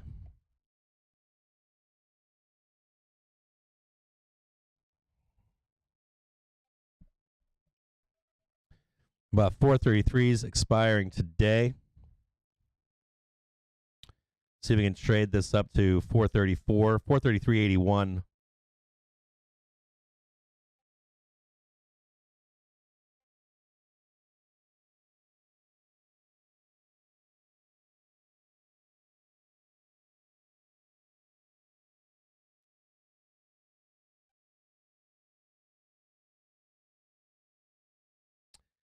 Holy shit. That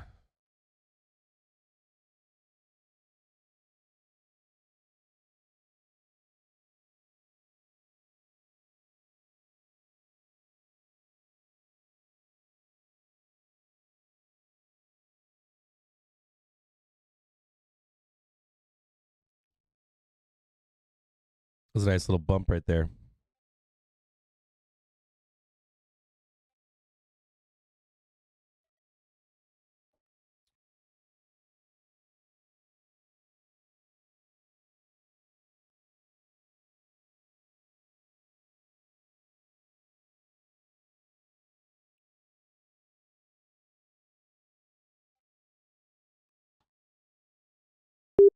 Modest bounce here in U.S. equity futures with about 45 minutes to go to the cash equity close. S&P futures at 42.94 off a low of 42.74, about 20 handles off the lows of the day now in S&P futures. Then 433 is expiring today and 440 is expiring today. I'm going to close some put. I've got some puts expiring today too. Hold on.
All right, so we're down here. Let's look at some trades.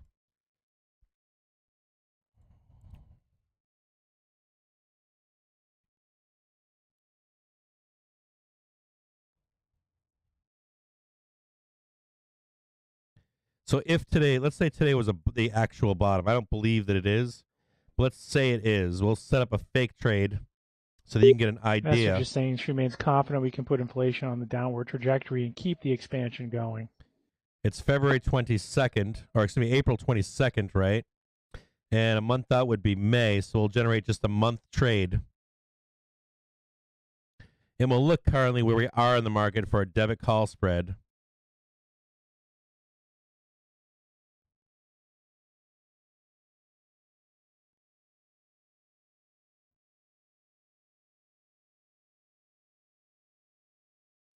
Let me close this up for a minute. 449. Let's take a look at a chart. If this was bottom, hold on. Let me look at a chart.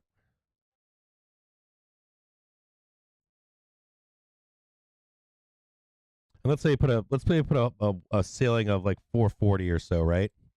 So we bring this down to 440. A month out. Call it a month out, and we're at 420. Where are we at right now?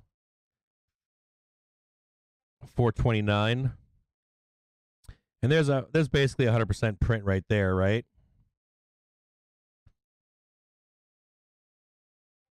$592 for 508, right? You could also do if you were to just change this here and raise this up to 440, let's say. Hold on. Messer just emphasizing they do not want to see long-run inflation expectations to become de-anchored away from 2%. You don't actually have to even go that high.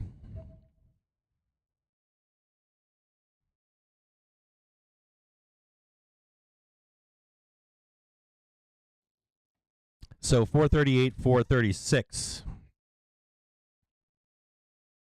Now, I wouldn't take this 438, 436 probably back in May. I might make this a closer dated. That's 100% gain for May 23rd. Now, we wouldn't be at 436 on May 23rd. I don't think that we would be at 436 on May 23rd. So let's just pretend that this is a trade that we take today. And check back on May 23rd and let me know if we're at 438 or lower. Write that down, set a little Google calendar for yourself, and check back on May 23rd and see if we'd be at below 438 on May 23rd. This is the month trade. If you want to be safer in your trade,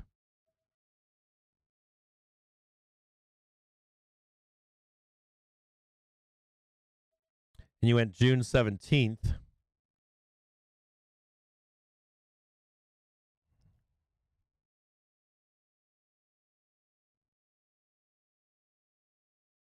Mr. just acknowledged that it's likely to going to take a couple years to get back to the 2% inflation target, echoing what we've heard from other Fed members.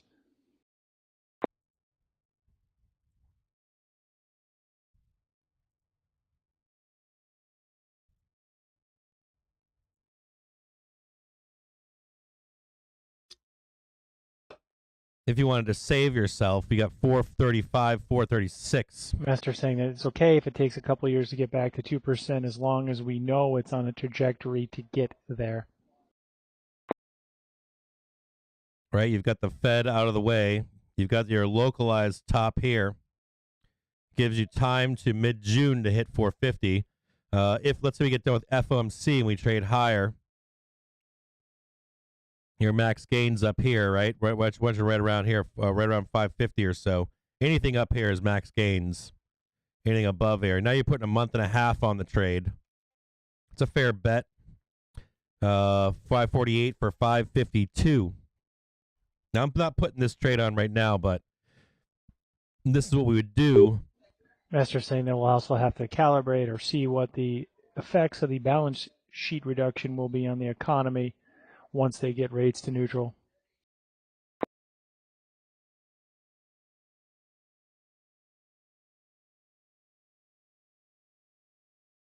Master now concluding an interview on CNBC. Equity futures are a bit higher here after the hawk and voter said that at this point she did not favor a 75 basis point hike.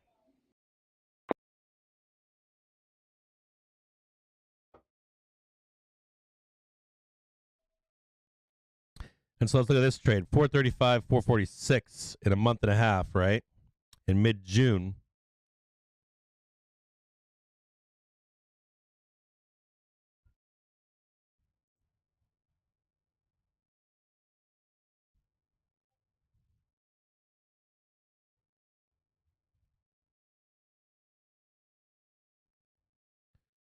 See if I got that right.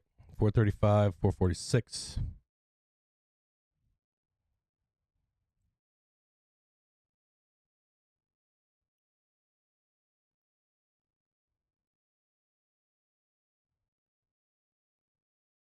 This is where we are right here. For this to be a winning trade,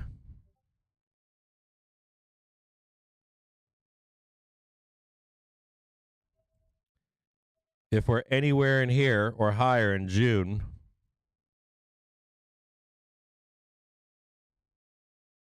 this would be a winning trade in here. And you could literally swing lower right now and still come up here and print this call. You actually have all this time, doesn't matter. You go down to 400 and come back up and just touch. I've had these spreads print sometimes at the end of the term structure. So a month and a half is pretty safe. 2 or 3 months is safer for any market volatility. But in this trade, you're giving yourself a month and a half, regardless of trading lower, and then just even swinging back up to capture this here. Max profit, of course, is anything above here.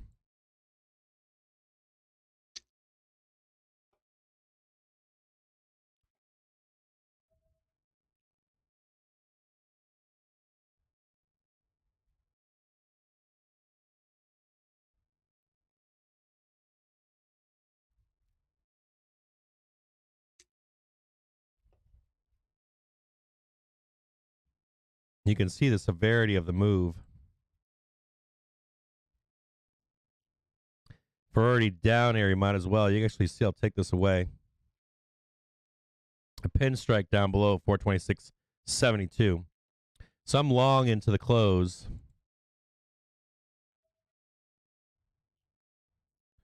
If we get this down here.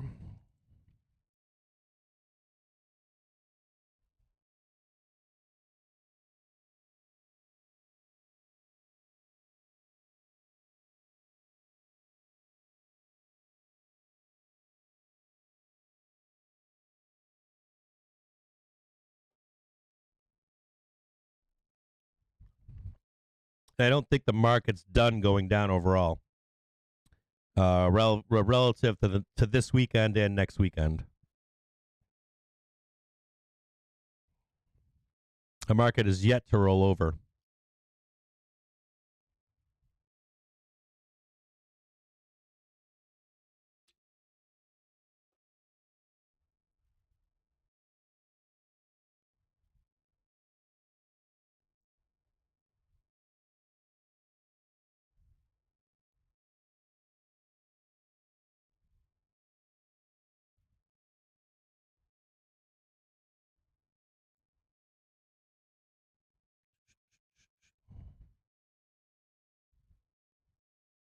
Some resistance above here at 429.50. Be conscious of this line of sellers here hiding above. They're still there currently right now on the market. Yeah, the drink is fucking delicious. It's a peach old fashioned. Banging.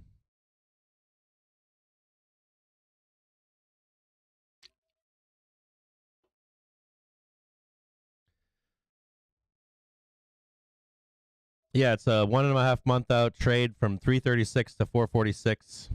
1.5 months out. Yeah, it's hypothetical. I don't place these trades until we get a market breadth, a capitulation.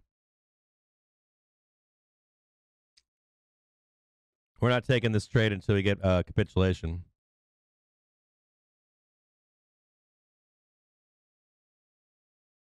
The only so we're doing this trade so that you have a tool that produces cash flow, no matter what the market does. So you guys actually, I know a lot of you guys don't make a ton of money, so we're gonna teach you a way to make $1 million, no matter what, and we have to stay by those rules, no matter what.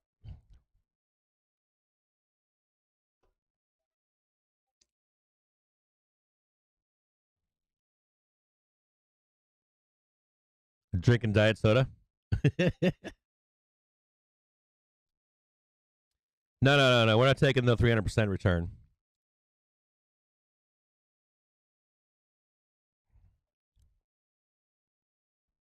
We're not taking a 300% return. We're taking 100% of a 300% return.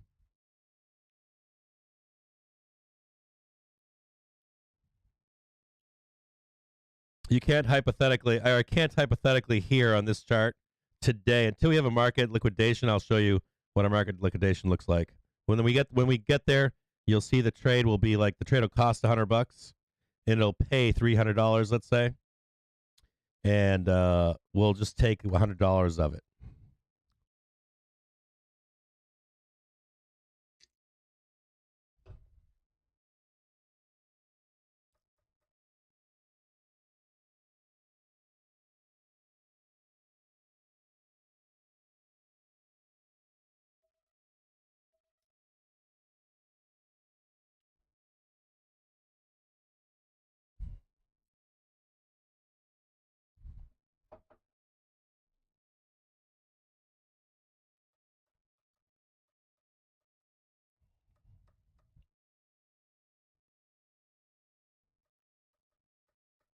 Yeah, I like ratio call spreads. So let's you gotta hold on here.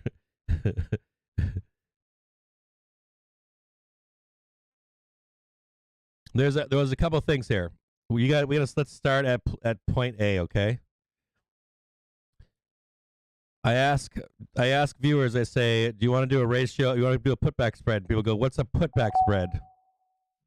And they get questions in stream of what's a spread, what's a bull call spread, what's a debit spread, what's a calendar spread, what's a debit, what's a put debit spread. So we've got viewers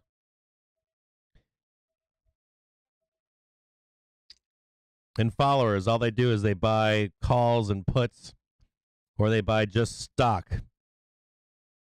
And so you're not teaching a ratio spread to a new trader who's never traded a spread before. This is why we're running it on Robinhood. I wouldn't run it on Robinhood if I was talking to someone that knew what they were doing.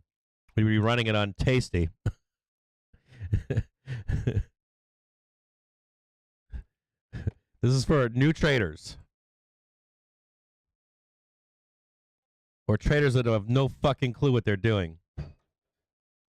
You all right over there? This is for the new trader that's out there. So if you're a new trader, right, and you're probably, I'm assuming that you're trading on, we got a little bit more resistance here at 429.30. I got to check some calls here. Hold on. An early look for market on close names is to the sell side, 900 and so million to the sell side, and the early look for market on close names in the S&P.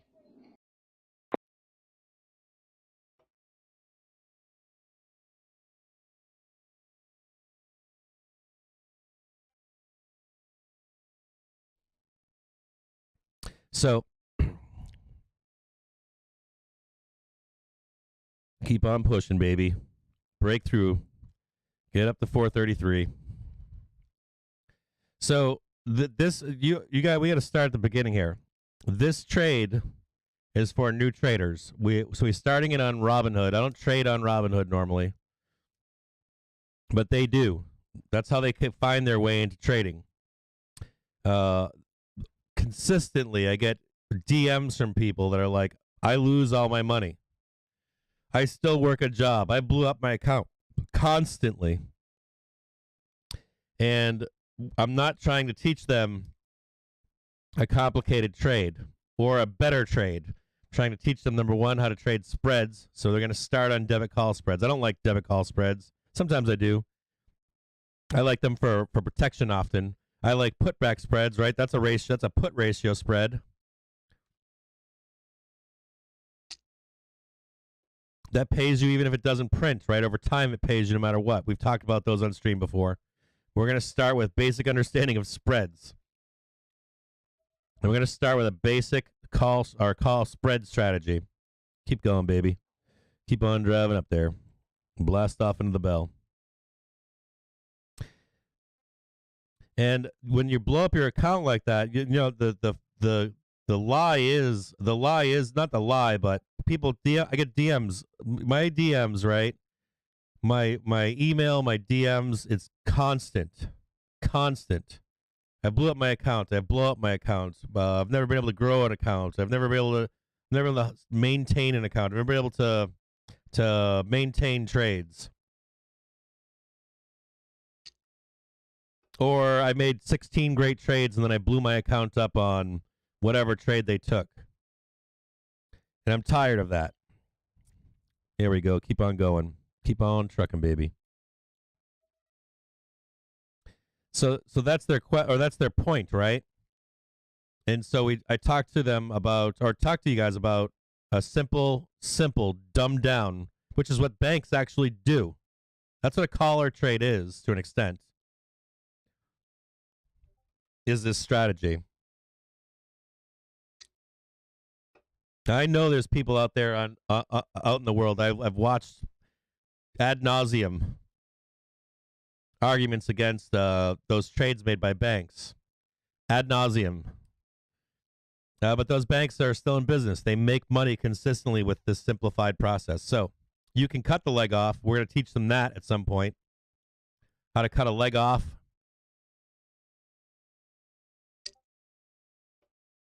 A debit call spread specifically in this case. So you let it run. Also, we know that if you buy just straight calls, that there's violence in the market. Also, you don't know if there's more volatility ahead that's unknown. I've shown you in previous market liquidation environments where we didn't actually come back up for a month and a half, where we went sideways for another month, where we dipped lower. So in those instances, your straight calls that you bought would be fucking worthless once you actually did come into the money.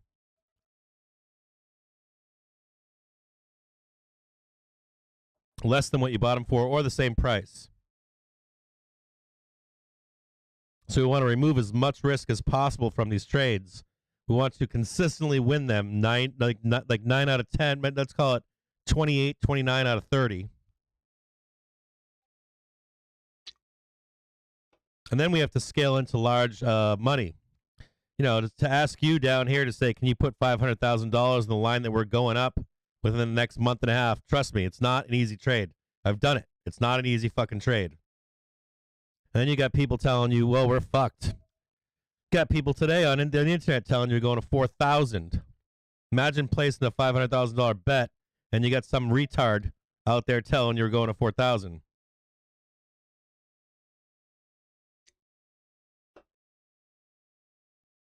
So that's the point. The point of this, this is an exercise. I should have called it a challenge. Should have called it an exercise in how to always make money, and not only that, make more money than most people out there. If all you guys are doing this stuff, right? If all you guys are doing this stuff, I could go on Google right now, and all of you, there'd be like a 30% of Americans would be millionaires, and they're not. And the reason they're not is that they're not disciplined enough to dumb down their trading. The reason why 97% of traders and investors lose all their fucking money is because they don't do these simple fucking things. The numbers are out there to prove it. So yeah, we'll get into ratio spreads. We'll get into cutting off legs on spreads. And we're going to move these new traders off of Robinhood at some point. We're going to get them into probably Tasty or whatever they like. It could be even just simple Webull, but get them away from Robinhood. And get them away from following people on Twitter, and get them away from following people on YouTube and people on Wall Street Bets. At least have a tool in their toolkit where they know that they can stay in this market no matter what. That they can have a bank that they don't fuck around with.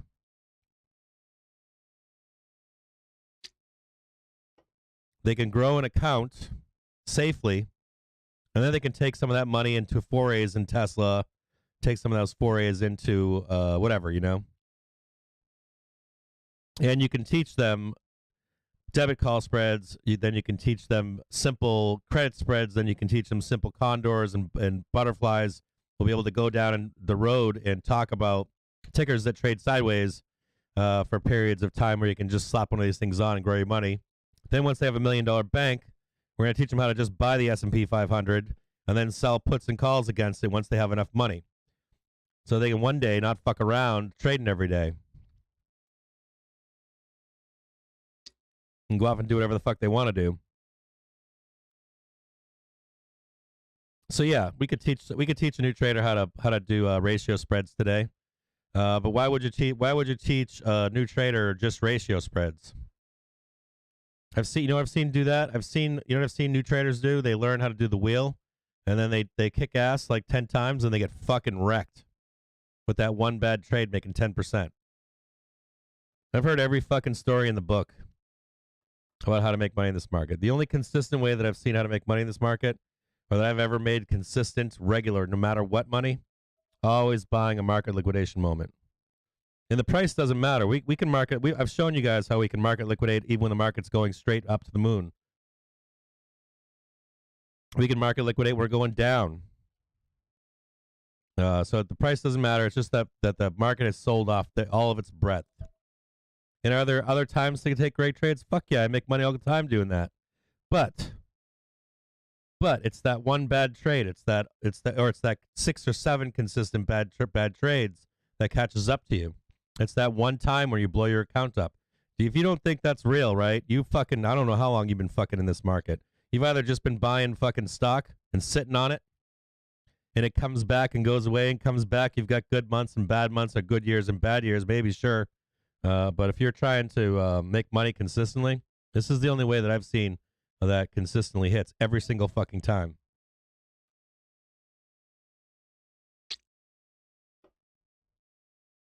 So it's got rules, and it has simplicity built into it. And the market is set up for new traders and new investors to fucking fail. It's set up for them to fail constantly, consistently. It's set up to fail from the SEC rules for when they can take a trade and exit a trade. It's set up with their PDT shit they have. It's set up by what they're fed on social media. And, you know, one thing that a lot of investors and traders don't have is patience, right? It's a fucking cacophony. It's day and night, 24 hours a day, nonstop. Buy now, buy now, buy now, or sell now. But never, whenever it's funny, whenever you're saying, yeah, buy this, everyone's screaming, sell. And we're still not at that moment in the market. Someone said it earlier. You need CNBC saying market's in turmoil. You need to see blood in the streets, and we haven't seen it yet. Keep on running up there into the bell.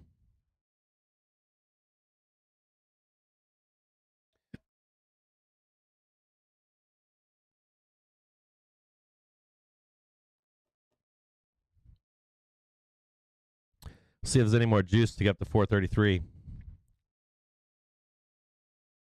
Yeah, we can have that discussion all day long about complicating trades for new traders. I'm not going to have anything to do with it. The only thing I'm going to have to do with this one tool is we're gonna start it simple for new traders. They trade this and they show that they can make $1 million. As a matter of fucking fact, I'd be willing to bet that after this year of these trades, that they're on top in gains than most of you out there. Even if the market sells down to fucking 3,000, I bet they're up above most investors and traders out there.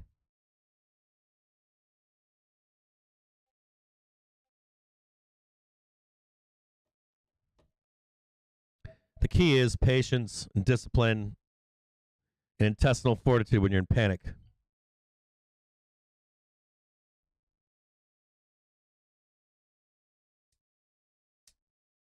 It's 100% true. Well, we can't determine the best spread yet until this liquidation happens because they become dirt fucking cheap. You need it's weird. Even the pricing of them, you've got market makers that are making the market behind the scenes, right? You'll start to see us when we start to liquidate. We're gonna get down to I've done something like this once with your wife's boyfriend. So you'll start to see. This is just an example. Let's say we start to sell off, right? Like seriously, liquidate the market. Let's say it happens like this. As we come into this zone down here, right, of a real liquidation, you'll see like a call. Just an example. You see a call cost like $1 right here. Let's just say $1. The market will continue to go down. And you'll actually see, even though we're going down, you'll see the calls actually increase in price. Even though we're going down, the calls are increasing in price. And so as we have that liquidation moment, we haven't had it yet, believe it or not. Or even if this is a minor liquidation, we'll have a major one at some point. And so if we have this major liquidation moment in the market, it doesn't matter, the price doesn't matter. You'll see the price of dirt cheap calls, and they'll start to raise up in price as you try to buy them further out. So to catch it just before, you'll see it. Trust me, everybody knows what these moments are like. It's like this, dude. I'm saying dude. You see them, right? Violent fucking moves. You see that violent fucking move? You see that violent move right here to close, but then it went down again? Right down here. You see that down there? This is the liquidation part of it. So it's like that last ass end mass selling. No, I don't think this is a good example, but this is a better example down here. Right here. Boom. And you just buy that shit and it just rockets. So we're not there quite yet. This is a good one. This is real good. This is definitely buy the dip.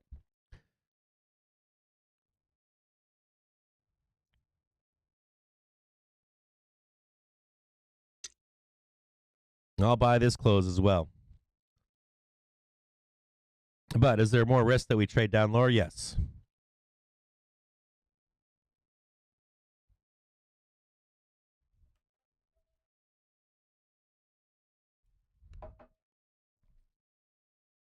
Got SPX calls May 20th, 420.90.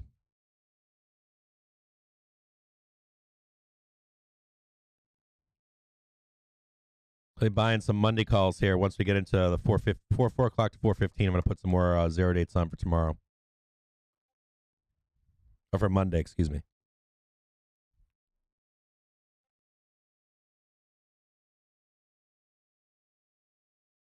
Yeah, it's all sectors.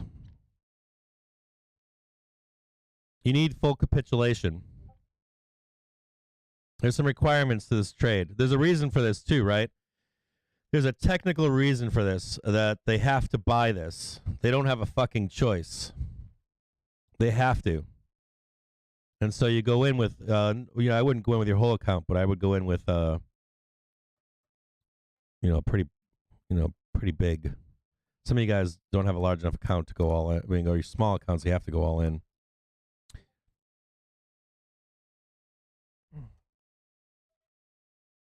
And we're not there yet. I'm telling you we're not. I promise you we're not there yet. You can see it that we're not there yet. And we're inside 15 minutes now. 15 minutes to the U.S. cash equity close. I think it was Dan Niles or it was Bill Ackman or somebody came out like the Friday. I think it was this, whatever date this was. I think he came out and he said he was short the market or something. I bet if you look this up, it was January 24th. I think it was the 24th.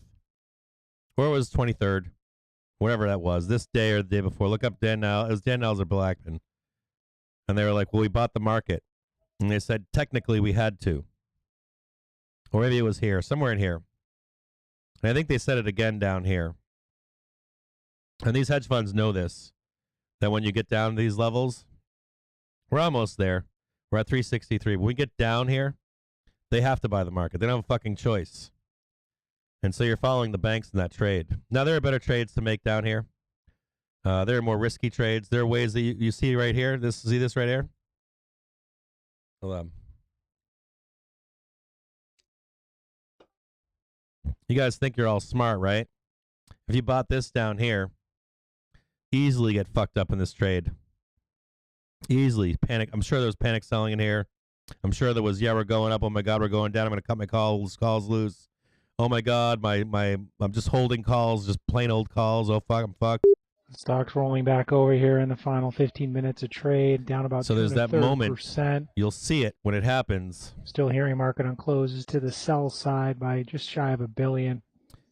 And managing and knowing when to pull the trigger on that trade is a part of it. And then holding that trade no matter what is part of it. And the trade is simple.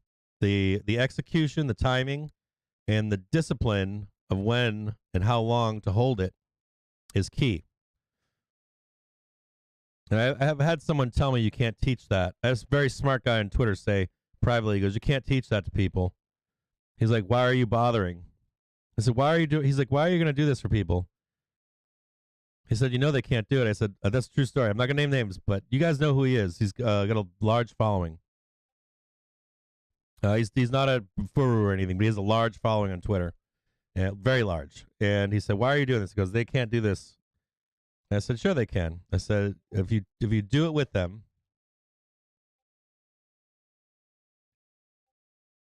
and you show them what it takes to make it happen, you'll beat all the smart guys. You beat every single one of them every single fucking time.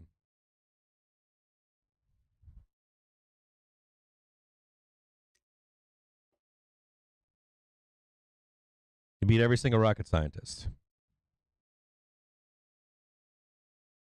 You just look for those moments when you get actual capitulation. When you get that actual capitulation, you get every single component of the S&P 500 just finally fucking cuts it loose. It's like you got your belt on, you got a fat belly, and you're sucking it all in. And you're like, everything is fine. And then the end of the day comes, and you just let that gut hang all out. That's when you buy.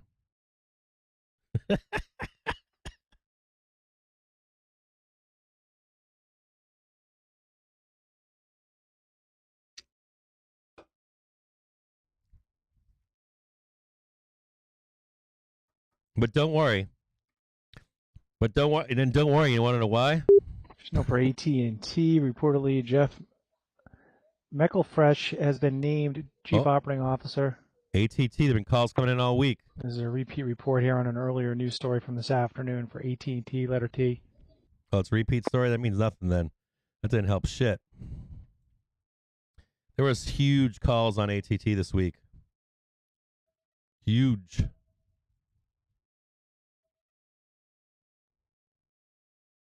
All kinds of ATT buyers.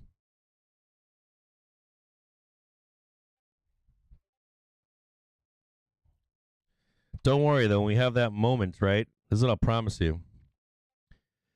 When we have that capitulation moment in the market, every fucking bull will be there waiting to take that trade. Guaranteed.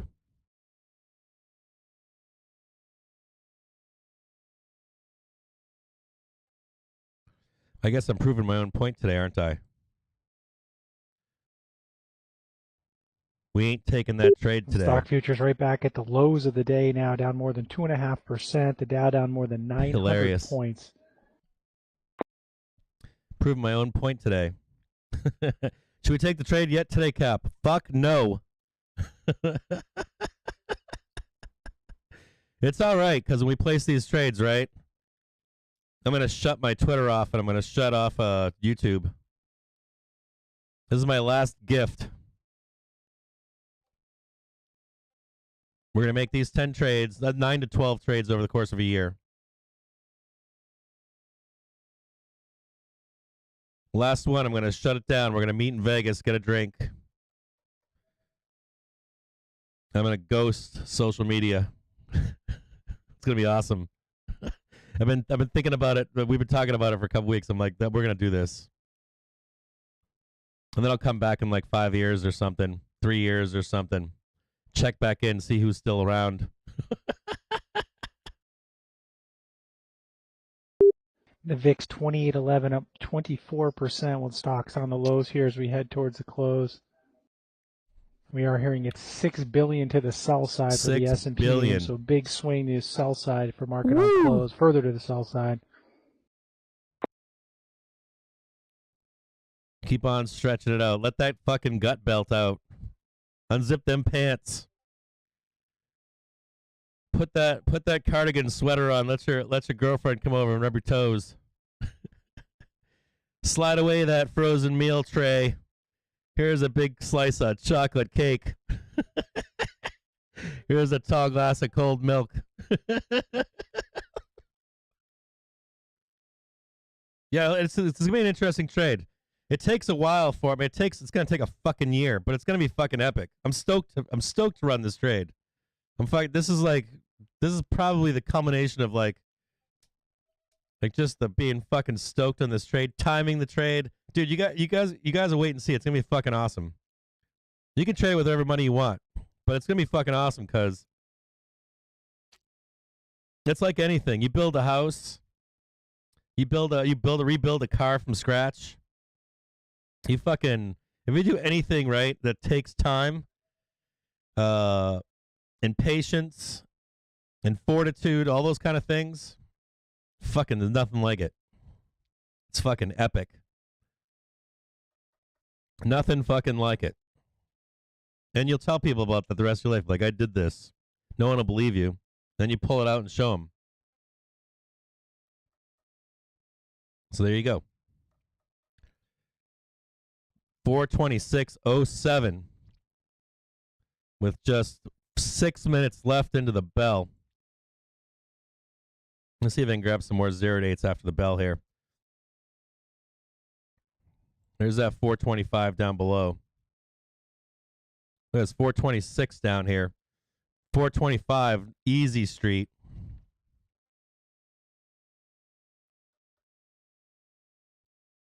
Oh, yeah, dude. When the size grows, the execution is terrible. Terrible. The execution is fucking filthy. Or not the execution, you guys, at some point in this trade, you guys will stop day trade and just be talking about this shit all day long. You'll get off, you'll just be focused on this trade. That's all you'll think about. And you think this drop is bad the past couple days? You'll see these drops when you place these trades, and you'll be wanting to fucking crawl up a wall, and you'll be like, "Why did I do that? Why did I do that?" But you got to hold. You just keep holding. That's what J.P. Morgan does, right? They just keep fucking holding.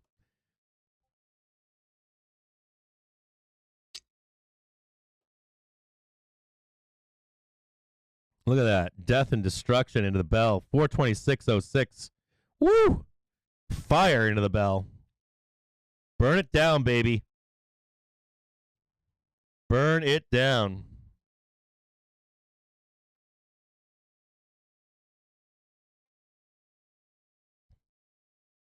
Please give me 420. If they give me 420 on Monday, be ready.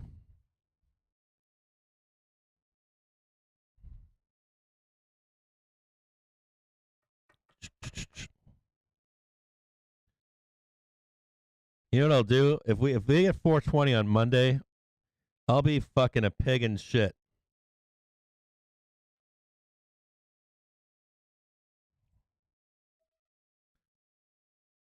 Let's look at that. Let's take a quick look at this bell at that. Look at that.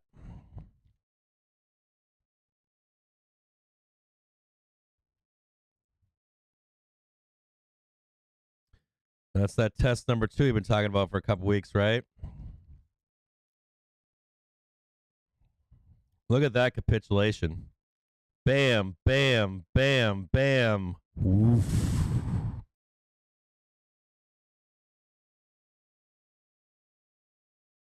Nasty. So let's say we do this. Let's say you bought that call spread today, right? There's a chance that you'd swing all the way down here to come back up here. So that's the question is, there's a chance you could trade sideways in here. So you're just looking for that maxed out, like that where's bottom? Probably 420, maybe 410, maybe 405. Now this is the start of that trade, right? We're starting to think about, like J Powell says, right?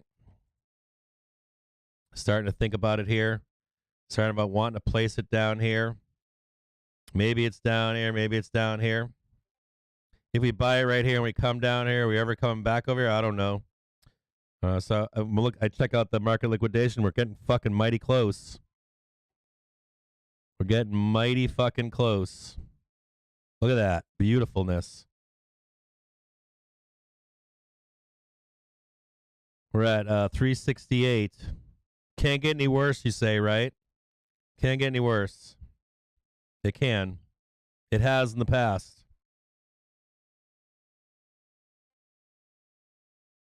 I'm here.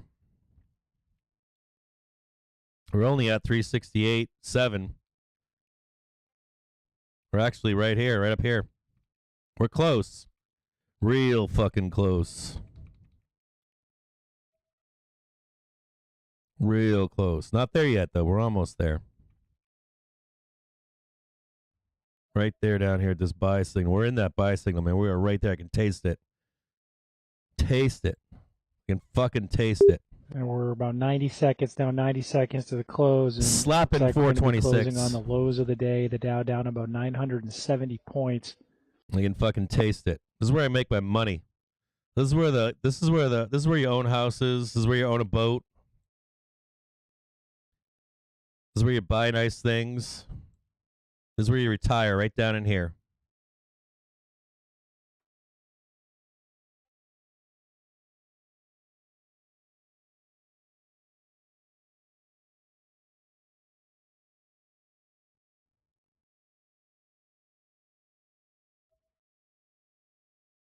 The Dow down more than 1,000 points now.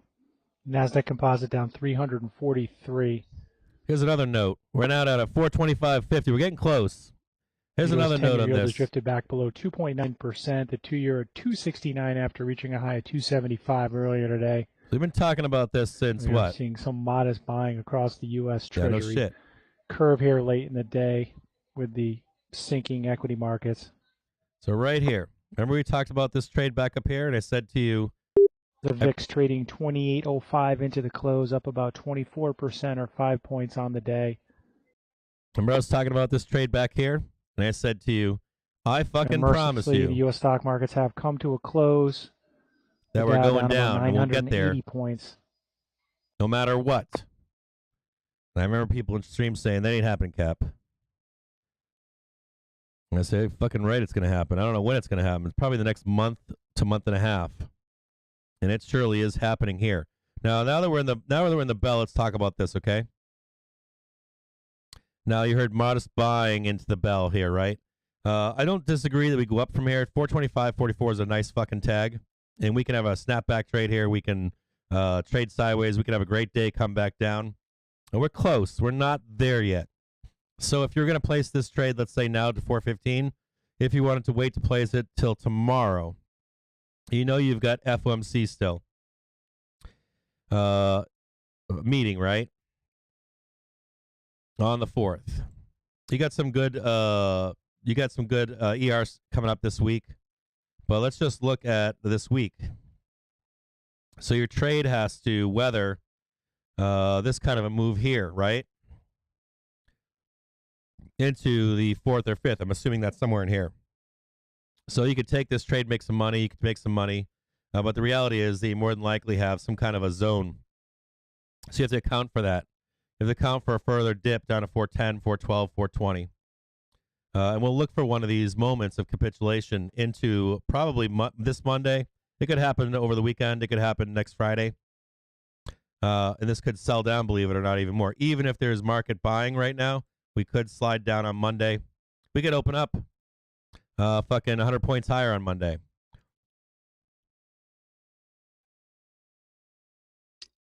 Now, I've talked to you about this in the past where I've said you'll miss some really good trades making this trade. So I don't want to hear on Monday, well, Cap, you should have bought at the close bell on Friday because we went up 100 points. Because this trade is a different tool. This trade is when I go all in $500,000 or $100,000, I want to ensure that we have capitulation. And we don't quite have it yet. We're close to it, but we don't have it yet. And we'll check in on this on Monday. Let's have a look here at the bell. We're down to 33.5%. Anywhere from here, like 30%, 21%, we are at market capitulation. We're not quite there, but we're almost there. Under normal circumstances, I would be buying spreads here 3 months out. This is a trigger right down here at 30. This is a trigger for a 3-month call spread. In the money. If we continue lower, you start to take outside of the money call spreads on closer dates. If we were to go to 20%, you start taking 2-week, 3-week out outside the money call spreads, and then you trade it higher with weeklies and dailies and just straight calls and stuff like that. Call ratios, whatever you want.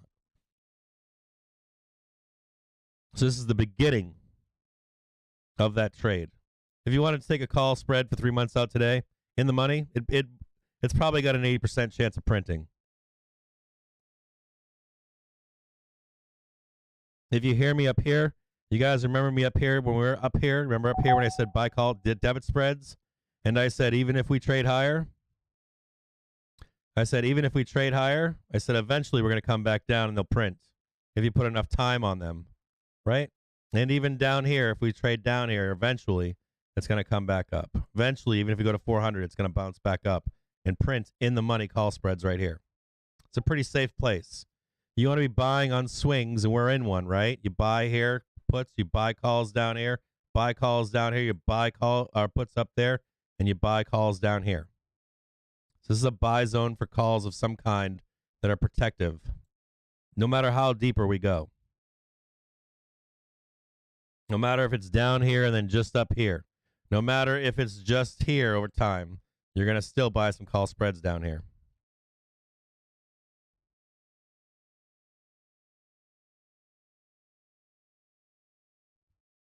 It's a market breadth indicator by, I think, Iceman or Ice Viking. He's made it open source for people to use.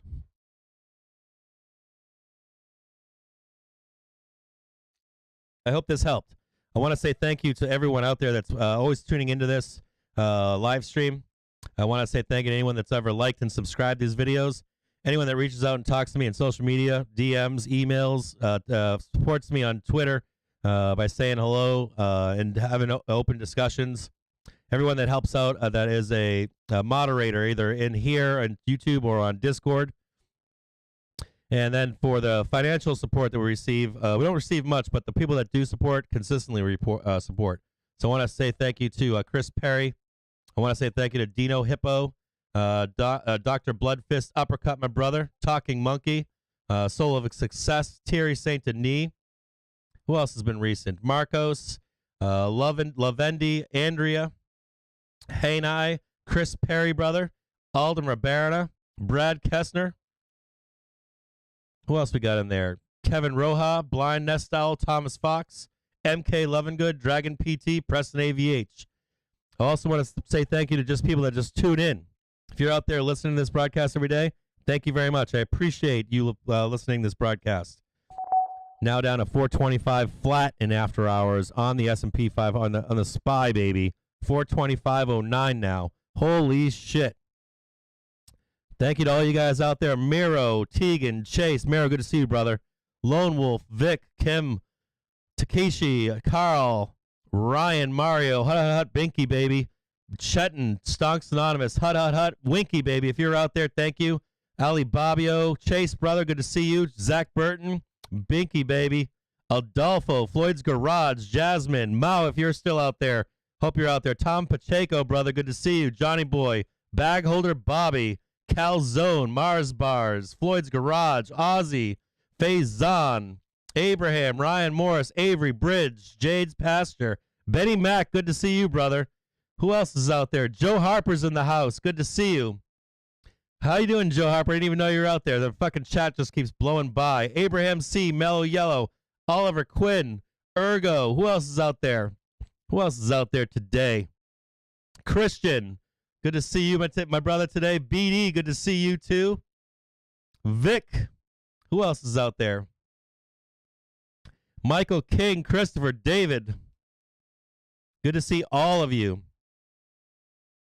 I'm going to wait for about 4:12, 4:15. I'm going to buy some zero dates for the open for Monday.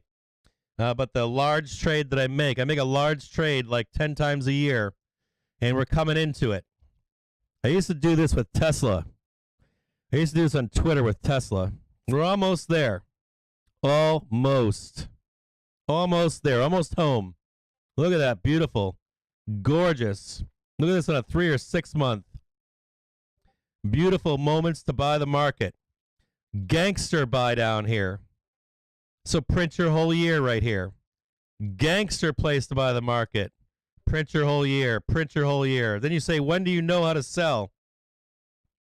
We don't wait for where we go. We're just going to print just this area right here, right? Take our money and run. Or hold it long enough for it to print, right? Doesn't matter. Good to see all of you out there. Catch up with you over Monday. Can't wait to trade on Monday with you. I got a place to trade here. It's 4:08. I got like 6 minutes left.